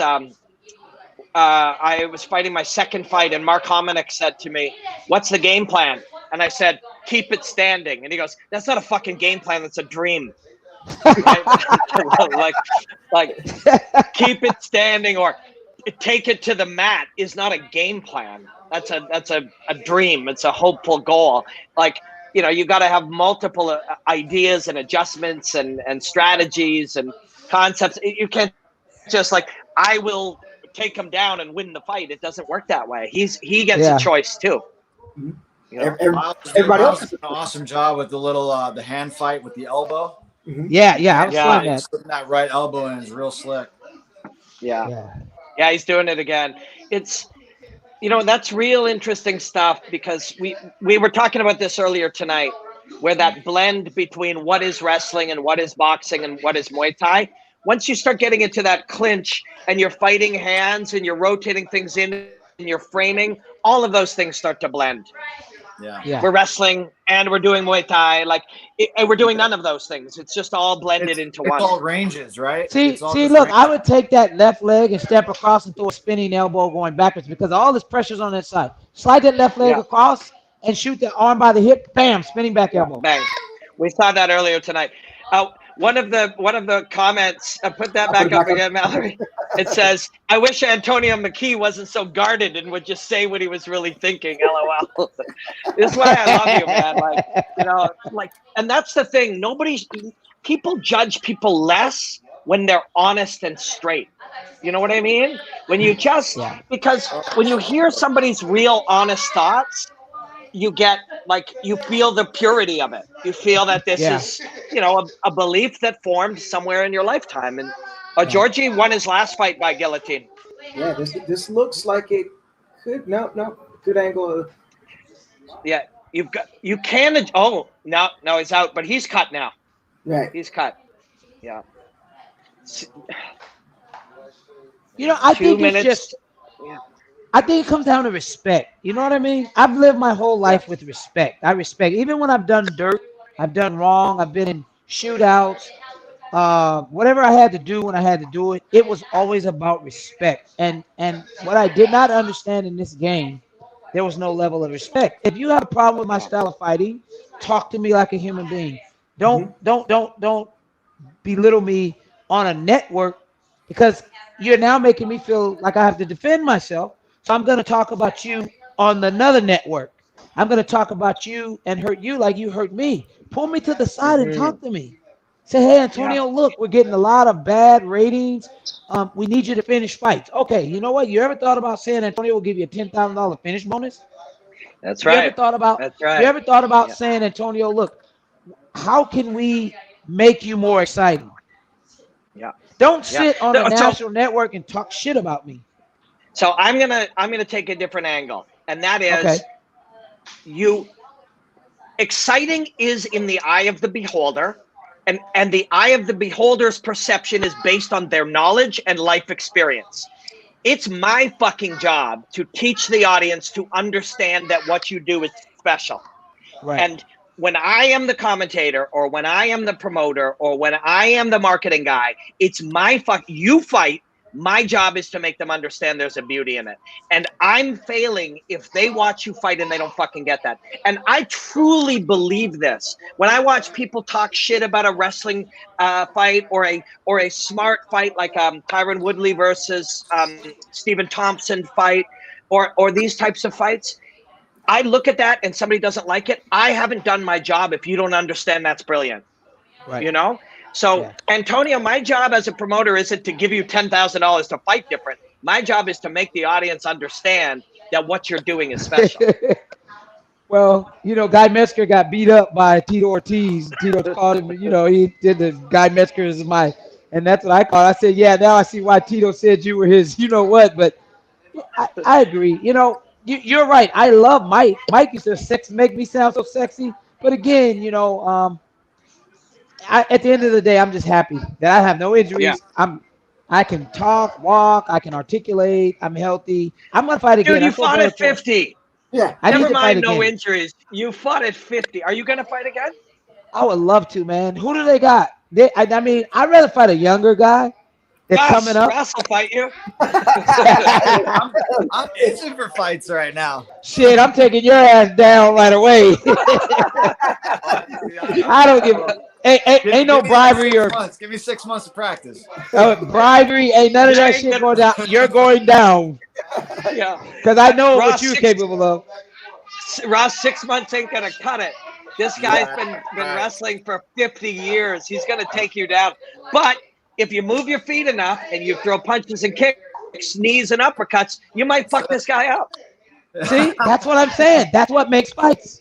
Mm-hmm. Yeah. Is he gonna do what he does? You know, that's what I say. I love the fight game. I don't give a shit who it is. I can fight good beat tomorrow. Me and him actually rolled around. It was kind of interesting. It was so fun. Yeah. He's good, eh? He felt like me on top. Really? Yeah. Yeah. And you don't throw that kind of compliment around too easy. He's the only guy that I've ever felt that has that same pressure. I've rolled with a lot of people, and he's the only guy that has the pressure. I have the pressure on the hips because I like to control movement. He has the pressure on the chest. You feel like a 200-pound truck is laying on your chest. And he's constantly coming. You just can't get him off. He's relentless. And at minute 17, that started to affect your breathing, and it started to affect your intercostal muscles, and it started to fuck with your spine and all these extra things. Yeah, that's what AJ was taught to be. That was what we taught him to be. Interesting. That you set your sights. If you prepare for that, I mean, if you prepare for something like that, who else is going to give you something you can't handle? Exactly. See, that's why that was why it was one of the important reasons that he learned that, because I went through my whole career fighting guys 220, 210, 205. I was 160 pounds. Wet. So I make sure that he learned wet 60. That. We call that the wet 60. You were the wet 60. So, weird tangent. Michael Chandler might be the guy to beat Khabib. What do you think? I don't know, man. Like, not saying he can beat everybody, but he's very athletic. He can wrestle. He's explosive. He moves in and out. But do you think he can stop the chain wrestling though? Like it's a different style. He's more. I agree what he's saying, because I watched Chandler lose to the black kid that was the champ, took the title from him, and it was just a pure difference of athleticism. Chandler looks like he's struggling to be athletic. Everything is hard, and you know what I mean. Versus the guy that beat him, I saw beat him, was just smooth. Just moving, pop, bip, pop, boom, pop. AJ is looking to fight Chandler. AJ would love to fight. One small intangible here, though, and this is very unfortunate, but what Khabib are we going to get after the loss of his father? That's unpredictable. Right. That is unpredictable. I wouldn't bet on that fight. No. Look at Jake Shields. Jake Shields is a good example of that. When Jake Shields' father passed away, who was his coach and his father, and partial manager, look what happened to Jake. It's different. And AJ told me if that ever happened, he would stop fighting. Wow. Ross, do you have earbuds or or headphones or anything? I hear set background in your place. You guys I hear have background. a hard time hearing me? Not super hard, but I hear background there. Is that your place or is that yours, McKee? Not me. Yeah, I'm good. Antonio, we're hearing. Oh yeah, there's a lot of talking in my place. I'll go into AJ's place. Okay. He's got a party going on there. You know. I literally was like, is Ross having a party? No. Hey, that's the party right there. My house is Your like cat. Yeah. My other one's sleeping on the other couch. Right. And then I got my sweet lady right here next to me just watching some fights. This is what AJ does. Yeah. AJ does this all day. Oh, we might have to talk. Hold on. Yeah. We definitely have to. Yeah. Mallory, that last. Mallory, you a gamer? I am a gamer when I'm not programming for 15 hours out of the day, and I actually can go and sit down and enjoy myself. I love the game. It's relaxing. It's just after sitting in front of a computer for so long, you just don't want to do it, even if it's a console. Yeah. Yeah. And I'm so dark. I'm trying to get where the light makes me look lighter. You gotta get this. You gotta get this big old light like I got. Dark skinned brothers. Damn. I'm looking at something like that. Somebody called Mallory Holyfield the last show. Yeah. Awesome. That was top notch stuff. That's what I thought when I got online. I was like, is that Holyfield? Y'all give me a big hand, man. I wish I could punch like Holyfield. Come on now. Oh God, yeah, no kidding. So Ryan Bader versus Vadim Nemkov is coming up. Mallory, you want to throw on our Nemkov video? Actually, I'm going to get Ross and McKee's thoughts on this one. I'm going to get you to pause it a few. So Nemkov is actually a real. Do you know him, Antonio? Do you know Nemkov? This guy right here? Yeah, he's fighting Bader. So, Mallory, I'm going to get you to freeze. Not yet. So this is a really. I heard of this guy. Yeah, that's a real nice punch. And Linz is a super legit guy. But this I like. So watch his right hand. Often people say move away from the power hand. Freeze it right there, Mallory. They say move away from the power hand. You got to move away from the power hand. Of course, that's real amateur level, like commentary, Twitter analysis bullshit. Because you can't just move away from the power hand, or else you constantly would be going only to your right. Right? You have to move in both directions. So Mallory, go ahead. So Linz quite brilliantly moves in both directions, but he exits before moving towards that power hand, which is the answer to it, right? 2 back and 2 over, or 3 back and 2, or 1 back and some over. So he starts to track him down. He sees that he's slipping out and then slipping in and then retreating. And look, that's legit. Like that's a sequence, an answer to a right hand he's been working his whole life. Out, step, and he retreats. And so Nemkov just makes the slight, and you see it again, over and over, but he played it too many times, his answer to the right hand. And then now he just a little touch, watch the little reset with the left foot there, and then he turns, and as he moves, watch this simple little step. And all of a sudden, just walks him into it and explodes in. And that's not, Bink, it's not an accident. That is not an accident. That's a guy making those little calculations, whether they're conscious. More likely it's not conscious. It's just slowly over time, that familiarity, that essence of fighting. He just makes those adjustments and then tracks him down and lands that punch. Ross, thoughts? I think it's beautiful. I mean, the fact that he was able to pick that up, whether it was from round to round, mid fight, either fantastic coaching or just the ability to adapt within a fight is tremendous. Making those tiny little adjustments. I mean, that's what makes the difference between a guy that's high level and a guy that's just kind of peaking there. The fight, Rob, you're on TV, brother. You're on my TV and you're on your TV. I like it. What am I doing on that one? I don't have it in Canada. What am I doing there? Oh, you're talking to Ben Henderson. Oh, really? Yeah, doing a little interview. Like, I got a commercial. Is it picture in picture? Is it picture in picture, or is it me and Ben sitting down somewhere? It's you and Ben sitting down. Huh. Interesting. Well, you're watching YouTube TV. You might be getting a whole different commercials. No, this is the DAZN app. yeah. Okay. Cool. All right. Yeah, very cool. Yeah, DAZN does. So I have commercials because I'm on Paramount. DAZN doesn't run. If you're paying money every month, $19 a month or whatever, you don't want no commercials. So DAZN fills it in with pieces of content. Yeah. I'm watching Shark Week with Mike Tyson, which is the best Shark Week ever. I mean, obviously. Yeah. I think Ross Turbo Levine has a better commercial than all of us. I certainly do. I'm getting on both ends. But so the Ryan Bader part of it is interesting. How is Nemkov's wrestling? I haven't seen him enough to know. Yeah. He doesn't get his hips grabbed very often. He moves his feet really well, but that'll be the question for sure. So Bader's been doing striking with a buddy of mine out in Arizona. Gosh, why am I blanking on his name right now? Golden Boy. You trained with him? Yeah. Nick Chastain. He's another Glory fighter. But and he's been posting like all the striking videos he's been doing, and Bader looks smooth. He's moving his feet a lot differently now, so maybe he's just preparing for that, for the different level of striking. And again, it's that wrestling, man. Bader's wrestling is just a different animal. Mallory, do you want to throw up Bader while we're at it? Yeah, let's go ahead and get that moving. Antonio, you hanging cool there? Oh yeah, I'm loading up on another TV in another room. Okay, sweet. So here's our Bader. This is, of course, a classic. Bader, and Bader's had great moments, but this, of course, is going to be, the greatest Bader moment ever.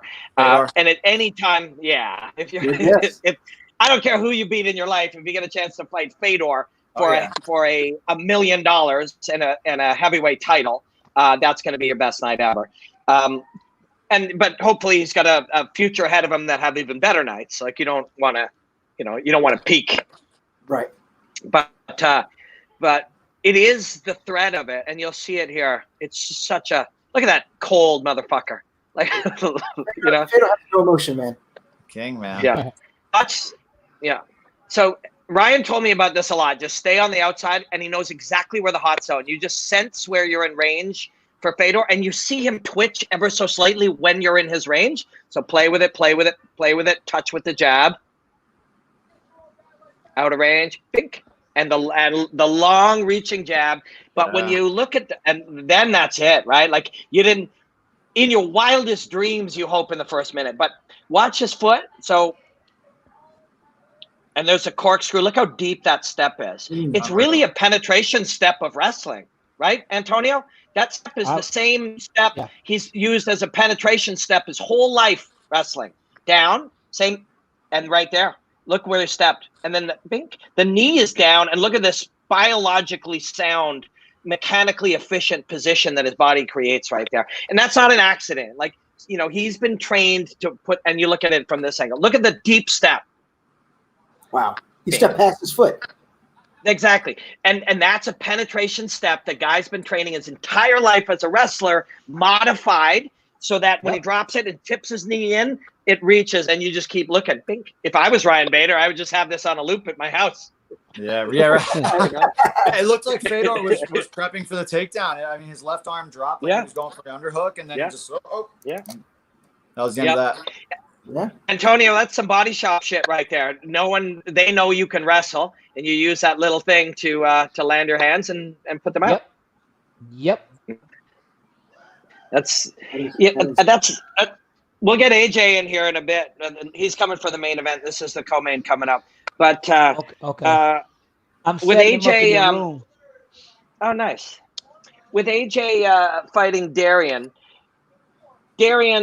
his real skill. I mean, he's got a lot of skills, but the real hard thing that everybody has trouble with is he shoots in to grab your thigh or your hips or your body lock on weird times that people don't expect.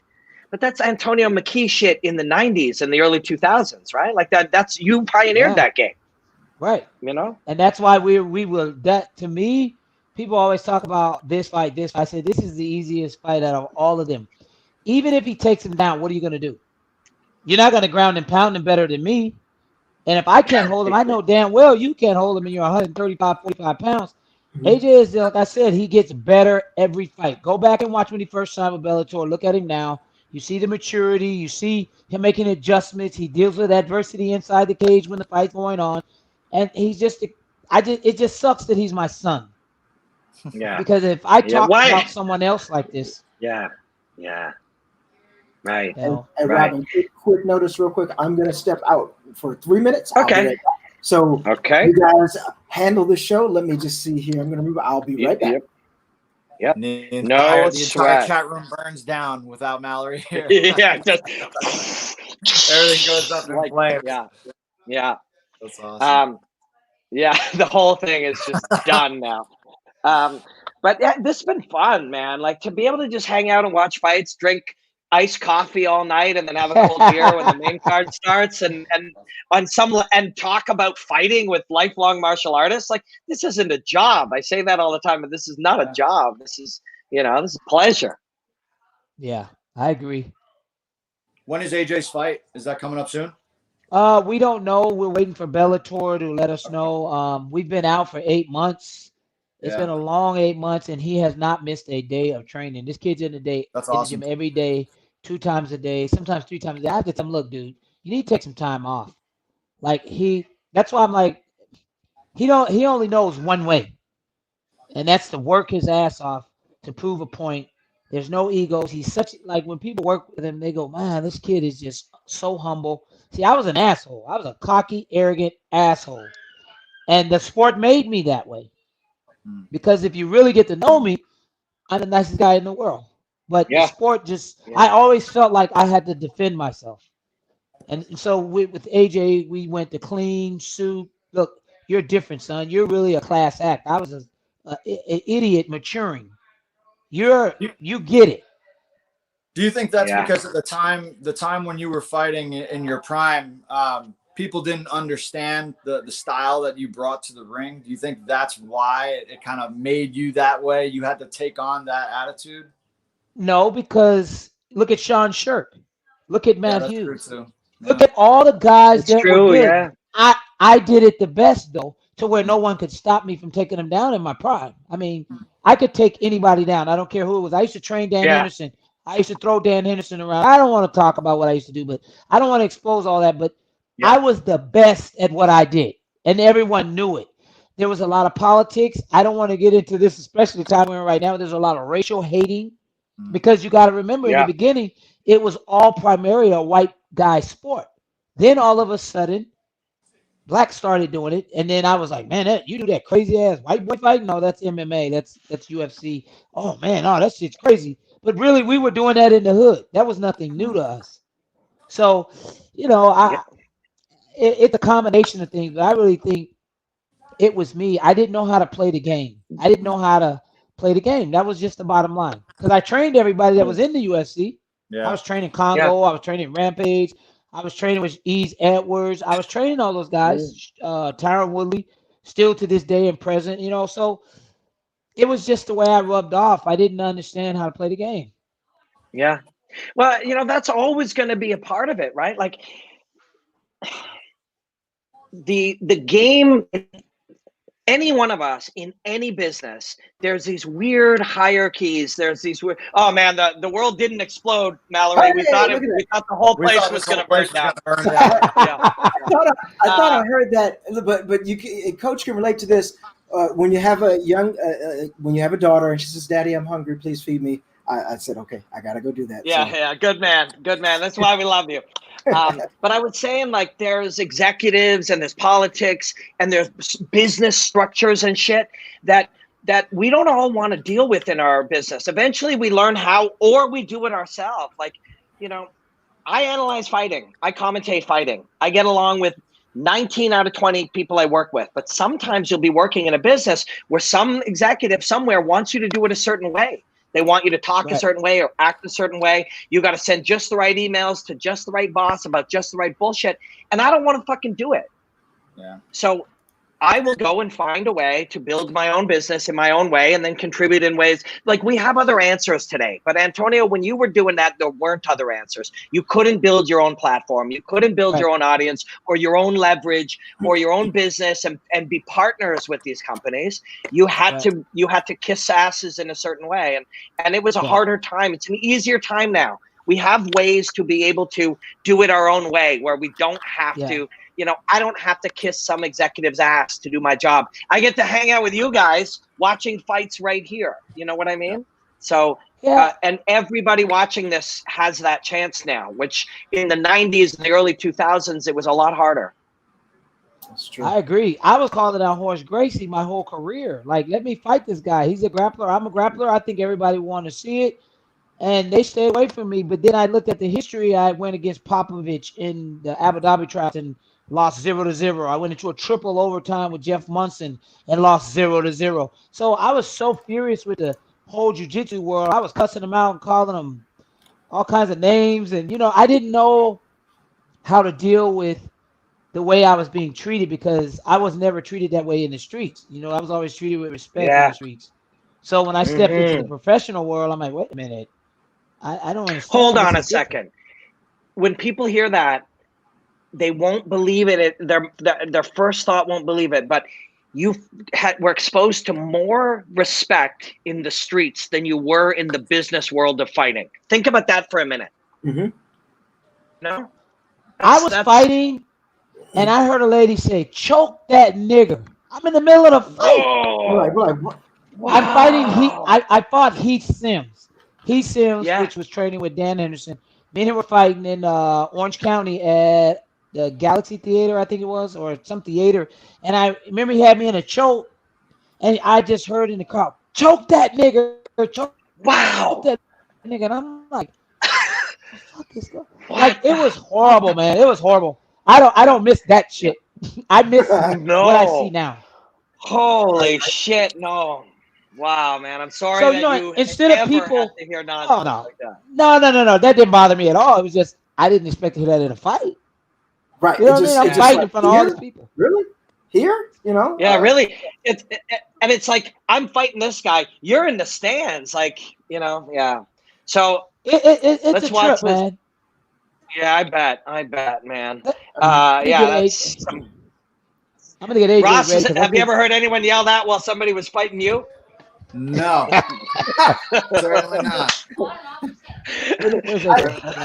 I've definitely fought in some enemy territory that that was not a comfortable situation, but nothing beats nothing to that level. Really nothing to that level. That is it's gross. Lot, but probably not that.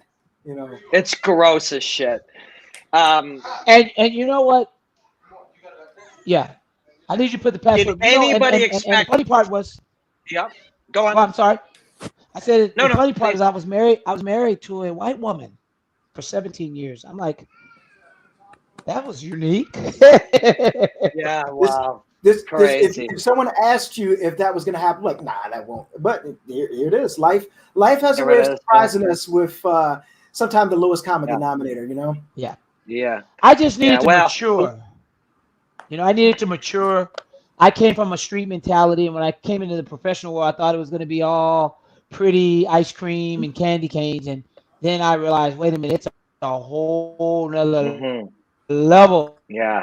To the fight world. So, yeah, that is fucking gross. I don't regret anything. No, I mean, shit. You learn about the world pretty quick dealing with crap like that. But I mean, you already knew. You didn't learn nothing. You'd already learned that growing up, I'm sure. That people are gross and horrible. So I was just wondering while we were chatting, because it was interesting, and you know, the hang is probably sometimes more fun than the fights. But I looked up and Tim was on top, and I'm like, how the hell did that happen? Yeah, rushing in, collided with the head, and Matt went down. But hey, Tim did the right thing, man. Like, if you can be on top of Mitrione, you wouldn't have hoped for this. That's true. You know, I you know, when you see some of these guys on television, when I was a little younger and I was watching guys like Matt Mitrione fight, and everyone's big, so they all don't look as big. Yeah. And I went down. This was back when they were still like the Black Zillions, and they had the Jayco Training Center. Yeah. And I got to see Mitrione in person, and my goodness, that is a massive man. Yes, he is. He's a big dude. He is a big dude. Have any of you guys ever come across Brett Rogers? Yeah. I used to Antonio, train him. you ever? Yeah, Yeah, I trained that's him. the biggest fucking guy I've ever been around.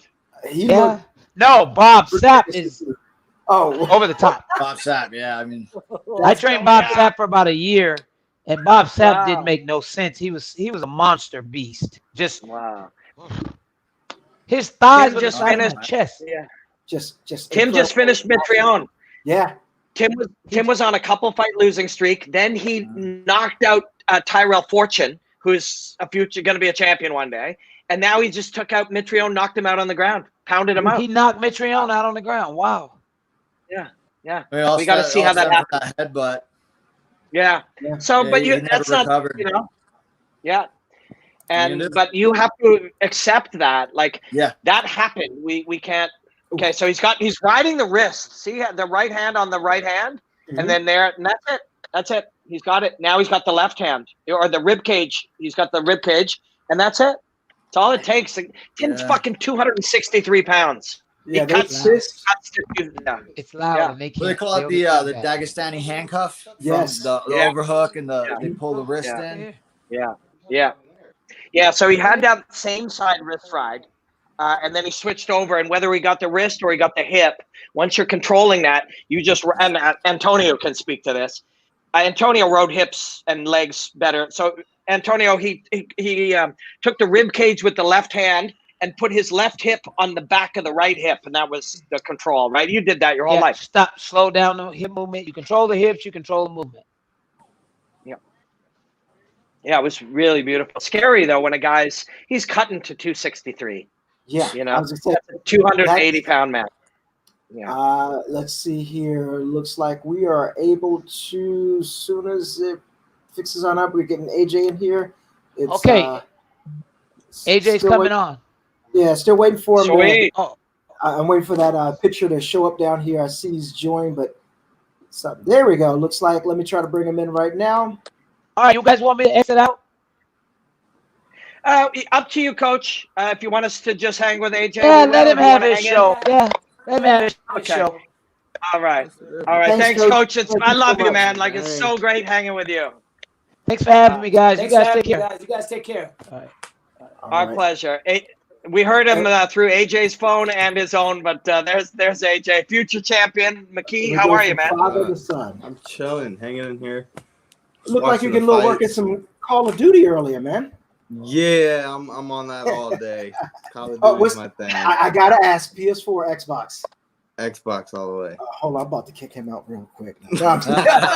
Same as my gamer tag. Too, same as my IG name. That's my I gamer know, tag. but the thing is, with the great thing about that game, we can all play together on that. So man, that cross-platform is nice. They broke into the gaming world on that one. Yes, Call of Duty did that for sure.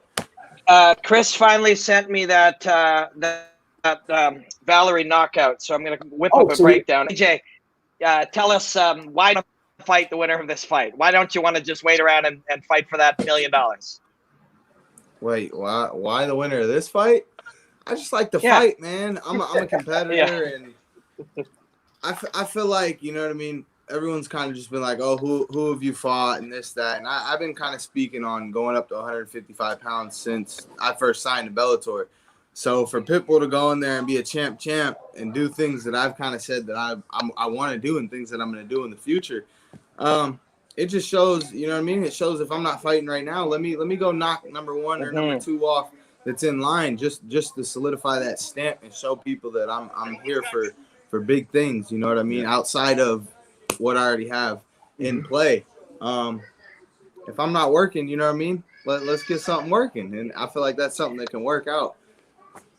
Do you give a shit what people say? Like, you know, do you care? Like, you're 18-0, you beat anybody. You can beat, 99.9% repeating humans on planet Earth in a fight.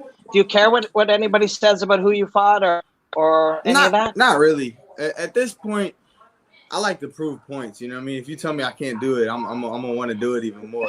So, you know what I mean? I sat down with Gary Vee. Gary Vee's like, everybody got to lose someday. I'm like, you wrong, player. Like, you know what I mean?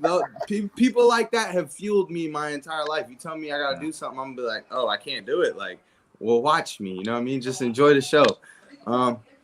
It's for me, I don't know. I'm starting to have fun with it. You know what I mean? I got a great team behind me from Baby Slice, Joey Davis. We got a lot of young up and coming guys. Adrian, we got Peter Parker. We call him Peter Parker. He looks like Spider-Man. So we call little Peter Parker. Peter Parker. Isaiah.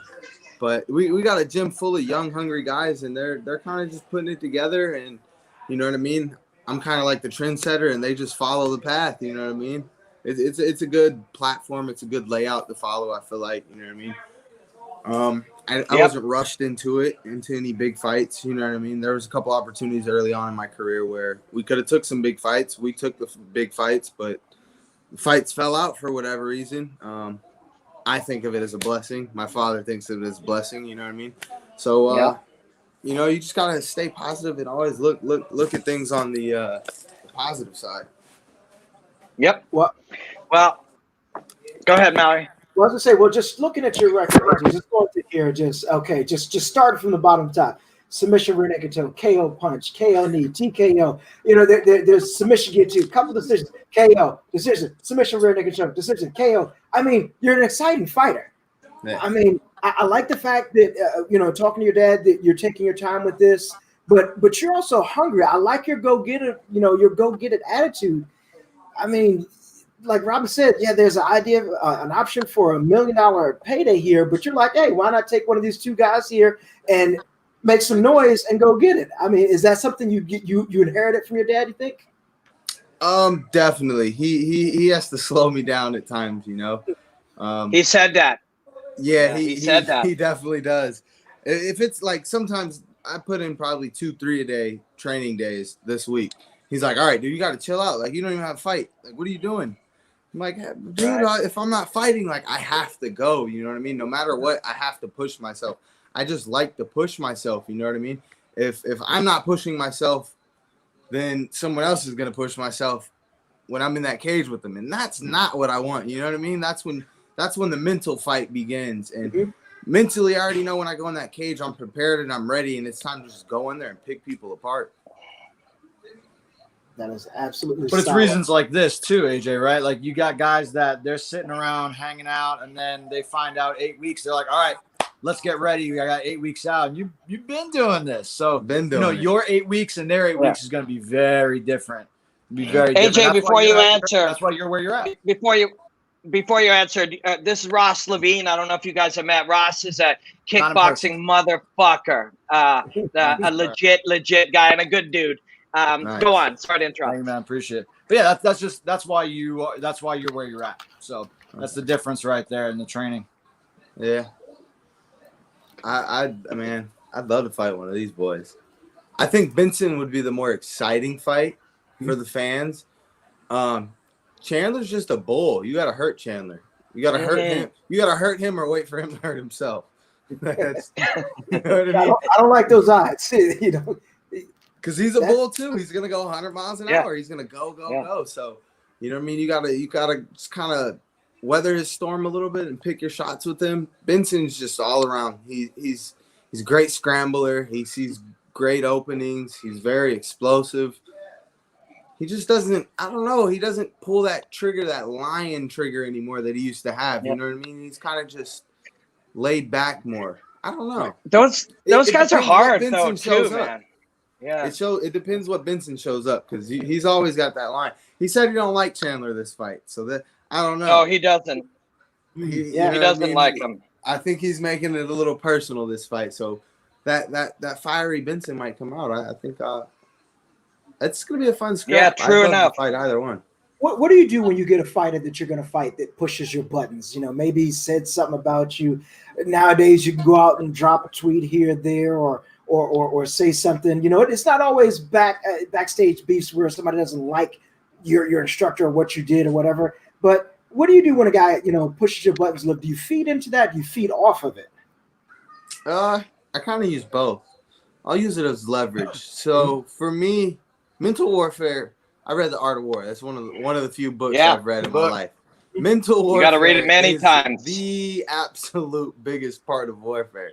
So for me, I like to keep this intact with fighters. You know, I've known Georgie since I was a kid. I like to use that fight as an example because Georgie's trying to get in my head talking about, oh, I whooped your teammate and this, and then your dad. And I'm like, Georgie, don't start talking about my dad. Like, you're making it worse for yourself. Like, don't make it personal. Like, let's just go out there, have fun, have a good fight. You wanted this fight. Let's do that. So when he started making it personal, and then I wasn't letting it get to me, I knew I was in his head at that point. Yeah. So at that point, I just stayed silent. I let his own thoughts eat at him. You know what I mean? So I feel like mental warfare is probably the biggest part of it. And for me, I don't really worry about anyone else either. You know what I mean? I kind of play off of them. You know, if you're because at the same time, if you put too much fear in someone, fear is a very powerful thing. So you got to be careful. You know what I mean? And that's the biggest part for me. I think is the mental warfare for sure. Now, I love to play that mental part. Now, going after that, after you have won, it's like the internet way. We'll go with the internet way of things. It's just like, I told you all that stuff. It's not, or do you just like not say anything? Just let you still swim around and think about that.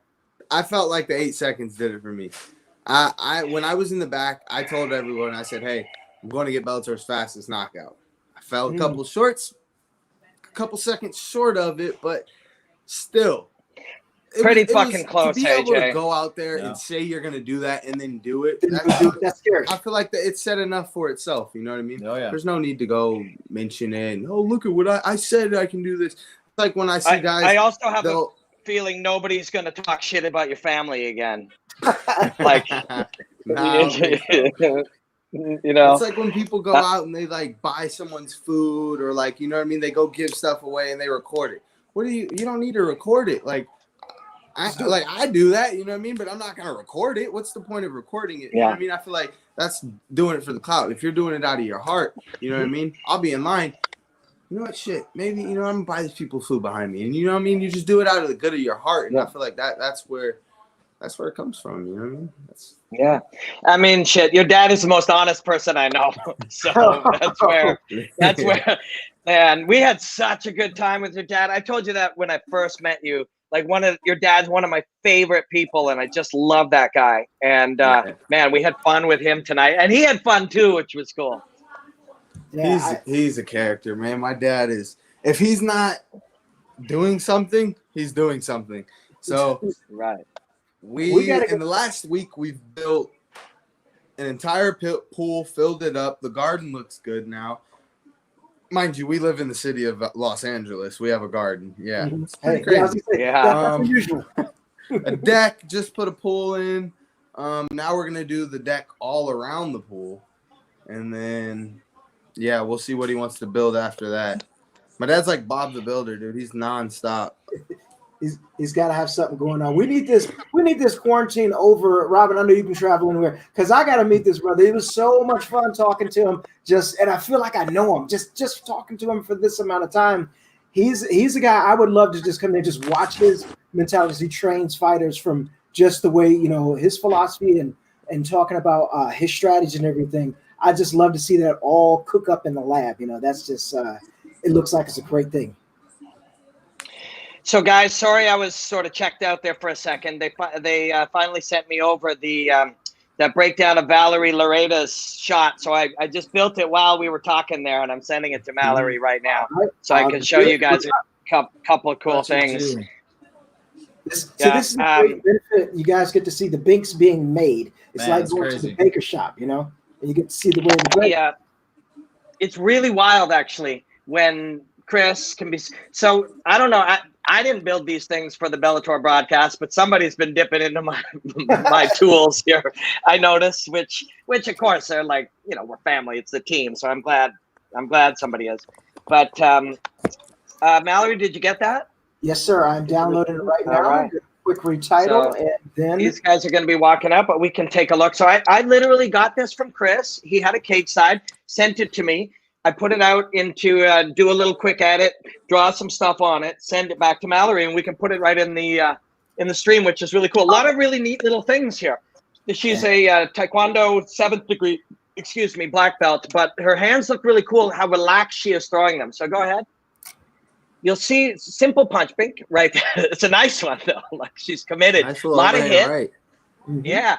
And you'll see it when we see it. Just the timing is really nice, but there's a bunch of things on it that's really cool. One is she throws it when the leg is in the air. So the kick is there, and she's a kicker, so she senses it, lines it up right here, touch, and there's from the hip, just committed, bink, and that's the end. You just see her commit. But the commitment from the hip and from the ground comes from Taekwondo. But again, you see the measurement. Now you're going to see this, but check this out. And this is just a little detail. We asked Duke about it earlier tonight.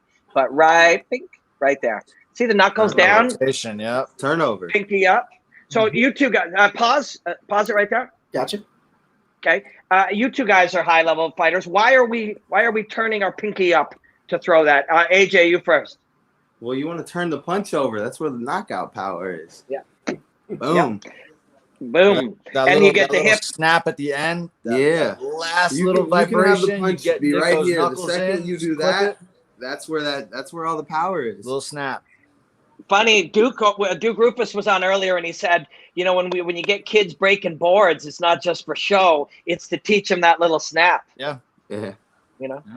Can you rewind just a touch, Mallory? Is that something you can do or no? That's 10 seconds. Yeah. So just roll it. Yeah, roll it. You see from the hip. So look at the right hip as she throws. Look how deep the hip is, and then freeze when it comes close. Like let that close right up. Look at the elastic nature too, and then go out a little bit.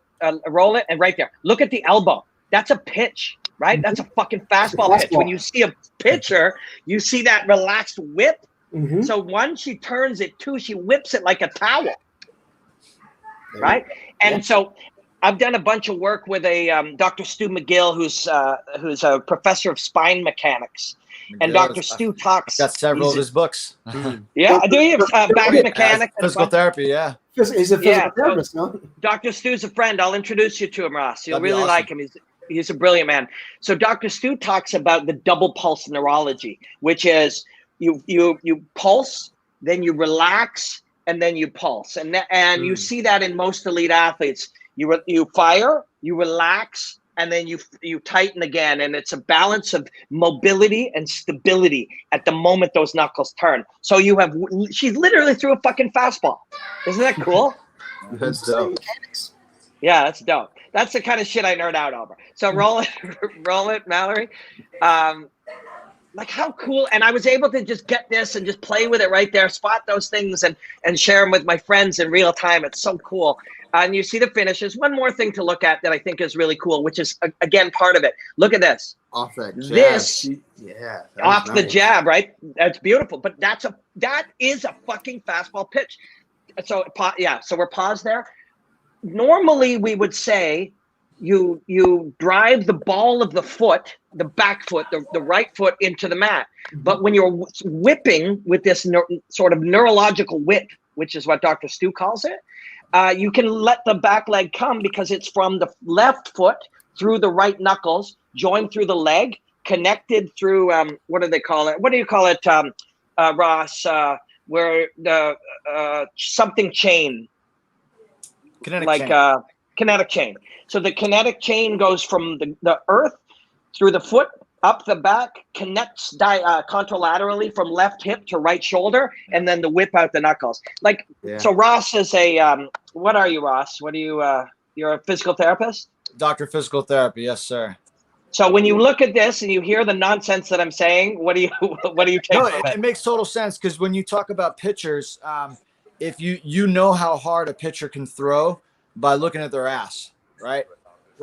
Big glutes, big strong hips. It's going to develop, and it's usually crossed. So when I get pitchers, especially like youth pitchers, if they hurt their right arm, the first thing we evaluate, obviously their shoulder, but their left hip, because that's their driving force. So if you look how she's sitting into her left hip and her right hip is already turned through. So even if Mallory, if you back that up, I'll do my little bank adjustment with it. But yeah, her right hip turned all the way through, and it was just, think about like a lead ball on a chain whip for her hand. The body mechanics were already complete. The arm was just finishing the movement. So her hip starts turning over before her hand even leaves the chamber. Right, you'll see her right hip turn over. It was the punch was secondary. So can I throw something in on that? Oh yes, yes, please. In my own personal experience, so she anticipated that lead leg kick. So her check on that lead leg kick is actually what made her kind of plant out to base for that overhand right. A lot of people, they'll throw that kick and it'll help. You'll use that momentum to help you kind of plant so you can create that angle and throw that overhand right. And that's pretty much exactly what she did. Yeah, and when you put all those things together, the kick helps her plant the foot. The left hand touches the chin to measure. That double pulse neurology with the kinetic chain up the foot all the way out, relaxed, whipping the towel out the knuckles, and then roll it. Look what happens. Look what happens. Bink. Bink. I think it goes like bink. Yeah, I think it goes like bink, and then watch what the result. Just that shutdown. I mean, seriously, right? And that's 115 or 25 pound, 23-year-old female. Now a lifetime martial artist, dancer, 7th degree black belt in Taekwondo. All of that comes together. What we didn't do on a modern level is take her to a boxing gym. Although, of course, she's hit mitts with, and studied the elements of boxing. What we did do was take what her body has done its whole life and just add tools and weapons to it.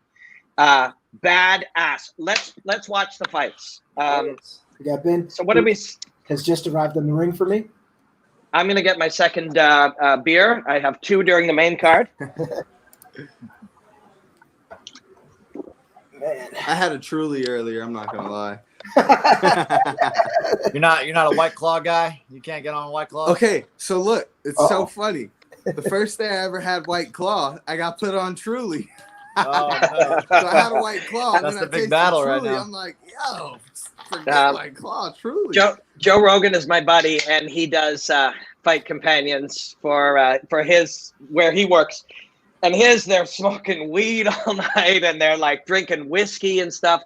On ours, it's like I think 3 beers have been consumed in 2 in 2 of our sit downs. Our drug is martial arts. Like we've been nerding out over the details of these fights, man.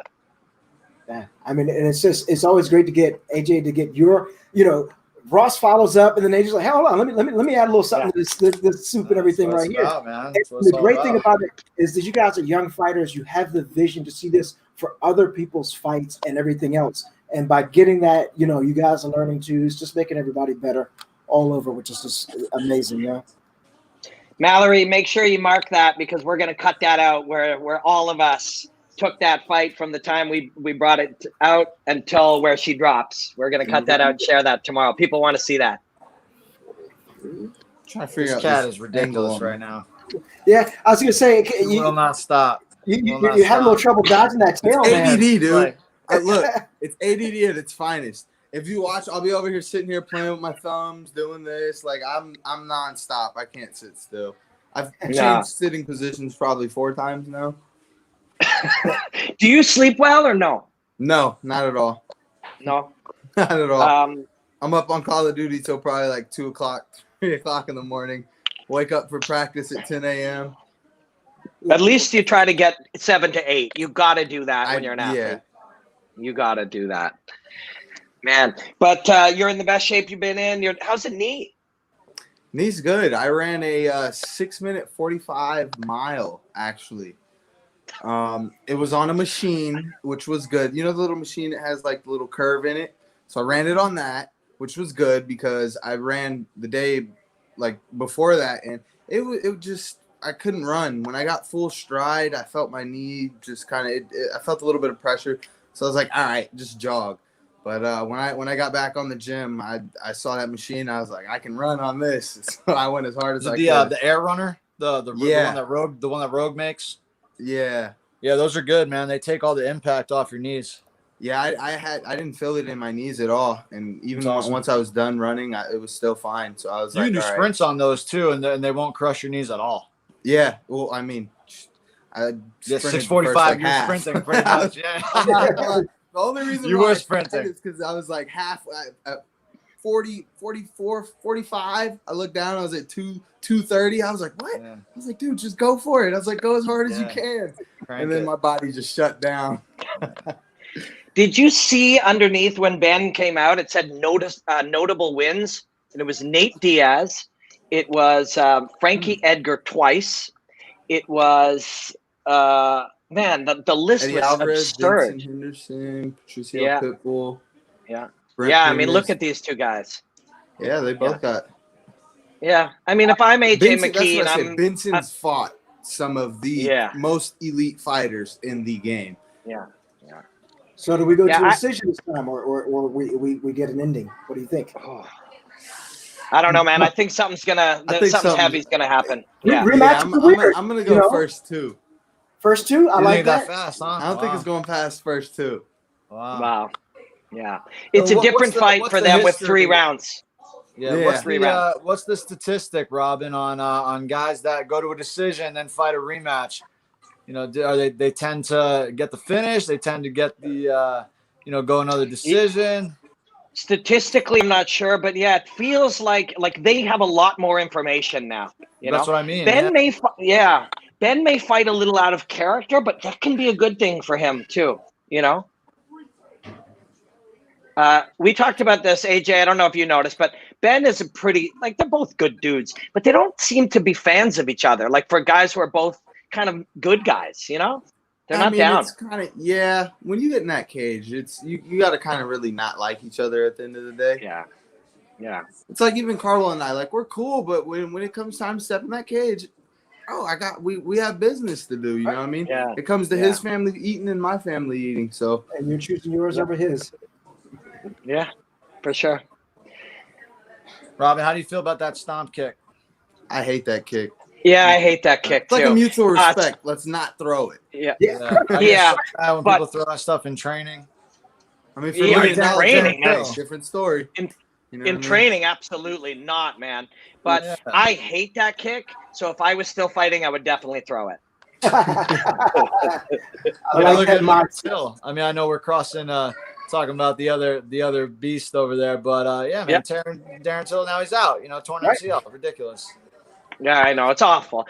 I mean, it's a tricky one because we're just talking about my food versus your food, my family versus your family, but at the same time, there's got to be some kind of honor. But I guess it depends on the relationship between you. You know, but definitely not in training, man. You don't fucking throw that kick in training. See, we probably throw more in our gym and training than we do in the fight.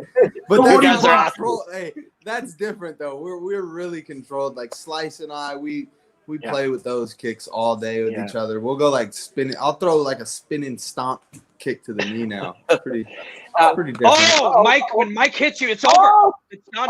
Mike with the left hand. Oh, I want that one. I definitely got to ask for that. Wow, there you go. Holy shit. Yeah. So, and he slipped the left through too. Oh, I think he said, "Robin Black, I love you, baby." I think that's who doesn't say that? I mean, come on. Ben is fucked up. Hey, can I fight him? Man.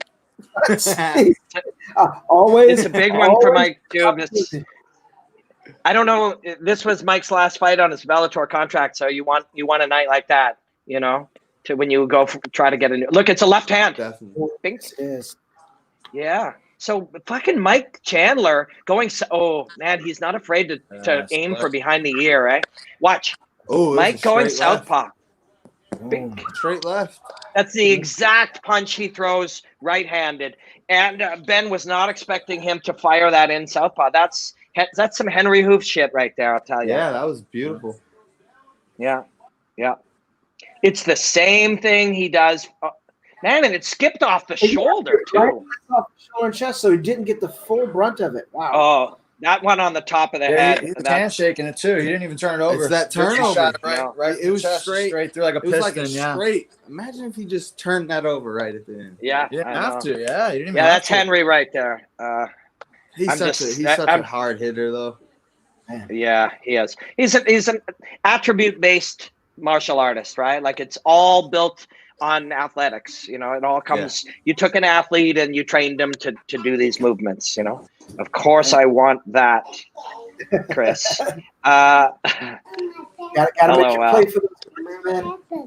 That's impressive too, because you don't usually see guys, even people that are known to switch stances, be able to throw that straight in their unnatural stance. That's really impressive. I'll ask both you guys this, but there's some shit that you've been doing your whole life that you've never shown in a fight, right? That's probably what that was. That's probably what that was. like that. Yeah. Perhaps. It's not like they just started doing that 10 weeks ago. Like that shit's been going on for years and it just hasn't been flashed yet, you know? Yeah, he probably just felt comfortable enough to do it. I'm sure there's a day I'll come out and fight southpaw. Oh, I know there is. I mean, I know you. Or if anything, just to get the other guys just like, be evolving. You know what I mean? He might be adding a little sauce to his game, and hey, he's feeling comfortable southpaw. It definitely throwing the footwork wise, having someone go ortho to southpaw is definitely the most frustrating thing they can possibly do. So it probably frustrated the life out of Benson, because the combinations and stuff are the same, but it's the opposite setups and counters. You know what I mean? So it creates different openings. Yeah. Off the kick, touch bink. Yeah.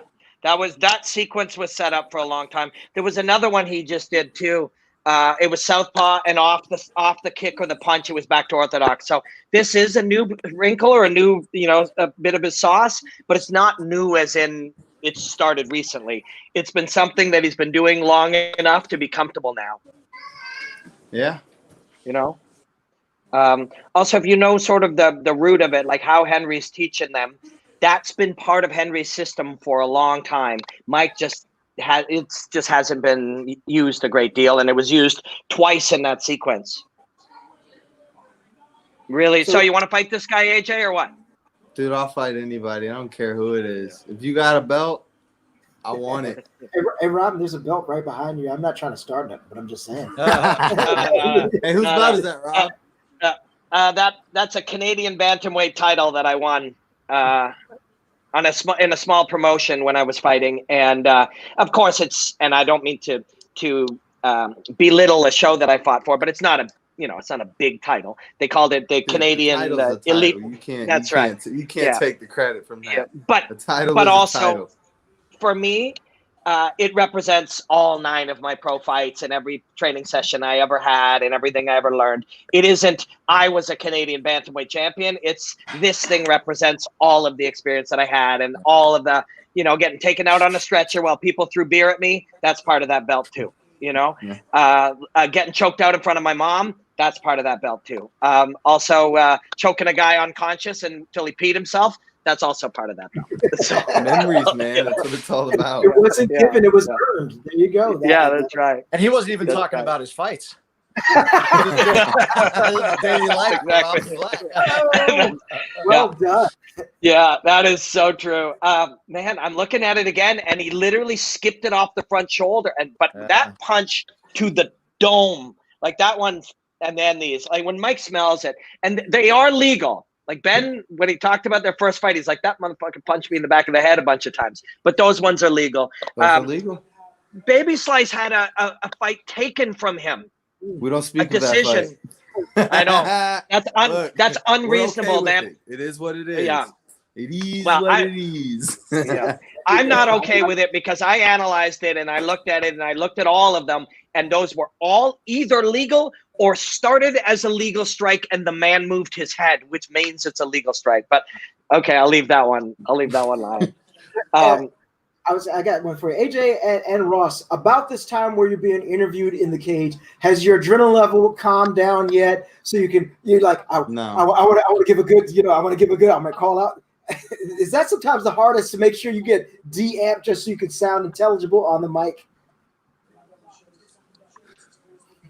For me, it's just that first thought, whatever comes to mind. I'm a very fluid person when it comes to speaking on the mic. So I just say whatever comes to mind, and I'm always looking for a good fight and whoever's that top dog and who's next.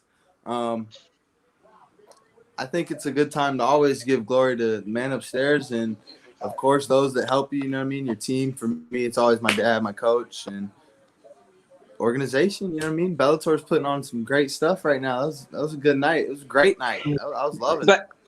I think talking honestly with what comes in your mind, I think that's the best. I think people love the pure honesty of that moment. Like most humans will never experience it.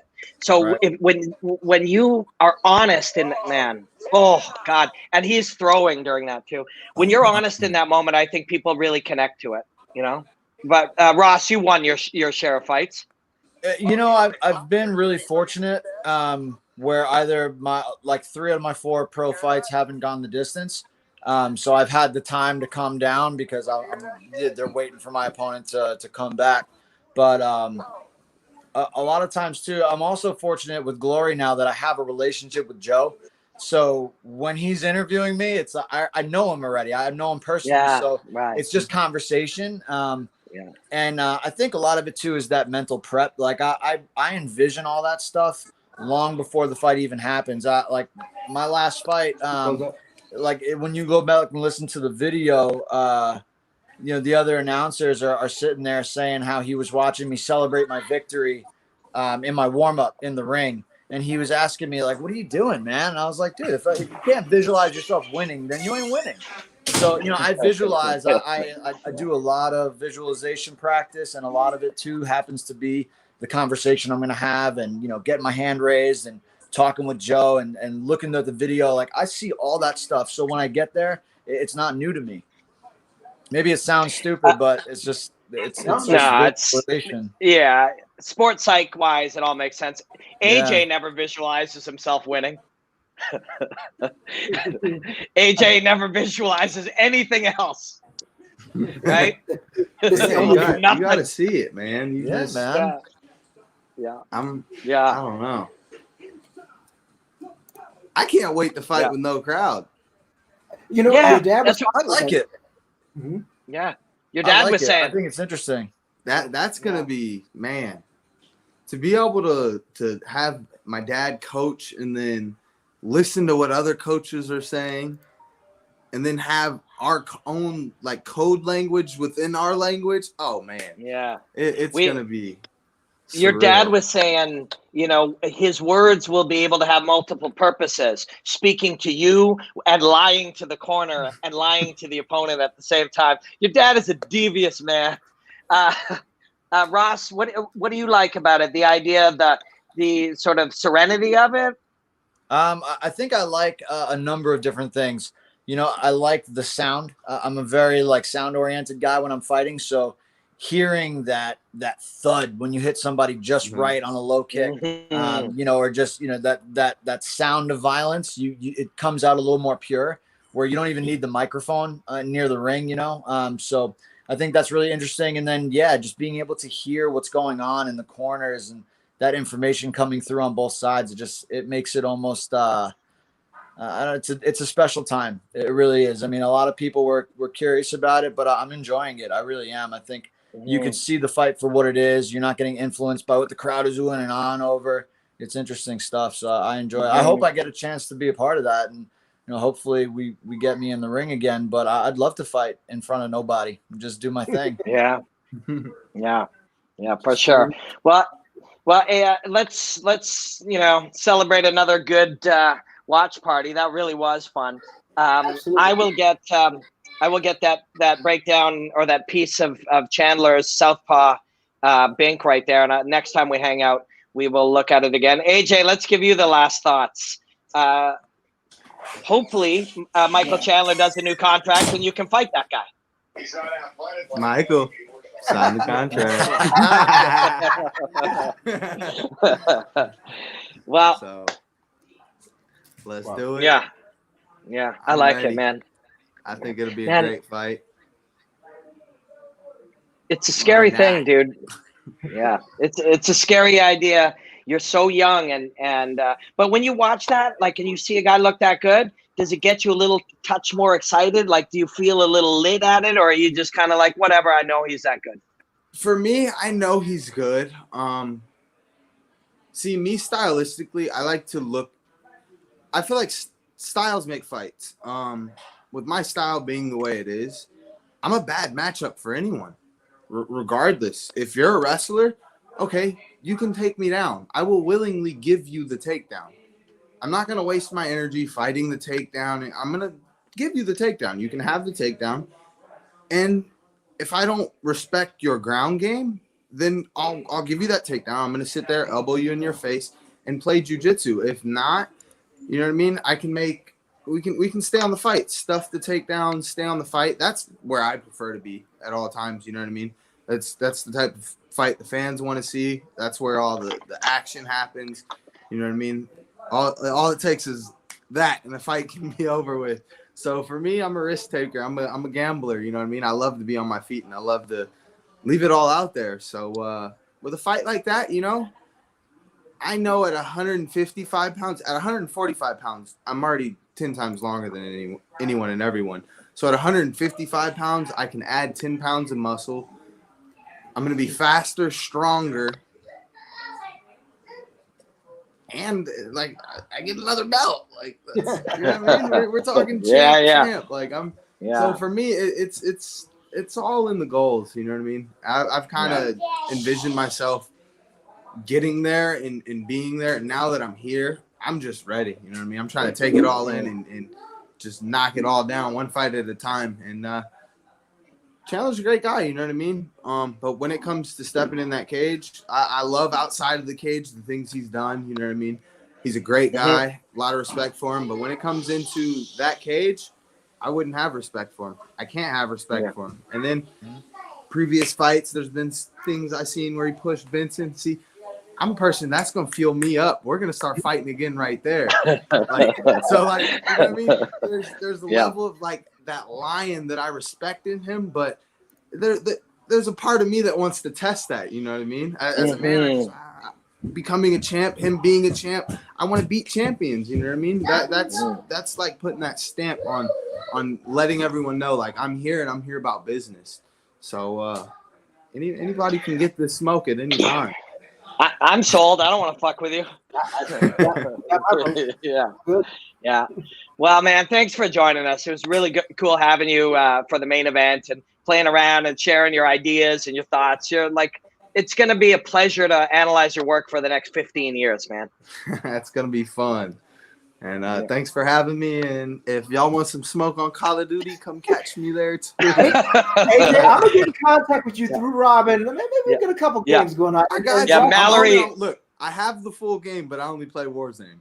I was gonna say I know you're a Warzone. I was like, I could tell when it was up. It's a Warzone guy. I got to dust mine off. I'm a Warzone guy. I might have to do that a little bit just to get a little action and take a little stress off my mind. You know. Oh, it helps. It helps. Mallory on there as well.